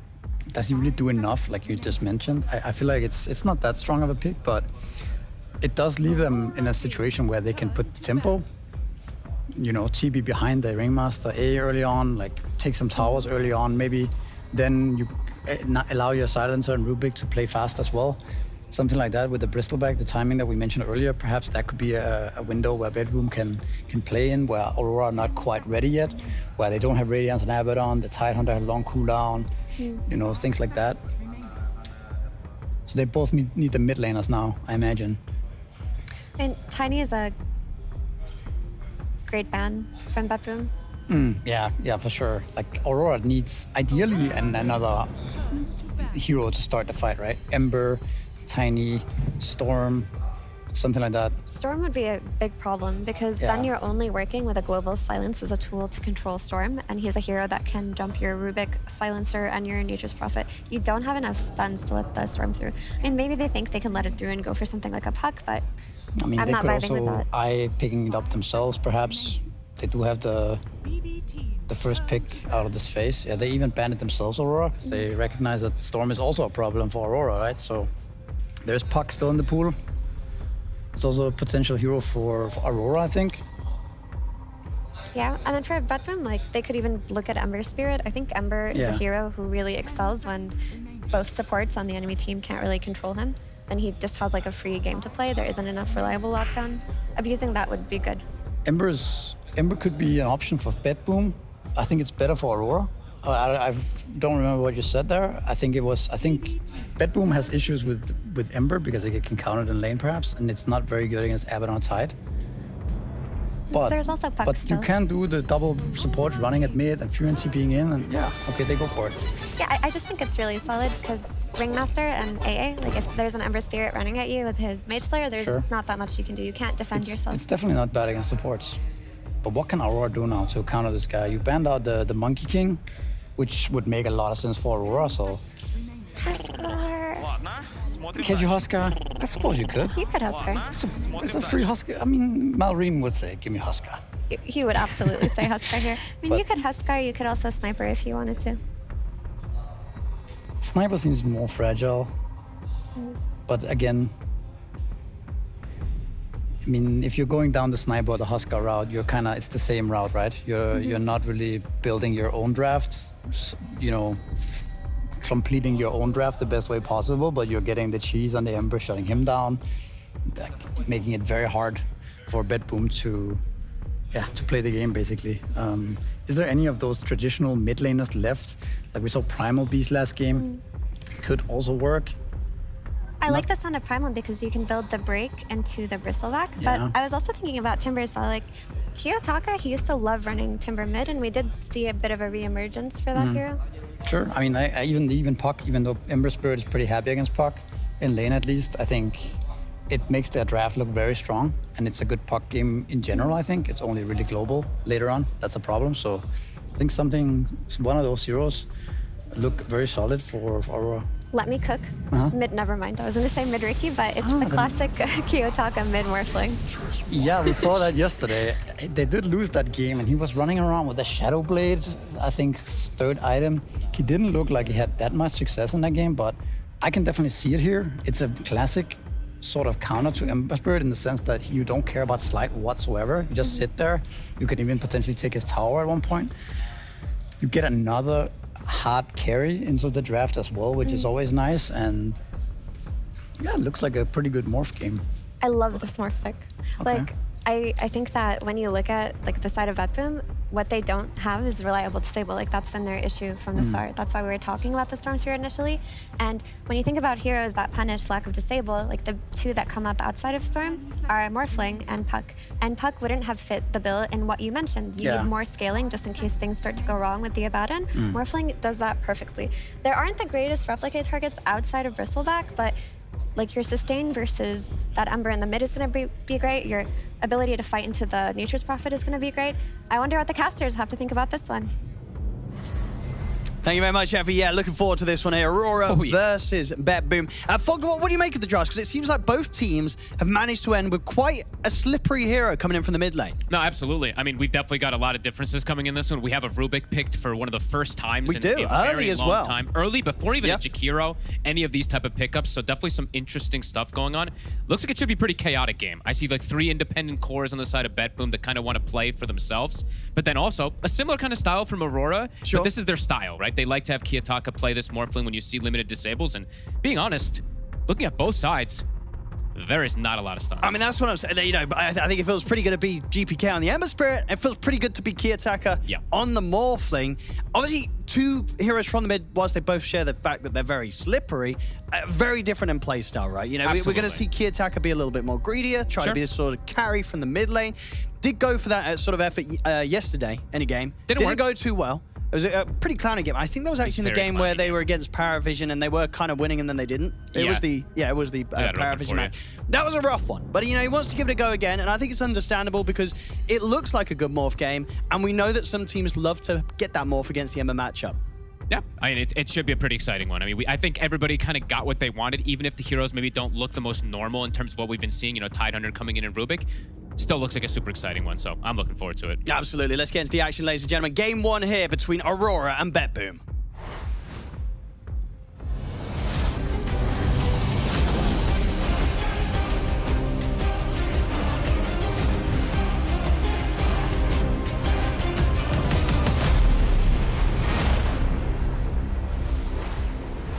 And here we go. Unfortunately, we got to pause. We got to pause. Hopefully, it's going to be a short pause. We're going to get it fixed right away. Yes, please. So don't worry. We'll get this sorted nice and quickly. We'll send the bald boys on the case, one of our bald panelists. Go and fix it. They'll Thank you sort very it much.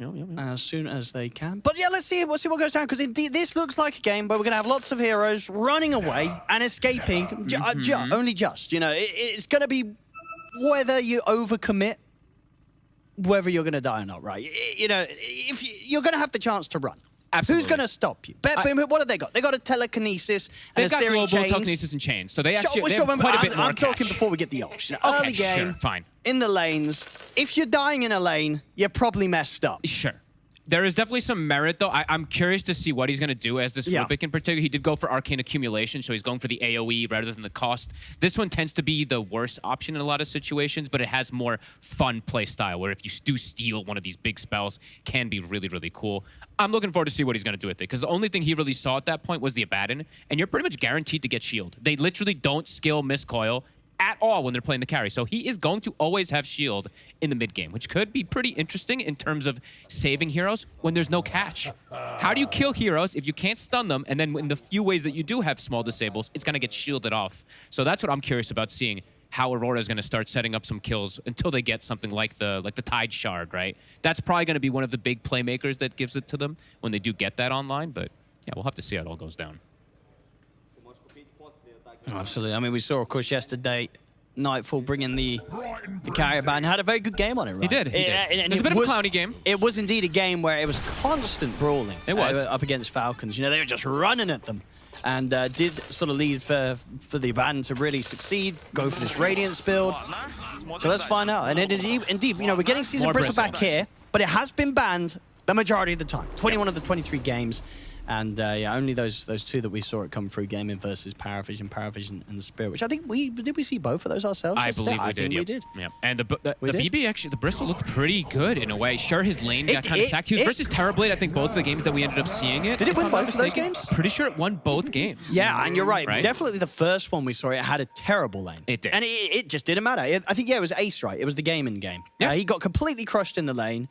But it didn't matter. You know, Bristle still got to do Bristle things down the line. I mean, the goo just starts to really add up. And if you do have a lineup, especially cores that thrive based off of that goo, it can be really, really strong. And looking at the two carries that he's playing with, they love to play with goo. Absolutely. You know, that's Nature's Prophet's going to be in position to get the right clicks in, and you got an Ember Spirit slight fisting all over the place. And I'm still surprised as well that we are getting these drafts where Ember's kind of getting left in. Yeah. You know, we're seeing these kind of last bans coming in, and it seems like a lot of these teams don't really care to ban the Ember. They kind of leave that one in as the final choice for the mid, which surprises me, because Ember seems really good, and it seems really good even if he doesn't have a great start and doesn't have a lot of farm. This hero can perform from behind. He builds Mage Slayer. It's a fantastic item, and he's literally like one of the only heroes in the game that does it. But for Aurora, I feel like it's pretty appropriate that they can leave Ember, because Kiyotaka loves this matchup, right? The Morph versus Ember. That is the thing. So. I think you're absolutely right with that. He's like, yeah, I want to play more first Ember, because I can't even remember what patch it was, but there was a period in the past, right, where there was just a lot of mid players that did go for this morph into the Ember matchup, because you're just sort of guaranteed a completely free farm lane as the morph, right? I mean, you're not going to get bullied out. Even for time before, like we're talking about like facets, like Nisha was one of the few, this was on Secret that he was the one doing. Right. He would play carry mid morphling versus these Ember Spirits, and it would end up working for him in a lot of situations. So obviously times have changed a lot, but you still can do excellent in the lane matchup, and then you can turn into the Ember. You get these slight chains constantly. So yeah, we're in for a treat this game. As like we said, there's very limited disables, but definitely a lot of kills that probably are going to be coming into this game. I love when I see these two teams play against each other too, because they know each other so well, right? These guys are friends. They've played with and against each other. Maybe not all of them are friends, but I see them always chatting at every tournament. Doesn't matter if they're on opposite teams. They've played with each other so much. So yeah, looking forward to see what we're going to get. And yeah, gotta just keep mentioning it. Let's see what Save can do on Rubik. I mean, because what is it with this hero? Why a lot of people like not touching it right now? He has dead abilities. He literally has like he has like one kind of ability in a way. It's really, really weird. Pure is probably just dead here. That's a lot of damage coming out here from the two supports. They're going to have him. First blood for Mira as Pure gets caught on his way to the top lane. Mira's been doing this a lot as his Ringmaster, just going for that first blood. Then he also just starts the lane with Souvenir right away. So a very fantastic start for the Ringmaster. And they're playing with the two You know, they've got the 2 god tier supports. You have to just say it immediately. Aurora, they've got the 2 best ones, or 2 of the best in the patch at the moment, playing with the ring and with that AA in the side lane. So let's see if BetBoom can handle that pressure of these 2. GPK gets level 2 first, gets those extra last hits on the first 2 waves. Gets him a good start here versus Kiatak at the start. Save nearly dying there on the bottom lane. I mean, we'll see what he can do. It's going to be the question. I'm going to be watching him a lot. Let's see if he can get any good spell steals as well, because we do have to mention, he's probably just going to be going for shield in most situations, right? Majority of the times. And stealing Ravage nowadays is just pretty much impossible, because Ty just has an extra ability for some reason. So he can Ravage, pop the Kraken. And you don't want to steal Kraken Shell. It does nothing. It just slows you. You don't want to grab that one. No. Yeah, let's see how this lane looks rough. I mean, most of the Bristle lanes that I've been seeing actually is quite rough, and then he just recovers based off of those stacks. But this does seem like a very good answer, having the Abaddon. He's got the Withering Mist as well, which is excellent versus a hero like Bristleback, because he likes to play low. Yeah, and we saw this yesterday, right, when they were playing with the Abaddon, that they were very good at kind of catching the enemy offlane duo off guard, where they were kind of getting baited into fighting into them, and then the turnarounds with the shields were catching them by surprise. No, absolutely. So you got to be careful. Nightfall is he's the specialist. He's pretty much the only one playing the carry Abaddon currently at this moment. They did open the draft with it, so. And look, he just goes for the Radiance build, right? Yep. Yeah, he's already got it queued up. Yeah, I don't think you can deviate on this hero really at all. Same thing for like the Lifestealers of times. Miro taking a beating again. He might be dead. That's close. It's very close. He's stepping up. He might be dead now. Whoa. Oh, man. Oh, my goodness. You don't want to do that. You step up, you're going to be dead. Look at this pathetic Rubik trying to trade. I feel like Sage's got to be careful as well. He might lose that trade as well. I mean, watching Rubik in lane, you really do see the struggles of you don't really do the similar kind of thing that you used to where you trade effectively. Your Fade Bolt has gotten so much weaker, and Lift is just quite underwhelming. So we'll see how he can do to secure Miro after he does go down. He's got to be careful. It's got to feel pretty bad getting right-clicked out of the lane by an AA. Oh, yeah. So Miro should be a bit more cautious. But of course, a high chance he gets to have the last laugh, as we said. You know, we've seen Bristles lose their lane, and then still having a fantastic game in the long run. And what have we got? It's a mid-morse by They're going patch. again bottom, but instantly when the lift comes out, it just gets shield, and Save gets surely frozen. dead. Yeah, they've got him. They're trying to go aggressive, but they can't. They're playing versus 15 wand charges as well, so it's a very over-aggressive move. Miro also getting gone on. He's got to be. He might just be dead as well. Should survive this time, but he's put at pretty much nothing. They are putting 0 pressure on Nightfall. I mean, this lane is over. Yeah. This is an absolute free farm for the Abaddon, and he might even be able to get another kill. Miro. Oh, he's just dead. He's just dead. He just walked up. They got to stop doing this down here. This is not good. I mean, you can blame the Rubik all you want. That one wasn't his fault. Mid lane, GPK, he's doing good. That's a good point, actually. He can at least blame the Rubik. No, that one he can't. Right, why are you playing that Rubik? One he this cannot hero blame Save. The first death, actually, maybe as he a can. core, yes, blame the maybe Rubik. He can. Lacoste always blames me when I pick this hero as well, too. He absolutely It's just a very blamable hero. If you got someone on your team playing Rubik, you're good to fire some blame their way. I mean, he literally what happened was that he goes for a lift aggressive play, and then they pop a 15-1 shield and get killed because of it. So maybe this slightly saves. I mean, the thing is, I feel like when we see this from Nightfall, and we saw it the other day from him as well, it kind of makes me think, hey, you know what? Why is no one else doing Maybe it? Aurora's onto something. Let the Bristle in, run this safe lane Abaddon, because something about these Bristle players, they struggle. Yep, they don't expect. It's like they're playing off of the goo, right? And it just gets removed immediately. They just throw out the shield, and they're able to turn onto them very quickly. So. You know, Nightfall's onto something.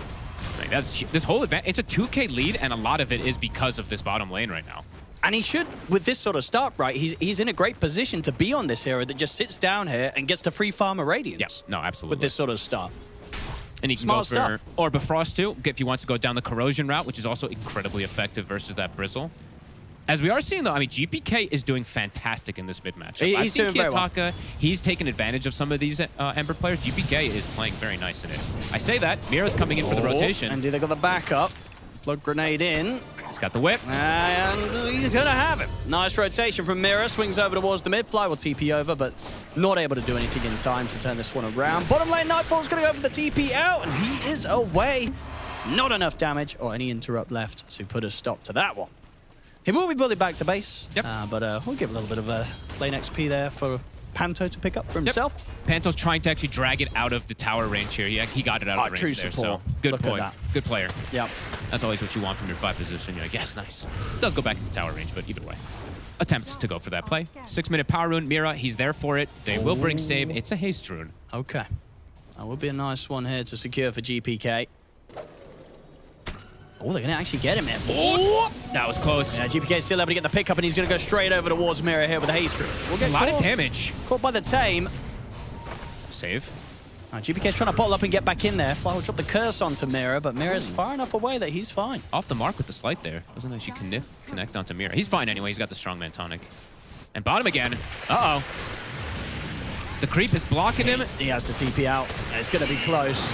They'll get away from here, but it's just a very dangerous lane. So much damage can come out from these two. And indeed, it's 7 minutes coming up at the clock in 15 seconds. This is, they might have to rotate the third here. They do have Nature's Prophet that can TP as well, but they might have to bring 3 or 4 heroes if they want to contest this or go for their own Mira contest versus play. Fly. The tonic. Fly gets the +1. Sure, he dies, but he turns up, gets a bit of intelligence, bit of the old brain drain. Here comes it's TP. worth it.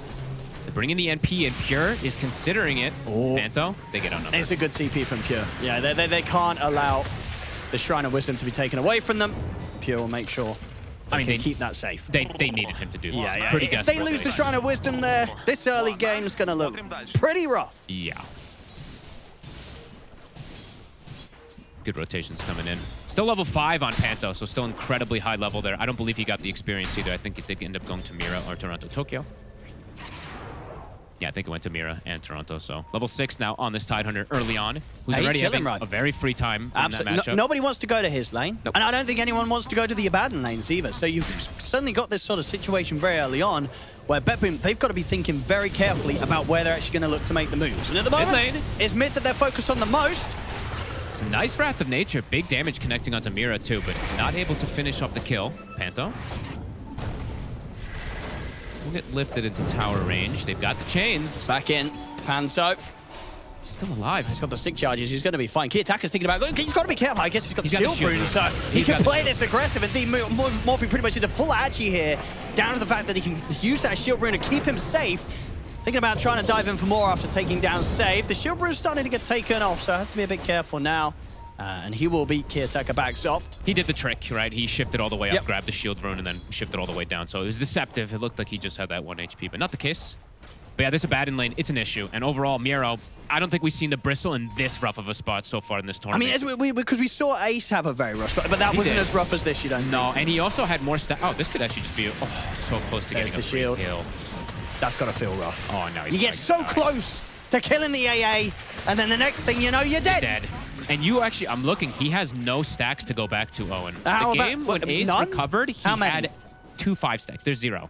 Well, he'll have, 1 now. But. There we go. Save, make sure to get one. You got to do, when your offlaner's dead, if you're the support, you got to bring him up a little bit. Cheer him up a little bit. Make sure you're getting that stat going. Because if we didn't then, he's going to be pretty angry. Meanwhile, on the other side of the map, Toronto, Tokyo, he's got a lovely amount here to clean. And, okay, so they're going to be able to go the Vlads on the Morphling and then maybe just go for different aura items on the Tide. Because usually the Tide wants the Vlads also, but you obviously don't want to have the 2 of them there, so maybe he'll just go down different auras. Yeah, I'm going to be interested to see what Key Attacker goes for on the build. He did a weird one last time. He went for like the Vlad's Shadow Blade Skadi. I think Manta first. I think there was a Manta in there, right? Yeah. Which is, and in the game that it was in, it was a bit of a weird game for it to go for. Honestly, this game's probably better for it to do this sort of build. That game was against like a Terrorblade and Darkseer. It doesn't feel great behind the Skadi against those heroes as the mid-morph. Lost the game, of course, there, but yeah, this time around he could go for the same build, and it would be better here. Yeah, Manta definitely looks, I mean, it's always good on Morphling, but in this game in particular versus limited stuns, versus chains to dispel, versus the global. It's just if you want to get the Shadow Blade Skadi afterwards, which you did. We'll see. I mean, right now, 3K lead. It's only 10 minutes in. It's pretty massive that they're able to set this tempo already here. And looking to pressure the mid tower, too, with Kiyotaka. See if BetBoom looks to rotate some heroes. Wrath of Nature's on cooldown. I guess he dragged the wave. I actually didn't notice that from Pure to stop the pressure in mid. But now the catapult's coming in. Kiyotaka's got Vlads. This is going to be a fast timing on the Radiance. And we'll see what the Bristle's going to be able to do to recover. This is, like I said, the slowest start I've seen for any Bristleback so far.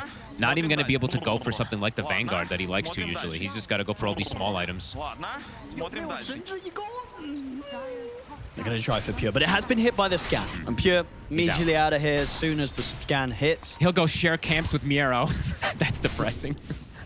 That's like, kind of grief. I don't, who's griefing who here? The carry or the offlane? You know, whose camps are these? You know, whose name's on these? I mean, Miero's like, I need these.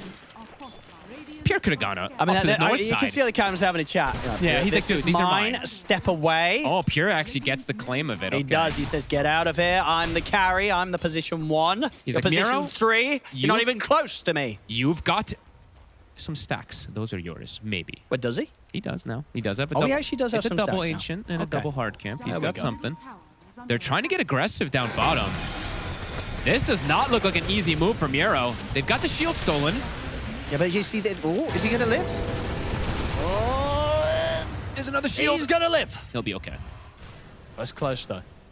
He's only had more than 3. Okay, yeah, that's definitely showing that he is struggling. Yeah. Is there going to be an AA blast? Does Panto go for it? He sees him with the lane ward. Oh, you got to give it a shot. He's giving it a shot, but it's, you know, he goes for the straight down the lane. Wait, he might still be able to. Miero, wait, walk. He's not going to walk back in. He'll still have enough HP. Ooh, He's still okay. Yeah, would have needed to actually hit the actual blast radius. Still annoying. Passes it through him. It is, but it is great for Team Morale that he didn't die, because if he dies there, he can blame the Prophet for TPing over and stealing his caps. Trying to body block. He's going to get ravaged. Global.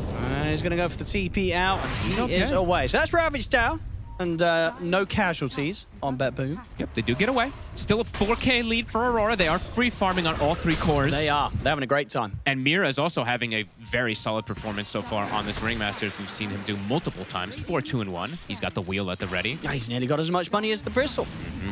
And right now, so BetBoom's trying to put some pressure onto this bottom tower, but they don't have the Nature's Prophet to be able to do so at the moment. They're going to swing the Ember Spirit. And Aurora, they don't have Ravage, but they could look to mount the defense even without it. Kiyotaka, triple bounty rune for him. So a 4K lead, and they actually are about to get 3 bounty runes to put it up to a 5K lead. Looking at Nightfall. Okay, he's got borrow time cooldown, 2 seconds. Oh. 1. Oh, it's up. Just in time, and an Ice Blast is coming over. The wheel's not going to connect. Can they continue diving? Oh, they certainly want to. They're going to look to try and see if they can catch Mirror, but the shield's already out from Nightfall on upon him, and now the TP forward and waveform in from Kiyotaka is there. They're going to look to try and chase him down with a slight change. Kiyotaka able to use the power of the Ember Spirit against him. It's looking just quite easy so far for Aurora. It certainly is. Like, there's just limited damage, it feels like, on BetBoom, and limited control. It's just limited everything, it does feel like, at this point. Even it's early tellings, but a 6,000 or 7,000 gold lead already for the side of Aurora. They're invading again. There still is a shield stolen for save, so he can prevent some of the damage here. Can he look to secure this shrine? It looks like he should be able to.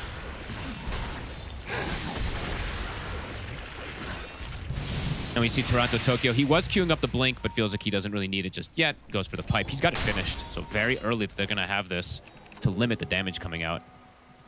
That's pretty much the relic for Nightfall. 14 minutes in. They're going to hit some pretty fast timing zone.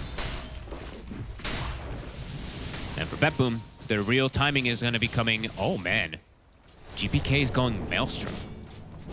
So not even going to be going down the route of the Mage Slayer first. So he's playing carry from the mid lane. I mean, sometimes you look at your other cores and you're like, well, I guess I got to do this myself. All right, we'll see if this ends up working. But and it just feels kind of rough, right? Because the Maelstrom timing it's into the pipe. So it's also just... You're not really going to fight with it. It's going to help you with the farming. I guess that's the plan, right? It's sort of a farming tool here for the Ember Spirit to try and catch him ahead.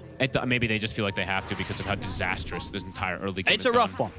You know, it was one of those situations where it's a Maelstrom or a Midas, you know, and he goes for the lesser of 2 evils. Yeah, I like that one much better. That's true. Wheel again, off the mark, Pure. Able to sidestep it. I should be able to turn and get Mirror here. Yep. Oh, the shield? Maybe not. Indeed, maybe not. And now Pure. He's actually probably just dead. Panto gets the clip on him. Oh, this is getting rough. I mean, it's been pretty rough. Well, they did pick the Rubik. Just kidding. I'm not trying to hate That's true. You can still blame the Rubik. No, don't just blame the Rubik. That's what we're going to come away from this. Just blame the Rubik. Stop. He's tipping him. He knows. No, that's how you bring the enemy team down as well. You tip the Rubik player because you know that the team is going to be flaming the Rubik already. I mean, Save is one of the few that still is trying the Rubik, but I'm saying try for a reason. You know, it's definitely a difficult one, but I can't blame him so far for this entirely. You know, it's been struggles His teammates can. all over the place. But his teammates can, but I can't. It is not the Rubik. It's not the Rube. I mean, it kind of is, but whatever. Either way, the bottom lane. I mean, is it was the that biggest bottom. problem. You're right. Yeah, bottom lane is the biggest problem so far. But I do think that Aurora's onto something with this Abaddon being played versus this Bristleback. It does seem really nice. And yeah, Radiance about to be finished up. Yeah, it's quick. Yeah. GPK, he does get he gets an amp damage and he does have the Maelstrom. Let's see if he can go for any type of plays. I feel like they need to pair up. So the problem also is that it's not, like I said, I'm not just trying to blame the Rubik, but the problem is also the double supports with the Ember. They just are kind of underwhelming in comparison to the usual. When Ember moves the 2 supports, it's free kills a lot of times. With these 2, it's just limited damage. Because Silencer and Rubik just don't really output the damage as some of these other supports like Ringmaster, Jakiro, AA. This is not really the case. Let's see what they can do, though. Maybe the amp damage is going to allow him to do a little more, but he doesn't feel like he wants to make this move at the moment. I feel like for BetBoom, they just want to hit creeps, but I feel like Aurora is perfectly fine if that does end up happening. They have a great scaling lineup. That's why I think they went for this Morphling mid also, so they can rely on him to also be that secondary core. This is a clever move. Can they get away with this? I mean, this is one of those moves where you're like, okay, they're doing Tormentor. We're going to trade. We're going to get that Roche for it. And it looks like they should be able to. They're going to get it. Yep, they're absolutely going to get it. So they're able to find a pretty big objective here whilst they're 9k down 17 minutes in. Of course, it's the trade. I do see this happen quite a lot. The team behind gets that Roche. Not even an attempt from Pantom, so just, yeah, totally unexpected. He could have maybe shot that AA blast and gone for an attempt there, but they probably just didn't expect it. Yep. Yeah. And Save, as we said, he's probably just going to hang on. This is the spell he just has to go for the whole game, pretty much. It's the shield. It's the best one that he can, because he's just not going to get Ravage or AA blast. Or shouldn't. Mira almost has the Atos now done. Finished up on this Ringmaster. So he's got to have his own setup. We've seen a couple of these wheels. Actually, most of them not connect so far. Now he'll have the setup to land it pretty much every time. Super strong start for Aurora. 11-4, 10k lead, 18 minutes in. The stacks are being made, but Toronto's here. And he's got the shard. Oh, you don't even need to. You're right. He's got the shard. Yep. This will open up a lot more kills for them, it feels like. Just being able to grab, honestly, anybody. It feels like a very good game for the Dead on the Water.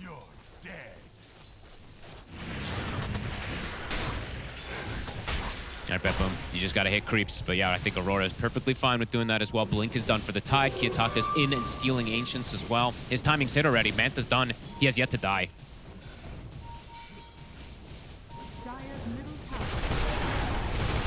Feels like quite an uphill battle at the moment for BetBoom. A pretty massive one. They'll also lose their ward if that Wrath of Nature gives it away. And let's see when Miro will start to recover, because he is so poor. Oh, and this is by far the poorest Bristleback I've seen. He bought the shard, so he literally just has Treads, Double Bracer, Soul Ring, and a shard. So super fragile. That's rough. That's rough. But, you know, end of the day, especially considering the patch, it's got to feel a little good, right, to see a Bristle, the hero that everybody's terrified of, having a terrible game. Yeah, but then you also a little bit of a, you know, you're like you want to see this Rubik do well because this hero just doesn't, and then you're like, oh man, it's just not doing well at all. And Miro, goodbye, my friend. Again, grabbed out. Pure is also scouted. They have this deep ward behind the tower. Panta was looking for the setup of the kill. Tier 2 time. They have Ravage at the ready too.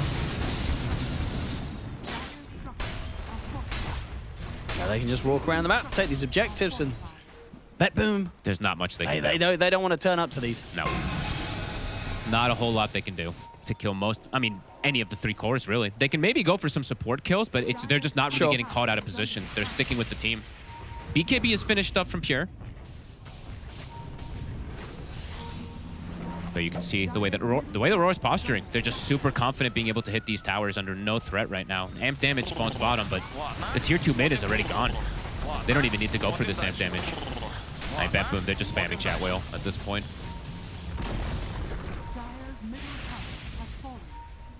That's just a really smart setup from Aurora this game. Yep. All 3 lanes, right. But they got such good heroes, Owen. They Morph got the 2 versus best Ember. supports. They got the Morph versus Chill lane Ember. for Morph, top lane Tide. I mean, he was under no pressure. He had an easy time up there in Toronto, Tokyo. And then obviously is the bottom lane as we more closely watch. Nightfall showing us that he's got a very good approach right now. to the popularity of the Bristle. Just put a carry Abaddon in the lane against it. With an AA, one of the best 5s as well, too. And you're not just set up to get free farm, you're set up to get kills. Yeah. Of course, Nature's Prophet things are occurring, so he's still matching the farm, but it is not one of those games where NP can truly 1v5 in a way. It's not looking easy for him. You just get ravaged and ice You're just going to get blasted, focused. Life's kind of hard. And you're playing versus 2 heroes that get on top of you pretty easily. The Morphling as well as that Abaddon too, so continue to grow that lead. Even though NP is farming, not really anybody else is. That GPK is getting some, but Miero still continues to get very little. And mid, Pure does show himself.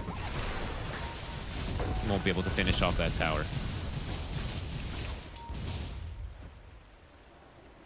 Dire's tower is under attack.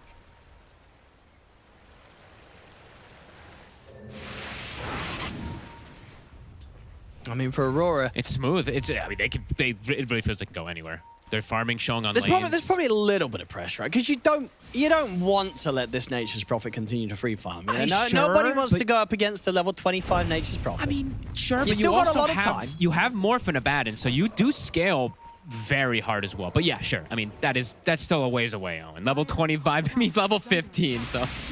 I mean, you know, time can pass pretty quickly. And also, if we get to that point, there could be a bit of regret if Aurora don't kind of keep the pressure on. You know, honestly, they could even get to the point very soon where they could look to pressure the high ground. I mean, absolutely. You know, we can never count either of these teams out. We have seen some pretty crazy stuff from both sides. We've seen a lot of swings from a fair few teams actually hit. Miero. Wheel off the mark again. Okay, now it hits him. He walks back in. And Save gonna see if he can try and help out. He's still dead in the water. Fly will just bail out on him.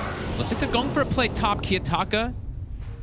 Yeah, trying to use the global aggressively top and also defensively bottom to allow Miero to have the chance to run. But Miero is caught again. He's just gonna throw the Ravage onto him. Top lane, of course, they do get out. Aurora, BetBoom can't find a catch. Too difficult to kill this slippery Morphling with, yeah, literally 0 disables. BKB done for GPK, so they do have the double BKBs on the cores. So there's some defensive capability at the least, but yeah, it continues just to be the problem of how do you actually kill, how do you kill a core?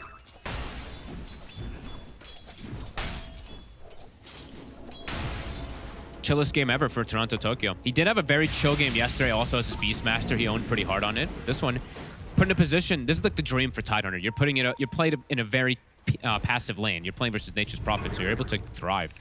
Just getting that free farm as well. Pike now finished up, a full one for Kiyotaka. Just freely hitting the creeps. They're definitely feeling quite chill, it still feels like, for Aurora.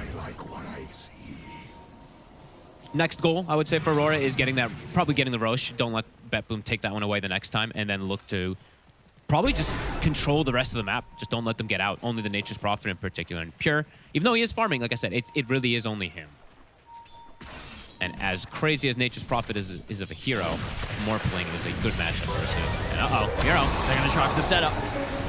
The Ice Blast and the Will of Wonder, but not actually able to continue to commit for it. And now TP backup comes in from BetBoom. Slight off the mark from GPK. Doesn't get the chains connection on anyone. Now backup's here, Slight connects. Yeah, Kiyotaka able to use the Slight chains against him once again. GPK has to run. Pure. They're trying to turn towards Nightfall, but he's got the borrowed time. Pure pots the BKB, backs off. He's going to go for the TP out. They got anything to stop it? They don't. Nothing to go for the BKB, so Pure will live. Now he's ready to dive aggressively. He's got the shield broom right. They can barely touch him. He is in again. He wants Fly. A global comes out. Fly will live. They actually can't punish him for that type of move because he's got the shield rune. He continues to just play around that. I think he had the 3,000 barrier. Yeah, it was max, pretty much. He put it all the way down. With his strength morph at the start. Pure has to be careful. No BKB. Toronto Tokyo's hunting him. Oh. Panto. GPK really wants to kill. He's in with the BKB. They'll get him. They will. Does cost them a BKB on the Ember, but at least they get themselves on the board again here, as it's been a long time since they did find a kill. They do punish Kiyotaka's over-aggressiveness there, sure they don't get a core kill, but at least getting something on the board. That was such a, I mean, that's such a Kiyotaka play. Just diving the base, no cares, trying to get these extra kills. BKB's on cooldown, as we said, though. Pure, 30 seconds for his. Ember, 50 seconds. Aurora looking for kills. Toronto Tokyo ready to start playing around with Miro again, buying time for the rest of the team to swing over. Miro get himself away. He will be able to. Toronto maybe going a little early, but he felt forced to because Miro was already starting to run away. All right, Roche, it's coming up soon. Tormentor is going to be back up shortly as well, too. Aurora, they're looking to strike. Yeah, see what they can get with the smoke here. BKBs were still on cooldown, right? So Pure's is back up, but the Ember's GPK's is still on cooldown. It looks like they're hunting for Pure.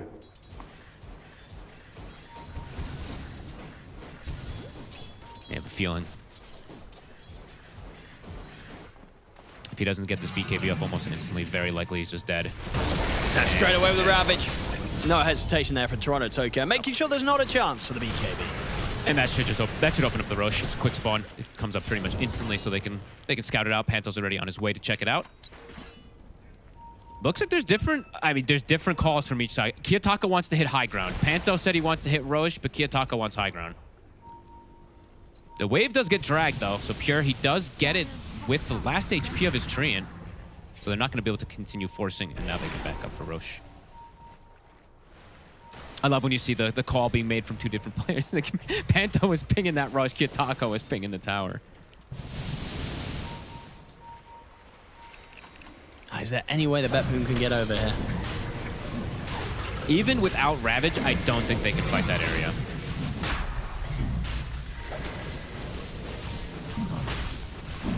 Still way too difficult at their deficit.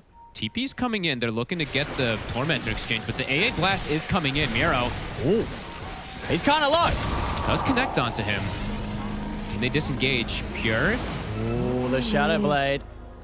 Sneaky. There's a gem on Mira. He sees him. He does indeed. He's got the Atos, but the BKB's there. There's a basher. There's the bash. Oh, he just got it off the courier, too. I mean, he knows he's going to go for these BKB TPs. Nightfall. He's invented it. Buys the bash, heard it. Pretty priority time, and yeah, they do get that kill. And he does use the BKB, of course, and they've gotten the Aegis. They do get the Tormentor on the side of BetBoom there, but only just that. Kiyotaka ready to go to work with this Diffusal He's solo Blade. killing him. It just destroys him with that Diffusal pickup. This game's just looking way too impossible for Pure.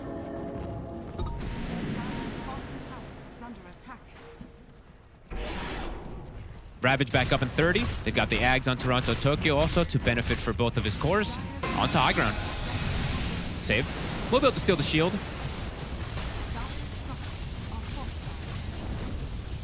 But not able to do too much of it. Tower dropping. Banners down. Likely a Rax to just drop. Pure's TPing in. Ravage is about to be up.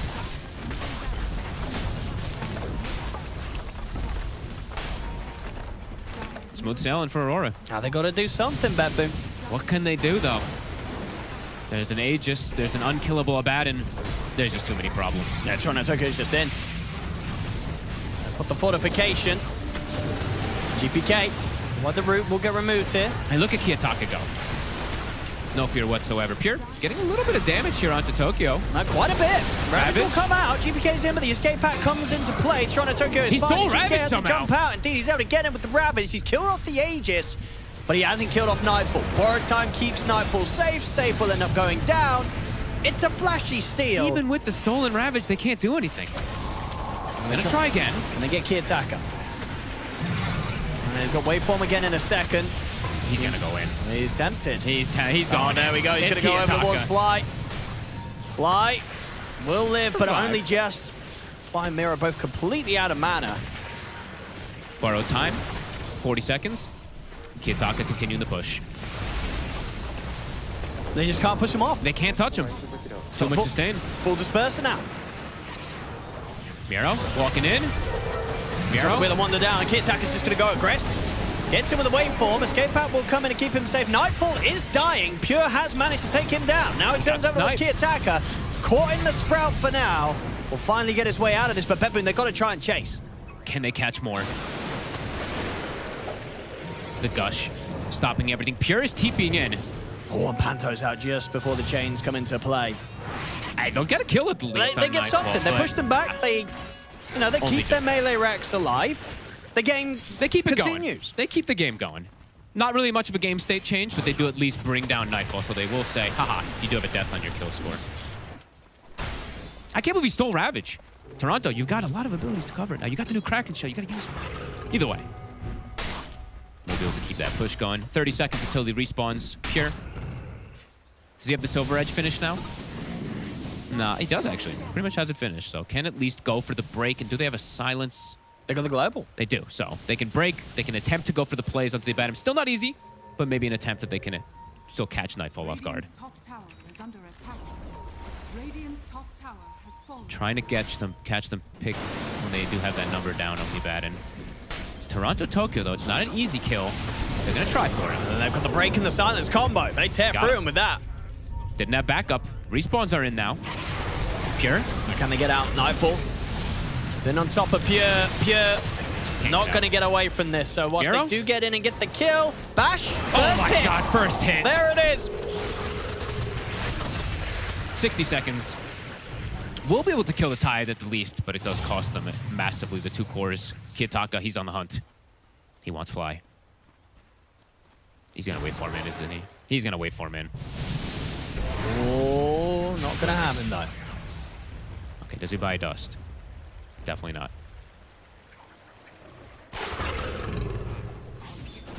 At least they got a kill. Showing that these cores are killable. If they do bring the 5-man. Kiyotaka wants the Rex. Shivas is finished up for the Emperor. I mean, GPK, his farm is not bad. It's just, yeah, there's too much sustain and too much they have to go through on the side still of Aurora. And this Morphling. He is the true carry now at this point.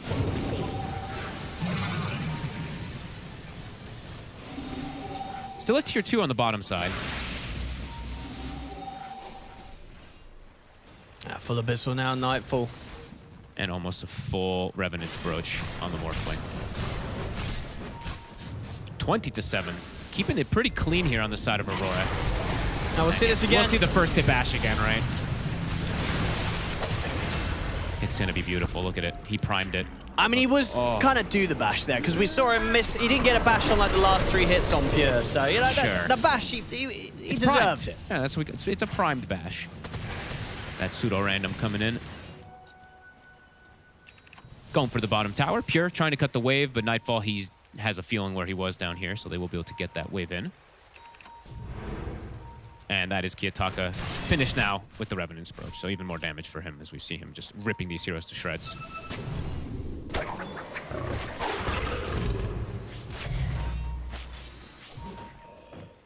Do they want to try and defend around the tier 2? I would imagine no. Definitely want to look to set up for a high ground defense at this point when you're at this deficit. Dire's bottom tower is under attack. Here comes the push. Bottom tower has fallen.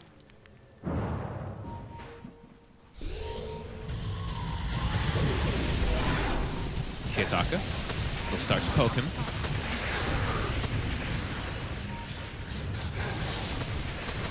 Standing his ground.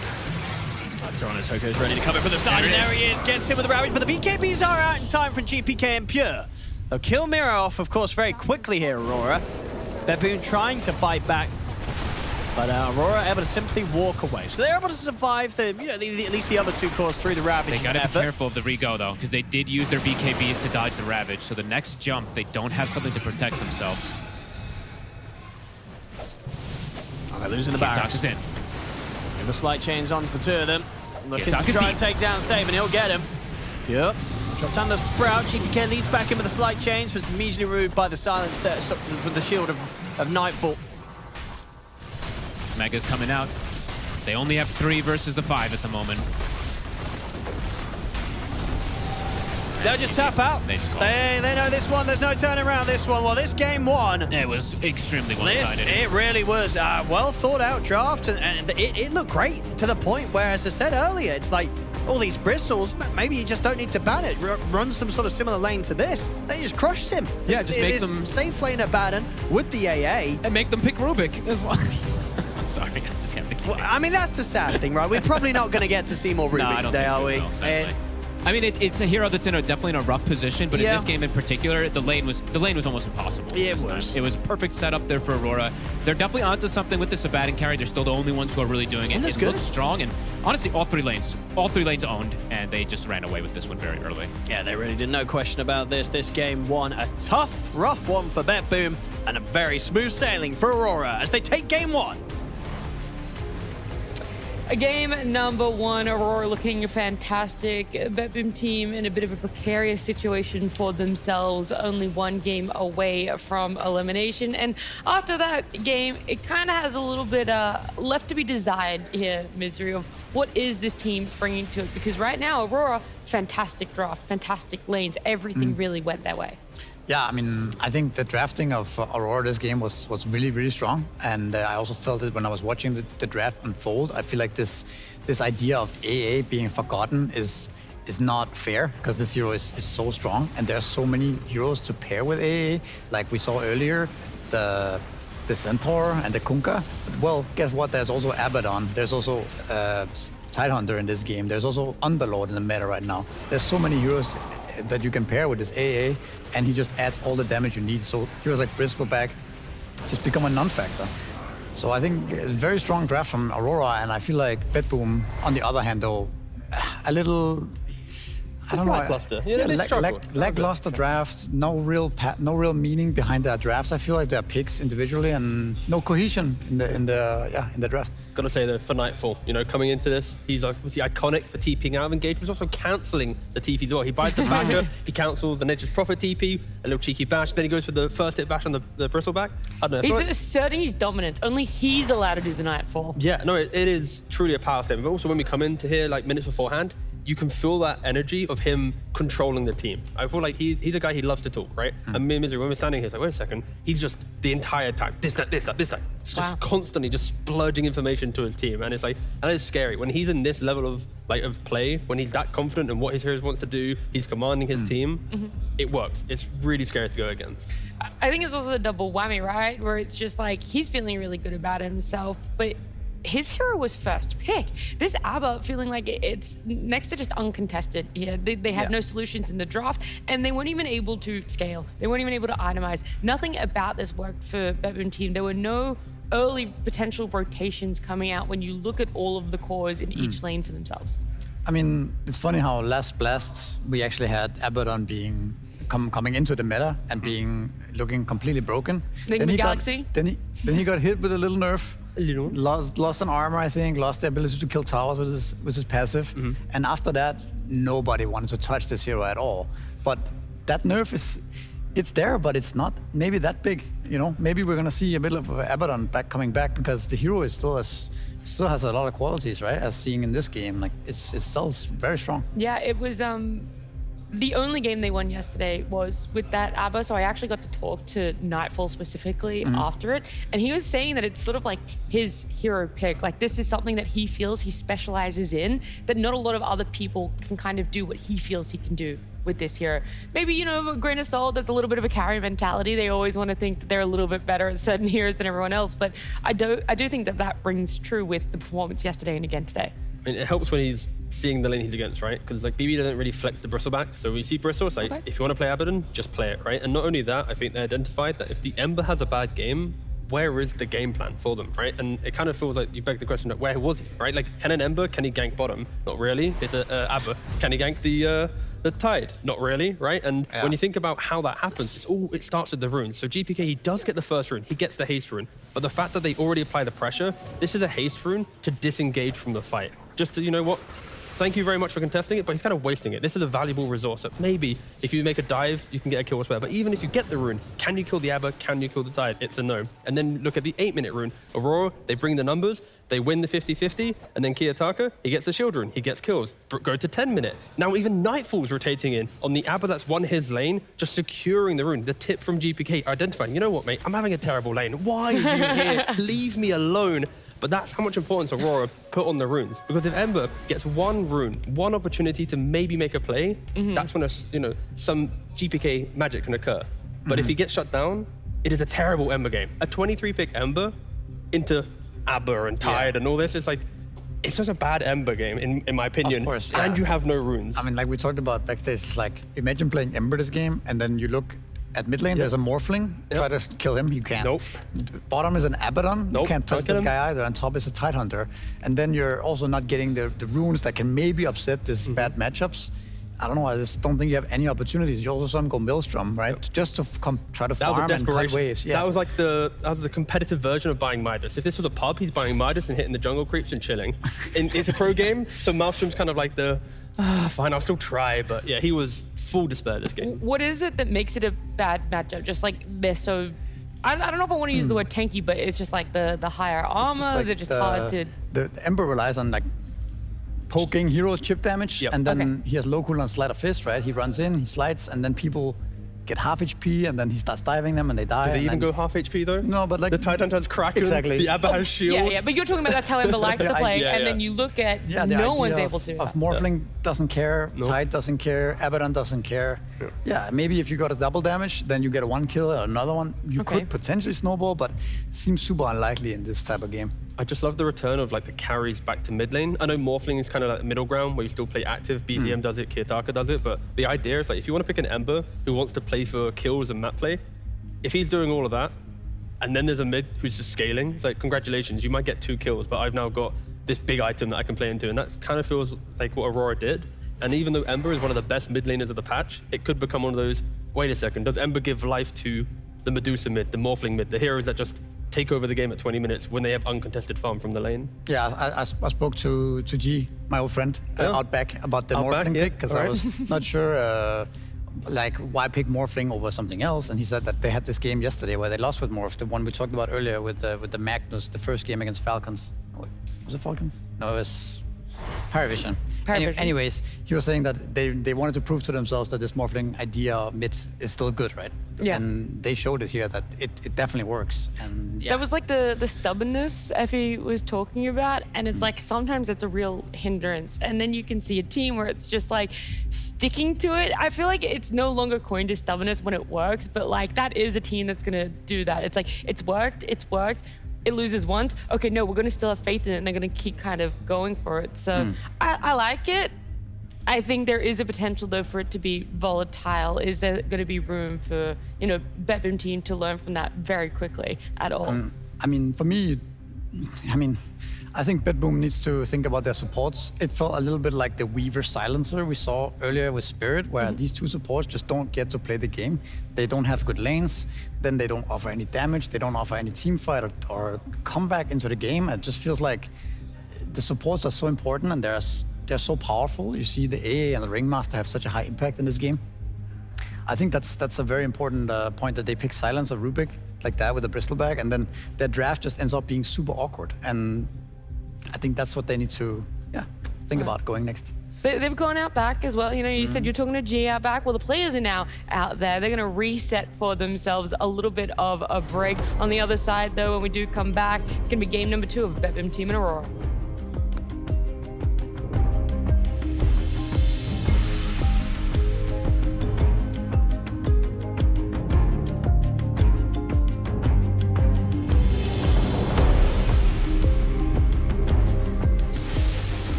when I solo queue, there's definitely one player that it's a little dangerous to run into, and that's Quinn. Because you know he's either going to stomp the game in 5 minutes or he's going to call GG in 5 minutes and go AFK. So the games are a little one-sided with him, you know? Yeah, Quinn. The person I hate to run into the most against in pubs, even though I haven't really played against him recently, is actually Blitz. Because when he's on the enemy team, he's still somehow ruining my game. The one person I mostly hate to play versus in pubs, it's Amar, because he's talking like too much. I don't want to mute him, but he's like talking too much in pubs.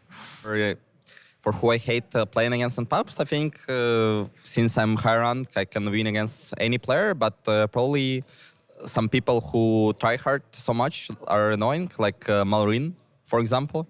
I mean, what makes him annoying is just that he plays like an official and tries his best every game and use all his Dota IQ to like fuck me. So that's about it. That's really funny. I feel like Nightfall had a very justified one where he's like, this man's so try-hard, it's actually tilting how hard he tries to win pubs. I mean, that's what I kind of want to see from pub players. You know? Never give up, keep trying, push forward. And can you really be that high ranked without trying insanely hard every game, though? I feel like it's a byproduct of being that high ranked. No one sits down, like turns their brain off and is like, oh, I'm suddenly rank 5. Yeah, these guys are ruthless. Well, actually, there are some trading, but that's a whole other story. Oh, yeah, that's something we don't want to know. It's just one guy and he's rank 1. Yeah. I think still, who knows, but... What were the other ones that said? Quinn, Amar, Malrine. Did we only get 3?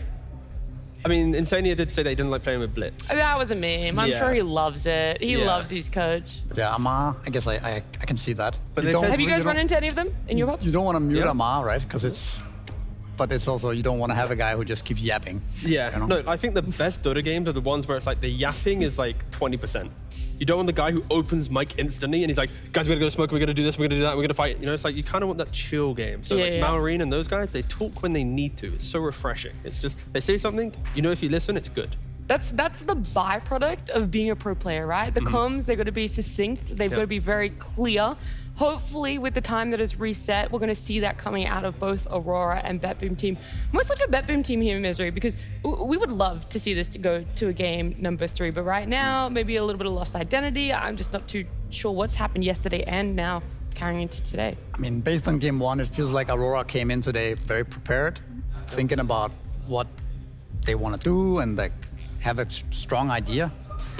I don't feel the same vibe from BetBoom just yet. Maybe they just are fixing it now. I don't know, maybe they had an idea, but it somehow got sidetracked by some picks. And that's also a possibility. I feel like the 18 Furion that they had to kind of pick, I don't think there was that many options at that point. So they were already locked a little bit. Maybe they had some other thing in mind and they got surprised by Aurora's picks, right? That's also a possibility. Like first pick Abaddon, probably didn't expect that one already. But yeah. I mean, I feel like you said, Aurora, they prepped for their opponent, whilst their counterparts prepped for themselves. So we're seeing one draft where it's like, we expect the Bristlebacks, so we'll go for this, and we expect this. And then the other side is like, oh, we want a Bristleback lineup. Oh, Save might want to play some Rubik. You know, that's quite comfortable, right? Oh, we've got a stand-in. Let's just pick him the casual silencer that we know on his hero sheet he can play, right? It's like one team's just drafting based on their own logic. And I feel like when you're in the gauntlet, you have to respect your opponent. You have to try and think about what they're going to go for. And that just mismatch in the draft, if it happens again, I am leaning to Aurora just 2-0ing this. So I hope in the 10-minute break, that conversation they had is respecting their opponent and making sure that the draft is, you know, just competitive in this second game. You don't feel that the same sentiment as Misery, that maybe like halfway through they got derailed and started counter-picking more? It's like, oh, there's Nature's Prophet, we don't want them to have it. Now we kind of have to take it, or like... You could probably pick apart any point of their draft and say that it's a point of failure, right? It's like the Bristle opening with no flex. It's a double support with no map play. It's the Prophet for a Prophet's sake. It's the Ember when you see Abba. It's like, I think you can actually, after the Bristle, every hero after, you could probably make an excuse to why they lost the game. Okay.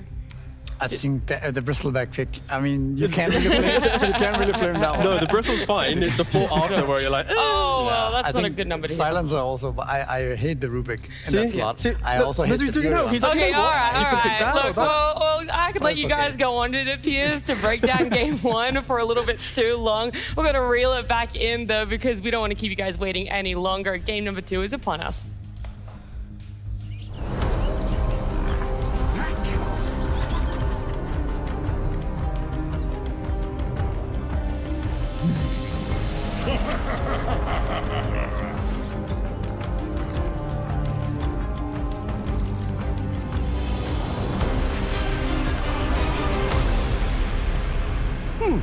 Draft time. Here we are. Again, it's us talking about drafts. And last time we did that, we saw epic bounce back, you know, understanding, development. Are we going to see that though from BB? Do you think they have it in them to show the development, to show that next level of, you know, adaptation in a series that they're struggling in? I hope so too. I sure do. I mean, for their sakes, because that one did not look close. I think that they were able to see the weaknesses within their lanes though after that game one, and I do expect some pretty severe changes for this game too. Like maybe wanting to secure some heroes earlier on for themselves, like the Ringmaster, for example. Well, they're starting with the Darkseer, and I feel like Darkseer is the hero that I would like to see in pretty much any draft. You play a lane, if the lane's hard, you get your 4 to pull waves, you stack camps again. You're not as like explosive as a Sand King in regards to farm stacks and play. You do need to farm an Aura, but it does feel like one of the heroes that you can't go wrong. Yeah, I know what you mean. Like it gives you team fight. It opens up for a lot of like combo plays. Earlier today, we saw some Tusk with it. We saw some Primal Beast with it. You can also like open up a lot of melee supports like Bounty Hunter and Riki. It's definitely cool. You also have a strong mid-game timing, right? It gives you like items you can play into with auras. You can fight for tormentors. But I kind of respect how Aurora just picked the Tiny here. Sure, their second pick, you know, flex at the very end. But maybe Nightfall, the way he drafts, he sees off lane, he doesn't care, he'll just instantly pick his carry. He's one of the few players that likes to play the carry Tiny. We've seen it kind of fall out of meta a little bit with kind of the general core perception, but for Nightfall, he doesn't mind it. And against Darkseer, you should push the wave. You don't really care if an illusion gets created of you. So I respect the fact that Nightfall, the captain, the drafter, is happy to just pick his hero so quickly. It also block picks the Tiny pairing that you can run with Darkseer. Like Darkseer, one of his favorite pairings is Tiny, either from mid or from the safe lane, and it is a GPK specialty. And then Aurora just run back the Ringmaster. I really do get surprised sometimes by BetBoom because I remember at Raleigh, I was just yelling that they should just pick this hero in the first phase like a lot of other teams are, just for the sake of the lanes, and eventually they did do it, but it was too little too late. This time around it's the same thing. I don't think they're placing enough priority on heroes they've had success with. For now they go for the Jakiro. Again, in position 4, Riki is the traditional answer when you see the Ringmaster. Having the shard on your smoke screen, preventing any targetable spells. You vacuum, you smoke screen, you throw an ice path, like they are gonna die inside that combination. We'll see if they want to go straight away for the Riki. But again, plenty of 4 heroes that can make Darkseer happy. It's not as if Riki's the only one. There's Tusks and even Slarks, if you want to, they're still available. And Night Stalkers as well from Tundra, they do that combination. For sure, and I do like Ag's Jakiro a lot versus Ringmaster. Like, you're not really going to be saving people in that escape act. I don't like people who go first item Agnums though. I think Ag is good, but like all things, you need a little bit of levels, maybe you need your talent, so I don't mind utility, then Ags. I think people who buy Ags first, they're maybe just copying others and just thinking of the big picture, or not thinking of the big picture, where you need a little bit of fight in the skirmishing fights before you get the haha, me big macro pyre. Yeah, there's usually like the one defensive item that you will need as a Jakiro into the Ags, but I'm with you on that. Speaking of defensive capabilities, the Tinker comes out. I don't know if I want this hero for BetBoom though, because I don't think that they've been playing fast enough, and Tinker as a hero is just going to farm for a while and slow down the game before you really see his impact. Yeah, no, I agree. We said this on the previous draft that we did, that Tinker teams need aggression. They need to be proactive on the map. But when you look at what the heroes that they have, it's just wave shop, right? Jakiro push wave, Tinker push wave, Darkseer push wave, and when you're playing into a Magnus Tiny lineup, again, I'm expecting the Tiny to be the carry, the Magnus to be grabbing heroes and bringing them to them. A big problem with the carry Tiny is mobility in the fight. He gets kited quite easily. He buys Shadow Blade, you see him coming, you kind of know what's happening, but with the Magnus to help him, SD to make the stacks, like this is a Tiny that should be top net worth, empowered, farming every stack possible. You see hero, they're gonna die. And the Shadow Demon is a pretty cool approach to playing versus Darkseer and Tinker as well, with the defense matrix. But the Purge is an old school counter. Like whichever target that you go on, the Shadow Demon gives you the security that the target will die. It won't get saved by Tinker, and it won't get surged away by Darkseer. So it is cool that they can hard commit basically on whichever target that they want to. And I love what you said about Magnus as well. But on top of that, I think Tinker plays very difficultly when there are heroes that can reposition him. Like if you're blinking in and skewing back the support Tinker from the enemy team, his job is already so hard to do, it's even harder now. It's also the fact that when you're farming early game and in the back of your mind you're like, I'm a support that doesn't stop the enemy farming. and then you see them being more efficient than you. That is a little bit scary. So they go back for the Morphling. Sure, it puts a little bit of pressure on the the tiny carry, the potential that mid Magnus. It's like, you know what, Morphling can be the carry of the game. Yeah. Is there enough early game for it to feel good? There's still that one hero missing to tie their draft together. Like the GPK hero that's, again, it could be like a Puck or something. Any support killing mid laner is kind of what they want. Something to anchor the fight, right? To like begin it for you. But I do like this Morphling on 18 for BetBoom. Like their last 18 pick was the Nature's Prophet, and it just doesn't give them enough oomph for Pure to carry the game from that position. This time around though, it really does give him that oomph. Outside of the Tiny, there's not really reliable lockdown for him, and it is a game that if he gets enough farm, he can pop often. But like you mentioned, you need something to bring it all together. I'm down, okay, Pangaban. So it's like right now for fight and a bit of damage, you go for Puck. If you want to go for sustainability and control, you can also go Kunkka for the side of BB, because it's like, sure, Aurora, they're going to farm. But if you have the Tinker Aura, or the Tinker healing, sorry, with like a Locket, maybe a Greaves, then you have the Darkseer, and you have a Kunkka with the boat buff, you might have some damage problems. But if you don't die, your Morphling's going to eventually farm up and become the 1v9 hero of the game.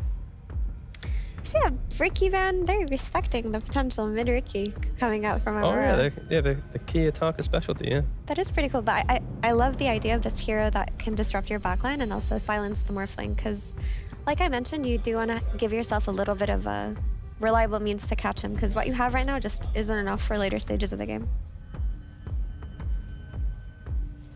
Again, they do have ultimate last pick, so Kiyotaka, he's got some specialty heroes available if you really want to go crazy, but again, it really depends on what he sees in the matchup. So GPK is going to have to break first to showcase what he's going to bring to the lane. Kind of already mentioned a couple heroes that I think they might be going for. I mean, something they could do, which they probably won't, but they could just put Tiny on mid lane. The flex there really is still open, and it is something that then becomes a threat to the Morphling. Because if it's not farming the entire game, it's buying a blink and hunting this hero early on with this team. Yeah, I'm also not opposed to that. If Nightfall can see his hero. Again, it's the value of second picking the Tiny, right? It's keeping that available. It's what the Magnus also does. You can put it off lane and see. Or okay, hear me out. You I'm put listening. Magnus mid on Kiyotaka. He's done it before, and then you last pick. Go for it. Doom. Doom. The one that's banned in the first phase? Oh crap, never mind. If you said Enigma, I thought you were about to cook. I was like, all right, I'm listening, I'm here. But no, the Doom's banned. But if you're thinking about the heroes that shut down the Morphling in lane, there are some opportunities to move the heroes out and to give, Toronto Tokyo, take your hero, delete the Morphling, and then we play on tempo and out farming using the SD, the mag, like we already mentioned.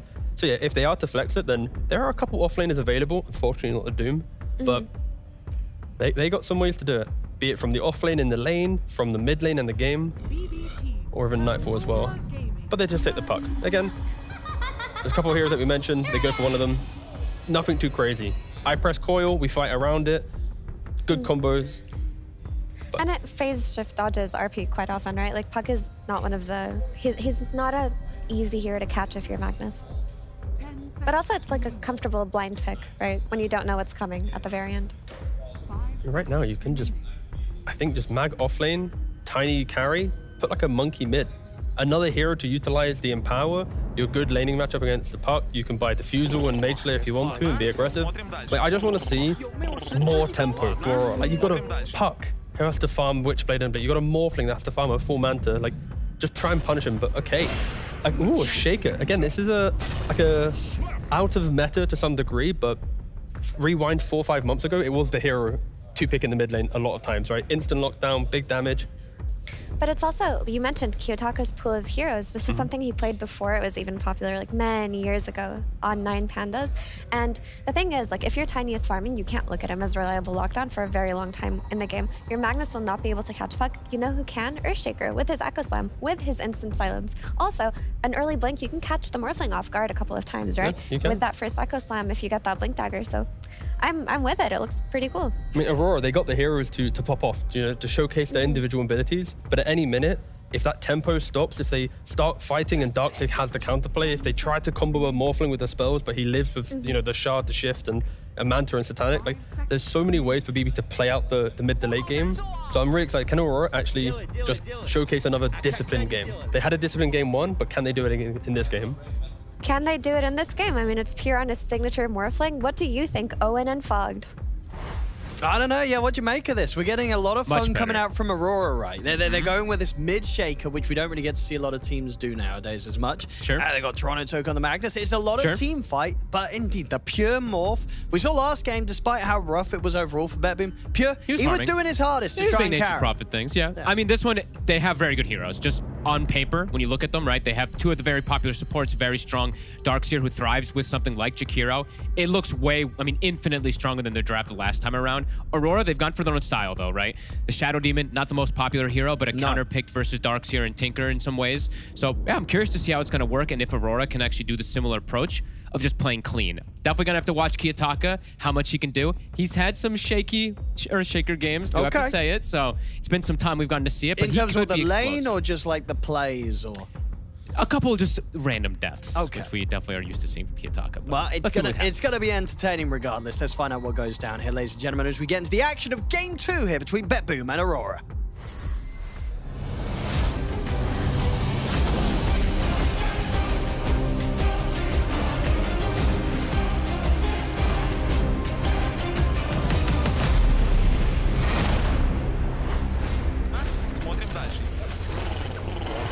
Here we go, let's see. Because game 1 was a rough one from BetBoom, so let's see if we can give it a bit of a better effort here in this game 2. It looks so much easier for them to play this time around. Yes, there is definitely still some greed, I would say, from their draft this time also. Going for the Tinker, the Darkseer, and the Morphling. All 3 of these do like to farm, sit back for some of these timings, but then they've got the Puck Jakiro, this early game pressure that they can play around, so definitely looks, infinitely better, and we'll have to see how it ends up going down for them and how they can do versus Aurora's bit of a switch up of a draft, but a very comfortable style for them as well, too, with that Earthshaker. Let's see what Kiyotaka can do. He's had some explosive games, but I've seen him play a little bit over-eager on the Earthshaker at times. But I want to see just some fun versus the Puck in particular, because I think the thing that comes to memory for me, even though it's been some time, was when he got that totem on Quinn. You remember when he got the totem and he sluggered 4 creeps to him and he one-shot him? Yeah. Hey, there's always some fun stuff that you can do with Shaker in some of these matchups, so let's see how he can do. He should do very well versus GPK, and if he can set tempo, there's definitely that potential for Aurora to have a very good early game. But if BetBoom can slow this game down, it's a strong draft. A lot of sustain. The Darkseer, the Tinker are going to be able to provide a lot of survivability. Let's see how it goes down. Miro. Very likely to get it set up here for the first blood. Nightfall saving the spell. No throwing damage.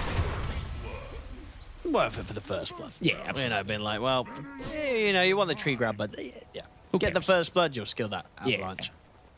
Could have probably gone for the tree grab anyway, to be honest with you, but doesn't matter. He gets the kill, so definitely does still feel good. And yeah, let's see how this mid matchup goes down, because Kiyotaka, he's had very good matchup versus a lot of these pucks in the past, so that's why he wanted to play here again, too. Yeah, should win this lane. Should win this lane, absolutely. Extra denies, also will be potential solo kill is definitely there for him as well. Looking at bottom, this should be a pretty amazing start for Pure. Last time he did get some good farm, but it was trade farm versus the Tidehunter. This one feels like he can get just free farm and even pressure Toronto Tokyo potentially. That's the thing. This game should be a much tougher time for Toronto Tokyo, right? Because you got completely free time on the Tide last time. Absolutely. And overall, yeah, just across the board, right? Save, he's getting to play a Jakiro. We said, I think, enough about the Rubik in the last one, but we did get to see the downfalls of the hero. Jakiro overall, just a better hero. Doesn't have to rely on what he can steal in particular. It's just strong. It was your own damn fault. Ooh, Pure is actually #1 on that. That's actually pretty cool. Him and Parker, Yatoro as well, definitely showing it. Paka's up there as well, too, #4. That's pretty cool. Yeah, definitely did sort of have this period where it did kind of feel like if they got Pure on his morph, they almost always won. It was a pretty much a guaranteed win. Yeah, he is definitely one of those players that is super impressive on him. Mira, it's a blood grenade at the ready. Do they have enough to chase him out? Can Fly do it on his own? Don't think so. Mira should be okay. Still going to get bullied pretty far back, so opening up that lane to be continued free farm for Pure on the morph. we'll be able to secure the bottom rune for him, for Kiyotaka, so we'll be able to get that one. And we're seeing the difference in that mid lane at the moment. 6-0 on the puck, 13-2 on Kiyotaka right now. Having a very good time. GPK, of course, abusing the puckish as much as possible. Getting that extra heal so he can sustain in the lane versus the Earthshaker. I mean, how come we're not seeing as many mid-shakers nowadays? It's just a bit more volatile, right? I think it's a high risk. I mean, it's not even that high risk. It's just... I think it's just one of those player-specific ones, right? You have to want to be playing that Earthshaker, and I don't think a lot of the players have been wanting to, I guess.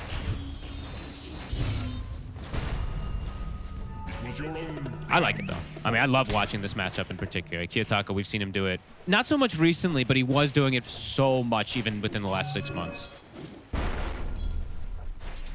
And definitely potential for him to make some very nice rotations. You know, you're playing versus Morphling on the side lane, too. If you do catch him off guard with the early Blink Dagger, definitely going to be kill potential. So 2 lanes that we do see. Aurora absolutely set up for success in. Bottom, as we're seeing, the Morphling doing very well, but Tiny free farming. Same thing for the Shaker at the moment. As it tends to be for most of these Dark Seers, it is a difficult time for you to put too much pressure on any of these lanes. And if you see what Miero's queuing up, a bit of an interesting thing if he does want to actually go down this route. We don't see this really anymore.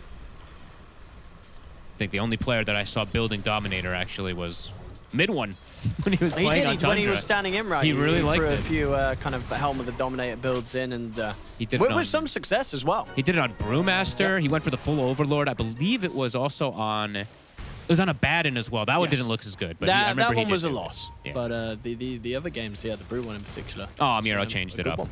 Oh well.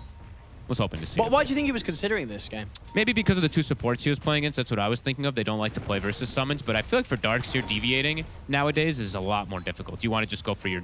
I don't think you actually can. I think you just go Vanguard Pipe almost every single one of the games. Or Mech, depending.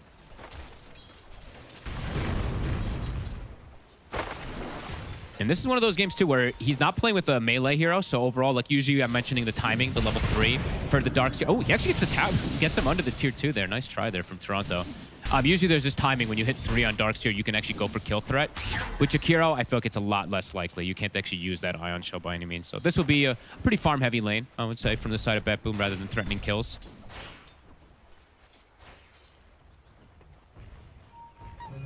Contesting bottom pretty heavily. Every single time they try to go for this disruption into skewer play. Not slowing down Pierre too much, though. Gonna attempt for Nightfall here.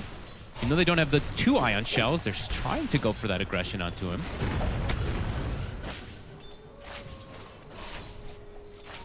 They're keeping him low. He's got a Healing Lotus behind for the Pantone. They're actually getting aggressive themselves. They've got the Avalanche into the tame. He gets caught off guard there, Miro. Save also. There is a whoopee cushion if Panto wants to chase with it. And he's got an Impalement in a second. Yeah, he should have him. Double kill. Oh, and he TP'd. Yeah, I mean, trying to go for the risky TP one. there. Not respecting the fact that the Impalement Arts was coming back up as well for that extra bit of damage. I feel like we just don't see Ringmaster lose lanes anymore. Every single time they get level 3, I feel like I see them get the Tame the Beast and the damage that comes out from it. 280 on a level 2 nuke is pretty crazy when they max charge it. Gets the kill. Nightfall. Still relatively low, but they do zone Miero, get the kill, and Jakiro is going to take the full walk all the way back up. Good start again for Aurora. Power Rune also coming up. Kiyotaka about to be 6. See if they can secure the rune for GPK. It will be a haste rune. That's a really nice rune to get on the Earthshaker early on. Only thing that really limits him from getting that positioning for the Echo Slam is movement speed. So if he does have this haste, he can look to contest. They're even going to look to check out the stack area. There's no stacks for the Darkseer again, and they're even going to potentially just look for the kill on He might just dive the tower. He might just echo him. Okay, just kidding. They'll go for the Jakiro. Okay, they'll settle for the squish here and then easier at the 2. Kills the kill. 30 seconds till the Shrine. Might even continue going for this chase. Can't go under there for the Surge. Swift, easy movement there for Kiyotaka. 4-0, similar to the last game, but we do see the CS across the board quite a bit better. It's, we've got the fact that GPK Definitely did better than some other pucks have done against the Shaker in the mid. Absolutely. Right? Short 9 denies, but that's not a crazy amount. No. You know, we've definitely seen Shakers do more damage in terms of the CS in that sort of matchup. So GPK is still going to have farm and levels to play with here. I mean, GPK actually, he didn't even do that bad in the matchup in the last game, honestly. His Ember was pretty good in the terms of the laning phase. He did go for the weird, you know, Maelstrom, old school, throwback 3-year-ago build, but I think things were already too disastrous for him to even go for anything normal.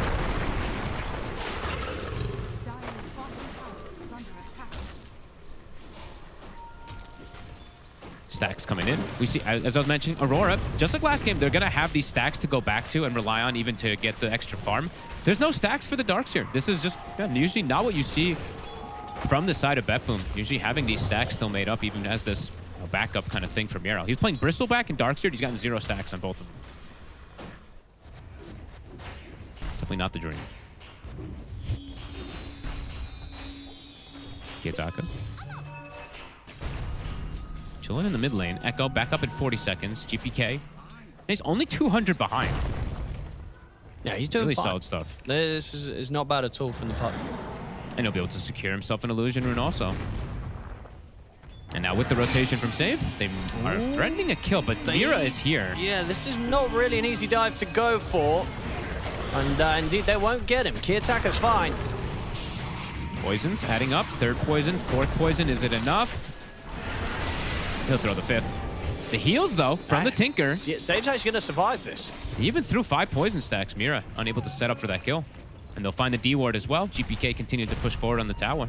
Even though it's 4-0, yeah, things looking infinitely better than that last game, as we were mentioning.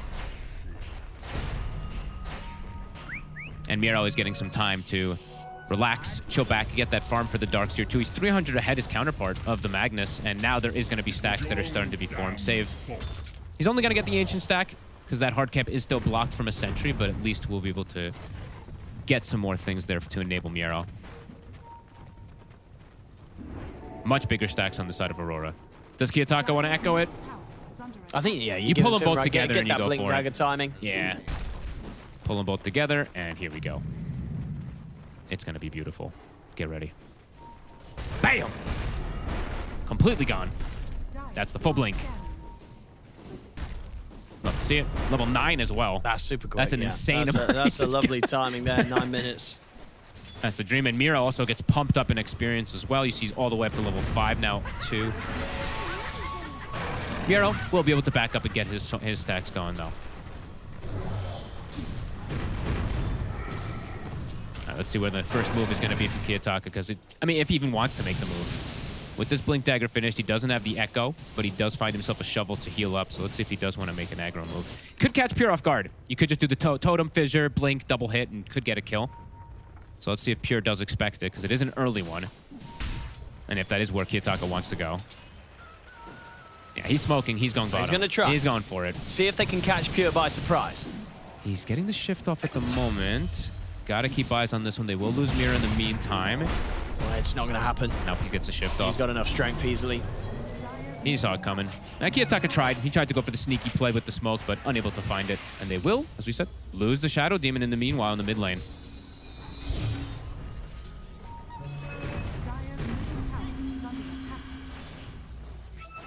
Kiyotaka. Can't get the connection on the save there Not either. able to get that set up. Save just off the mark. Able to walk off. So first few attempts here with the Blink Dagger, not going too hot.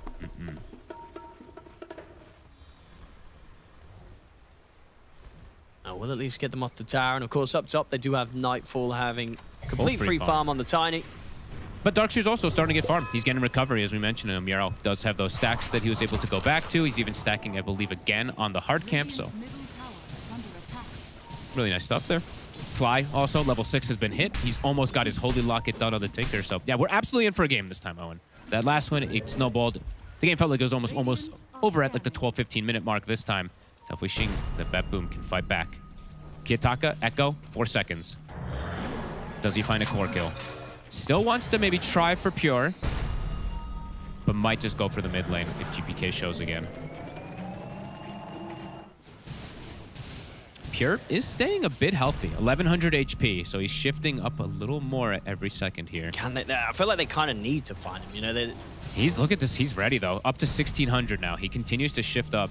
It's not an easy kill. Radiant's top tower is under attack. They do have level 6 on Panto also, so they do have the control. Pure. Gets scouted 1800 It's not HP, happening 2000. now. Yeah, this It's is not happening. Pure can just walk away. Nope. He's reading the plays, reading the movements there from Kiyotaka. Kiyotaka will start to TP to set up on mid. It's spotted though. Pure does show his team that that is happening. Should be able to have a chance on save here, maybe. Look at the setup with the Demonic Purge. Kiyotaka jumps in. Silence will come into play, though. Save. Still going to get caught out by Panther. Wheel will explode. Hits fly. Can't go for another kill setup, though. Echo is at the ready, though. I mean, Kiyotaka, he really wants to use it. But BetBoom doing a good job of dancing around it. They're just making it hard. Here, BetBoom not giving it any sort of opportunities for Kiyotaka to catch them out with a jump. Some cool damage numbers we see coming in. A lot of the 5 positions actually being on that top 10 in the early game. Especially these Tinkers and Ringmasters, of course, these 2 insane damage dealers. And yeah, Fly, that's pretty much the Holy Locket done. It's a good timing coming out for him there. Can definitely get some extra save potential onto Pure or onto GPK if he is in the right position too. It's a passive game, which BetBoom will absolutely be very happy about playing. As we said, their lineup is a little greedy to be able to get that farm for the Morph, the Darkseer, the Tinker in particular. And yeah, they're getting away with just being able to sit back. The pressure isn't hitting there from Aurora just yet. These Echoes, you know, Kiyotaka, he's trying to find the ankles, but can't quite do so yet. Toronto, he's also not too fussed about super passive game. He does have his Blink Dagger finished, and they continue to just have so many stacks, Owen.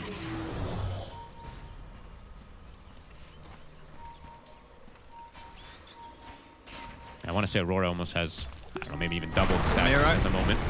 Should have him here. They get the follow-up hit as Nightfall's got the setup. And he saves the Echo. I think that's a really important thing. He wants to get this Echo on either the puck, but more than anything, the Morphling. So doesn't want to use it on one of these kills now on a Darkseer on a support. Shrine of Wisdom, up in 5 seconds. Looks like they're going to contest the Power Rune instead. Puck. GPK, is he going to be ready for it? Echo is whipped. No! It's on the floor. Oh, they're going to use the RP, but GPK's ready for it. They're not killing him. Oh, what a blunder. Oh, dear. Well, that's an Echo and an RP down the drain. We mentioned this sometimes happens for Kiyotaka on his Earthshaker. Won't get the connection, they'll get the wheel. Kiyotaka tries to jump back in, but he's got to be careful. He does not have anyone in enough damage to threaten GPK on his own. He tries to go for it, but GPK was super ready. I mean, he did the orb trick, the orb so phase risky. shift. It's a big risk. I mean, even if the Echo connects, does he have enough to lock him down? Did they Very have the likely backup? Yeah, that's a risky one. It happens, though, when you're playing Shaker. You know you really want to use that Echo, but yeah, hurts. 90 seconds now that there's not that threat that's coming out for Pure at all. I mean, that's the thing. I feel like if you're Pure, you see these sort of plays coming out from Aurora, you're just smiling. You're like, I'm going to win this game on the Morph. Absolutely. You are over the moon with that type of play. It's still 2K lead for Aurora. Nightfall is still very farmed, but yeah, the connection not hitting. Yeah, it's just the fact that he's on the Morph. He is on the Morph. This sort of start, sure, a little bit behind. It doesn't really matter that much. Pure is in good position to carry. There's quite a bit of disables for him, though, right? There is still the Tiny and the Shaker that he does have to worry, but yeah, the Morphling. Sure, but they're all very telegraph spells, Sure. unless they do catch him with these Blink Echoes. They're coming down. They're canceling save. Is walking right into them. GPK is here. The jump in. But BetBoom, they come through the gate. They're ready to join in with the backup, and they take down Mirror. They get the Dream Coil down onto the 2 of them. Turn towards Kiyotaka. Vacuum drag-backs there. Double kill for Pure. Uh-oh, fuck. I think this one's going to start getting pretty tough for Aurora pretty soon. Nightfall also probably going down to Pure, gets a triple kill. The dream scenario. I'm telling you, he's like, boys, I've got this game. I think Pure's feeling pretty confident about his potential to carry this one. It's early days, but it's good early days for him. Absolutely. It's the dream for him, really. Look, he's smiling. Yep. The way they set up the fight, they walk in, kind of bait the spells to come out onto the puck, and then they come through the portal with the Tinker and that Morphling. Pure gets the complete cleanup. Uh-oh, Aurora. Had the 2K lead, and now quickly swung into a 3K lead, so a 5K swing from BetBoom. Sure, they get the Tormentor, but still, a 5K swing just off of that. See it again. Look at the way they approached it. They just walked in. Indeed. They knew that they had the backup coming here through the gate. Perfect wall. Perfect connection to pretty much everything. And as soon as these marches start to get laid down, yeah, you quickly see there's just no damage. Yeah, Pure just able to get the cleanup.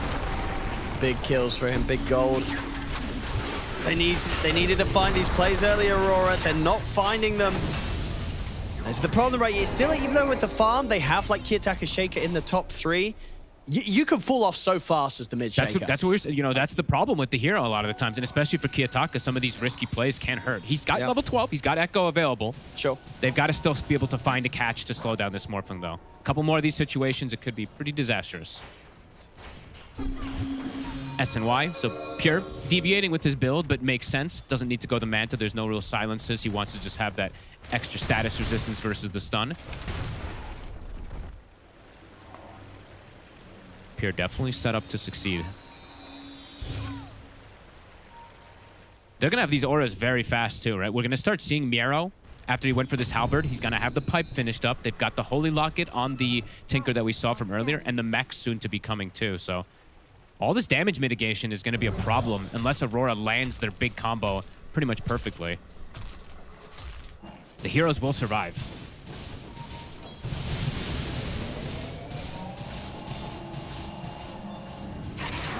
Pure definitely feeling quite comfortable. Just great reads from him, really. Just being able to predict the movement on bottom. The Echo Slam, of course, being wasted in the river. It's been giving him this opportunity. How's Nightfall's timing? He's about to have the Shadow Blade finished up, so let's see how active he can be, if he can get the pickoffs with Kiyotaka to slow down the inevitable scare of this Morphling. Because he's still very farmed. It's just if they can get the connection to start to bring down these elusive heroes. Because the Puck also, GPK, he may not be the richest, but he has yet to die this game. And he did get blessed with Gossamer Cape. Let's see how many of them they get. Gossamer Cape versus Earthshaker. It's like the Templar Assassin thing. It's one of the best ones you can get. And they've gotten 1, 2... Okay, just 2. They're setting up top, but nobody's here at the moment. Nope. Pure's just farming in the safest place. He might go up here and show now. He is continuing to keep himself at a healthy shift, though. He's very ready for it. Can they get the jump? They have the ward. Oh, they've got to get him. Can they get the angle is the question. He's shifting up already. Predicting the movement. Throws the scan ahead, too, just expecting them to make that move. He's at 2,000 HP, and he's got the Tinker behind, so too risky for Aurora to make the move.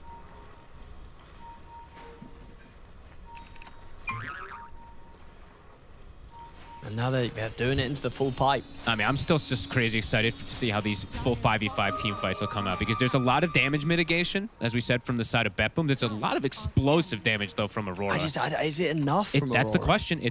They gotta get the connections. It's definitely not going to be the easiest, but they do have the Demonic Purge, too, to at least prevent some of the Tinker plays. Not easy, though. Definitely feels like it is an uphill battle for them if the game continues to slow down like this. And here comes BetBoom. They get the angle. There's the save. He's pretty tanky at Toronto. He really is. He's got the pipe.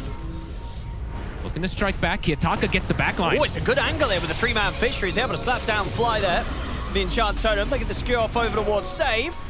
They'll find themselves a second as they take out the 2 supports here, Aurora. He's saving the Echo Slam, too, for a bigger target. The catch onto Miero, there's no follow-up.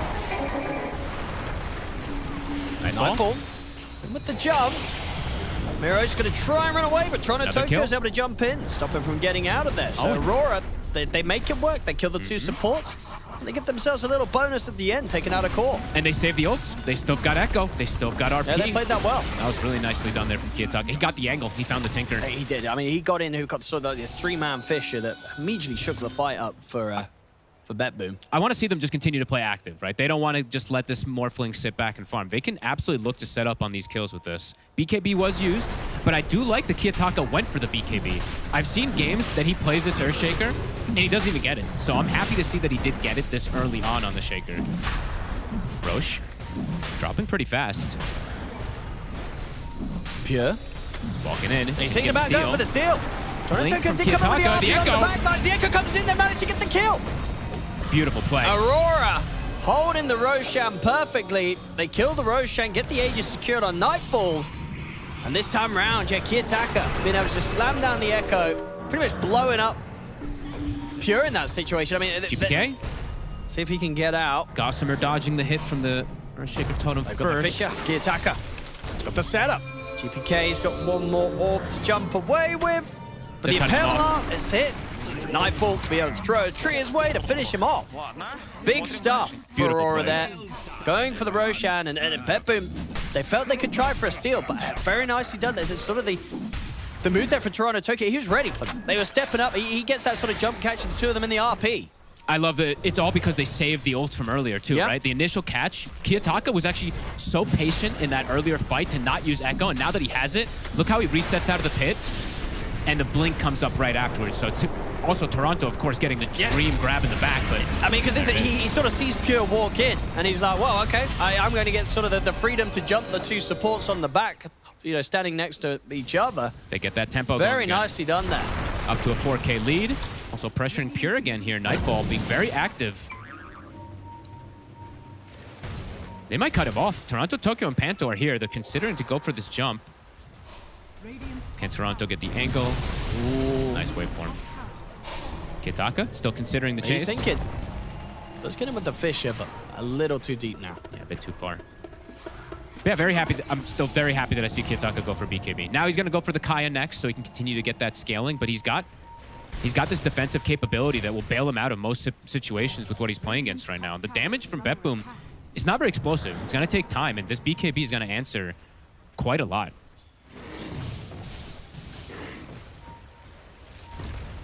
Push is commencing. Pure. Trying to slow down the push. Nightfall is killing that tower fast, though. They're getting the angle. Echo is back up. Yeah, Kiyotaka watch him on the side. The wall drop down onto the two of them. They'll throw down a Fisher. Macropire's there as well, coming Nightfall in for the save. With the toss backs, of course, he's going to have round two here with the Aegis. Nightfall goes down the once. RP is awkward. Echo with the Echo. It's a decent amount of burst onto Mirror. With the Enchant Totem and the Skewer Fort, they'll be able to finish the Darkseer off. Can they get out safely here? Yep. Toss back. He's able to turn to the Tiny and get the toss back onto Toronto Tokyo, but still very tanky on the Magnus. Toss back. It's going to be there back on a Pure into the Skewer as well, onto the two of them. Stepping up here, Pure's able to waveform away. GPK tries to jump out, but gets caught by the burst. Nightfall able to finish him off. Another toss back attempt here from Pure. Desperately trying to swing the fight back in their favor. Pure's in trouble. Picks up the double kill. Pure can't get out of the fight after this, so there's numerous attempts to commit into the middle of the action. Fly's not going to get away either. They're going to get the team wipe. Beautiful. That was sick. The Echo ends up doing a tremendous amount of damage. I think it catches only like one hero, but there's so many creeps around.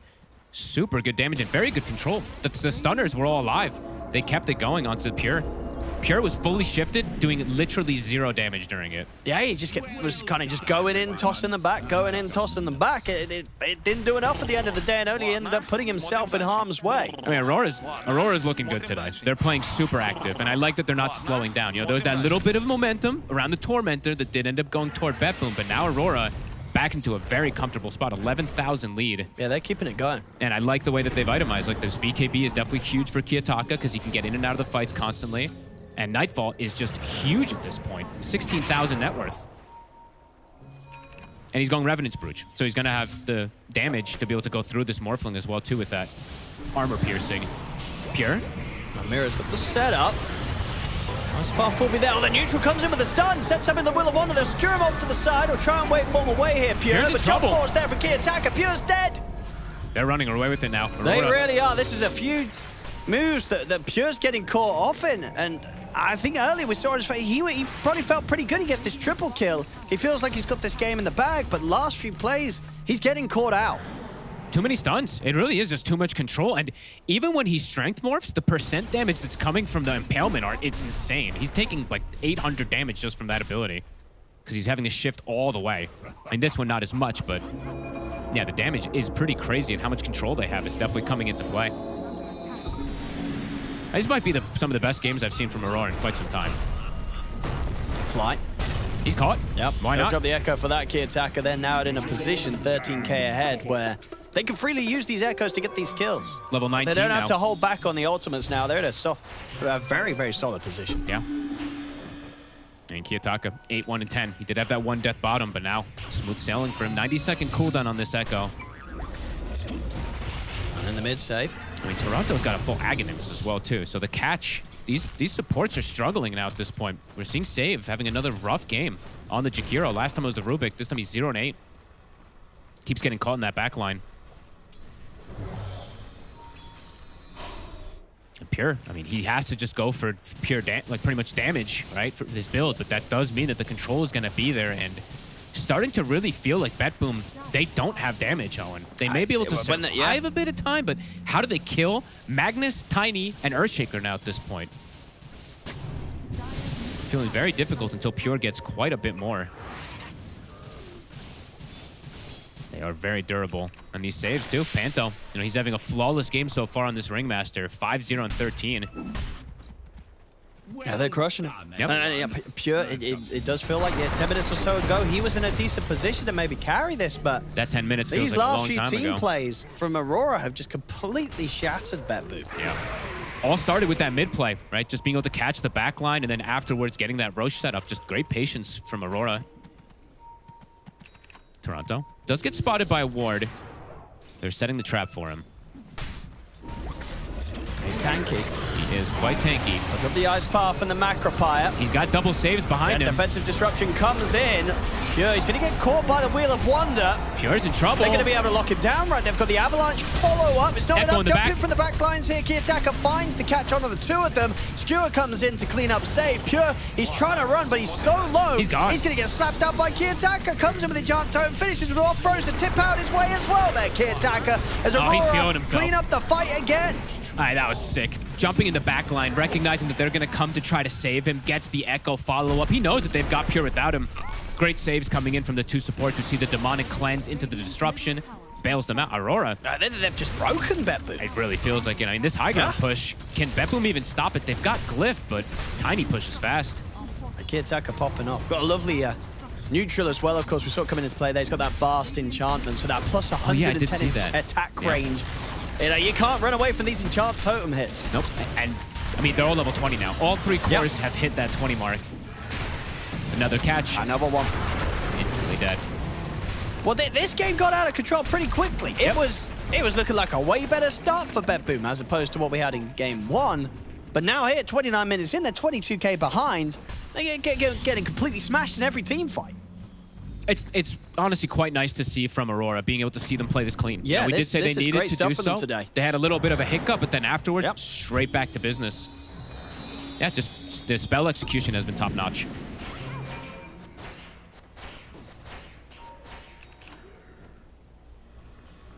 Let's see what BetBoom now does to slow things down, because their cores are all three quite poor now after these last few engagements. I say last few engagements, last 5, it feels like. Pure can't go for something like a BKB either. This game, he feels like he just has to go all-out aggression, but might have to think about slotting that in to at least be able to try to hit them, but maybe just doesn't feel like he's going to have any damage, because we're seeing that damage being a huge problem. BKB for Nightfall now also. They're going again. All their ults are ready. Save. Deleted.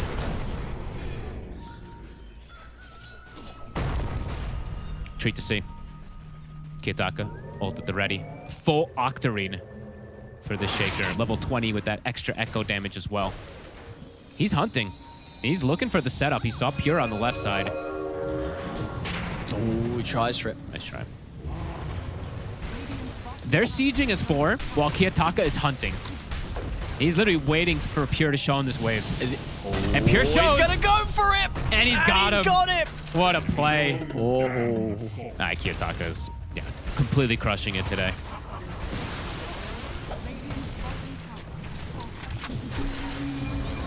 Toronto Tokyo. Not gonna get the drag back there. The vacuum and the wall down as well as the Macropie and the Dreamcon. They try to throw everything down onto the two of them. Nightfall's going to go for the classic here with the BKB TP out. Toronto Tokyo will join him. They get away. They back off. Can they kill the supports on the exit? They should be able to at least find Mira. Surely. Yeah, the ice pass there. It's about to be, oh god. Can't even kill him. Pure buys back for this. He did. He did. They're feeling the pressure. Yeah, they certainly are. This is very much the Kiyotaka show. 11, 1, and 12. And making these solo plays now just like that, catching Pure off guard. He's going to be able to do that at pretty much any point in the game now. He's going to have Refresher, probably one of the earliest ones we are going to see coming out too. You can just double echo the Morphling in every single team fight, and where's the damage going to be? It's looking good. I want to see some of these. I want to see more shaker. Some of these other mids start bringing in the more mid shaker. Especially if we're going to be seeing, Puck, Ember, of course, coming in. This is a great answer to these heroes. Sitting at the ready, Kiyotaka. Maybe expecting them to be in the Roche pit, but they're actually not in there at the moment. High ground. Oh, catch! It's there. Beautiful setup there from Toronto Tokyo. Save gets clipped by a dagger. Aurora's gonna jump in. BetBoom has to be careful here. Oh, they're gonna get more kills surely here, Aurora, BetBoom. There's the RP. Indeed, under the two of them. The drag back into the avalanche. Miro is gonna be able to turn with the vacuum and try and run. Pure will be able to wait for TP. Wait, no, it won't. GG, they call it. The disruption's there, and indeed they'll just tap out like that. GG's called. One more slam to finalize the deal there from Kiyotaka. Well, that was quite an easy series at the end of it all for Aurora. BetBoom having a rough day today, and of course with this format, that's them out. They're going home. Aurora's moving on for them. Yeah, they had that one moment around Tormentor that looked good, but then Aurora was like, that was just a slip-up by us. We made a big mistake. That very quickly. They fixed it super fast. I mean, the catch from mid, it accelerated so fast afterwards as Kiyotaka 12-1 and 13. Truly the show from him today. Yeah, I'm looking forward to seeing more Shaker. More mid-Shaker coming back in. He popped off. He really, really did. Yeah, rough one for BetBoom. But Aurora, if they could keep this up and just sort of have this level of improvement from some of the rough performances in the group stage, these guys could go pretty far here. Absolutely. I mean, BetBoom definitely showing some weaknesses, of course, but Aurora thriving when they can get this type of snowball play. I mean, Kiyotaka unfazed by how well he played on that Earthshaker. Absolutely, he's had a great series here today. Look very, very clean. And, I think with the sort of the way that they sort of bring in some of these heroes, also like just Toronto Tokyo coming in on the Magnus, right? Other people, they don't really want to touch the Magnus. 5-0-14 doesn't die at all this game. And that was, we even saw at the start, it wasn't the easiest of lane starts for him. Nope. But still able to come in with these clutch sort of RPs in that section of the game where it did start to look like BetBoom might have had a chance to get the game under control, but very quickly it was clear that they didn't. Yep, just great execution, great spell usage there from Aurora in those clutch team fights, especially when things, you said, Pure was starting to get some things going. Across the board, some nice stuff. I mean, Shadow Demon, Magnus, a little bit of a difference coming in from them, and they make it look really good. Well, they really do. Aurora having a fantastic day today as they get a very, very clean cut. 2-0 to move on here against BetBoom. Yeah, it was a solid win. I got Toronto Tokyo joining me here. Congratulations. Obviously a lot of friendly faces over there at BetBoom, but did it feel nice kind of getting to eliminate them? Feels like maybe a little bit of revenge here in this series? Not really, just like casual day, 1 million tournaments. We just won today. It's good. It's better to lose, yeah. Well, what happened from, yesterday was a bit of a tough day to you guys to getting such a dominant 2-0 here today? Yesterday, we started day with unlucky game, and then we was like, okay, whatever. And we was playing not our best game, and yeah. All right. We see you on the Earthshaker, for the Magnus in this game. Is it one of those heroes that makes you love playing off lane, or you're going for the big ultimates, or what exactly has made you enjoy the transition into playing off lane? When collabs make such a moves, I'm like, I want to play these heroes. And all the time I was playing, I was on mid or I was on post 5, I was playing this hero all my life. It's really fun hero for me. Okay. Yeah. Well, Toronto Tokyo, thank you so much for joining me. Congratulations again. Thank you. And quite the game from Aurora. I feel like every time we watch them, they continue leveling up. They're showing new stuff. They're showing more confidence. Nightfall, the communication from game 1, just the brilliance of Kiyotaka in game 2. Again, it is a scary team to want to face or to go up against, and they will be facing Extreme tomorrow, and yeah, quite the game. Yeah, I think also you could be a bit worried that the game 1 was just like a one-trick pony, or you prepared one strategy and then that worked out. But this game as well, I feel like they drafted really well and had a very balanced lineup and executed well also. So they're looking strong overall. It's not just one game. They are a potential contender for making it far here. They looked pretty decisive in the moves that they were making as well, which is very important. But also, we still need a bit more of a metric because while this is definitely a step up from yesterday, I don't think BetBoom are in good shape at all, and it didn't really look like they gave them much of a competition here. Yeah, I agree. I feel like even though we saw Aurora win and they're on the upwards trajectory, they did make some mistakes in this game where maybe a better team would capitalize on that and make it a closer series than maybe what it could have been. But the fact that Aurora identified the mistakes, quickly fixed them, and made sure every fight after looked flawless, like the Toronto Token, the Magnus dragging heroes in, multi-hero slams, Gitaka hitting like solo slams and Morphling to get like quick pickoffs. I think that adjustment shows that they are learning, but they are still making mistakes that, you know, maybe like a Spirit or a Power Vision or a Falcons or a Gaming would punish. So yes, they do still need to find a couple more things if they want to make the run. We've talked about the freedom of teams drafting. We're always kind of sick and tired of seeing these repetitive supports coming out, but a new one coming out unmirrored there is that Shadow Demon. Long forgotten, people have said maybe nerfed a little bit too hard. It has to be that perfect game. Obviously, they wait a little bit to bring it out for themselves. It's their 4th pick in their lineup. And would you say now, Misery, even without hindsight, that like this is that setup for the perfect Shadow Demon, or could it have been punished a lot more? No, I think both games showcased the thing we were looking for, right? This creativity, the kind of identity and putting into the draft. I think game 1 we had the Tidehunter, and Abaddon as well, right? Not here we see that much. This game, Shadow Demon, like you mentioned, also Earthshaker, not picked that often right now. So I think it's yeah, it showcases the confidence and the creativity for sure. I mean, that's just Nightfall in a nutshell, right? Like he's coming into his interviews like, I'm high rank player, I can beat anyone. He sees Bristle, he picks Abaddon. He sees Darkseid, he picks Tiny, right? Like he's drafting with the, I don't care if you know my carries here and you have 4 picks to counter me. I'm gonna win my lane. I'm gonna beat you in like the simplest form with the instant pick. So I think the fact that Nightfall's in this kind of confident era of his drafting and play, that is a time where maybe the team needs to capitalize on that and, you know, actually lock in a tournament win at some point. Yeah, I mean, it's, again, easy to say when they won and it looks decisive, but yesterday, like, they tripled down on their Tiny. They lost it 3 times. For them to go back to it today and win with it, I think is very cool. And the Shadow Demon looked really good, right? The Ancient stacks that Mira was able to do on them just gave them a huge net worth swing at the start when the game looked pretty even. And there were a couple of times where that disruption save came in clutch because they were running like that really tanky tri-core. Sometimes when BetBoom would go for a play, it's like, where's the damage? What happened? They were throwing things out of these like 5k HP melee heroes from each core lane, and then if it looked like anyone was in danger, the disruption was there to back them up too. Shadow Demon players have just been really sad, right? They see Ringmaster getting picked with escape, that like you save and you get to move, and then SD players are like, I used to do that, man. I used to be the guy that saved you, but you're stuck in the same place. That was my thing. That was my little. But yeah, I'm happy that we are seeing at least a slight return of Shadow Demon. I think with barriers and dispelling it and making stacks, and there's Magnus and Shakers and Beastmasters, like surely it should be good. Like there has to be some life for it, and I'm happy that we are seeing teams at least try a couple times.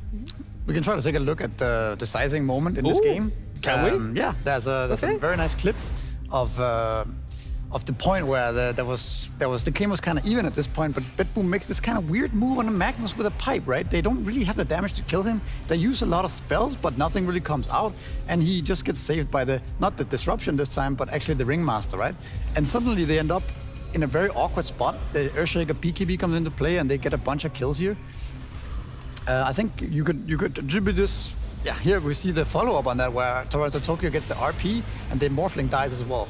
So before this they had a 1k lead on BetBoom, and they make this kind of weird play onto the Magnus, and suddenly they're behind 5k with an Aegis, and the game just snowballs completely from there. So a bit of both things, like BetBoom, questionable move on the Mag in an actual even game, maybe also speaks to their lack of confidence overall in this series, but also just the strength of the draft from Aurora, right? And the double, like we talked about disruption, but there's also Ringmaster in the game, so you actually have double save in this case. Too many saves. Too many saves. With the 3 tanky heroes, which we've been really tired of seeing, but I think that highlight was really cool because that showcased a lot of Toronto Tokyo's like veteran experience in the game, because when Morphling waveformed in, he got insta-avalanched by Tiny, but that's because Magnus instantly found the supports in the backline and called, yo, Morphling's probably going in, and they were able to avalanche them while insta-stunning the supports with the RP and bringing them back in. Like, if Toronto Tokyo had been maybe 1 or 2 seconds late on that play, then maybe BetBoom would have won that Roche fight and the game looked different. Yeah.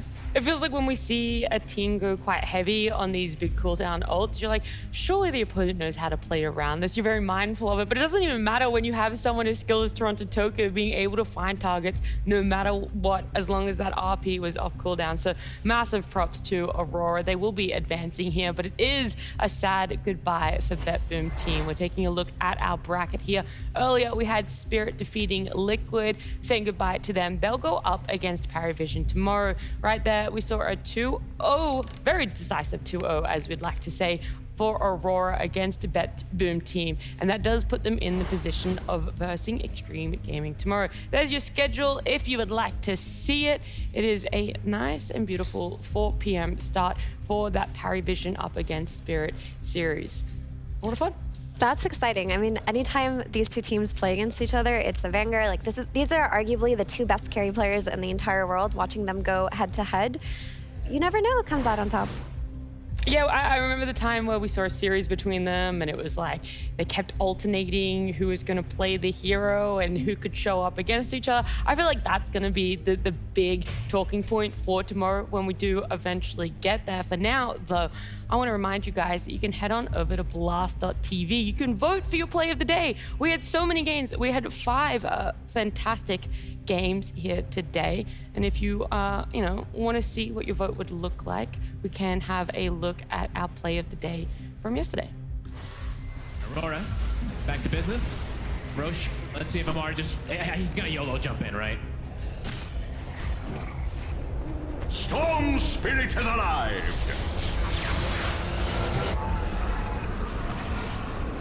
You got to snatch Maori! Beautiful zip in! And now the damage. Actually, they're coming with a crush under the 3 into there. All right, there we go. 3 dead. And now they could go for maybe Nightfall as well. They've got the X mark set up upon him. Nah, this game is Kite at the borrowed time. They're going to kill him off. Oh my god, they actually get it. And he doesn't even lose the Aegis, so they can definitely look to go again now that they've got an Aegis for free on their Storm. So that was yesterday's play of the day. That was a very hyper group stage game that we saw where Falcons tried to find their way back into that game. But today, yeah, you guys want to head on over to blast.tv, give your votes in. Do you guys have any top contenders for what it potentially could be? Or just a game even for today? I just like making it difficult for our SFM artist who's so talented, because I like making the weird plays. Like, for example, like a first hit bash. Like, how can you turn a single bash on a BKB TP into a beautiful 20-second SFM? That's kind of what I want. So I kind of want to make his life really difficult, but in a way in which his creativity will then shine even more, because I know he's so talented, Demuria. So yeah, I want all the non-conventional, the unconventional plays to be the ones of the day. Get voting. There was that one play, Liquid versus Spirit game 2, where the Darkseer ends up saving the vacuum to low ground. Vacuum to low ground. Yeah, I think that was really pretty game-changing because of Nature's Prophet. Didn't Fury end up dying anywhere? No, he lived. To the silencer? No, he did, True, never We mind. did Clip the SFM at a certain point. Yeah, we stopped the play of the day before that. No one needs to know the full thing. Exactly. Yeah, I mean, there were a lot of highlights. Like I said, we had that fantastic 3-game best of 3 between Liquid and Spirit earlier. We had some nice 2 games just there, but it does unfortunately end our day here for Blast Slam 3. We still got a lot of Dota to come in the following week, so make sure you guys stick around. Like I said, the first game starting at 4 p.m. tomorrow. We'll all be here. Hopefully we see you then.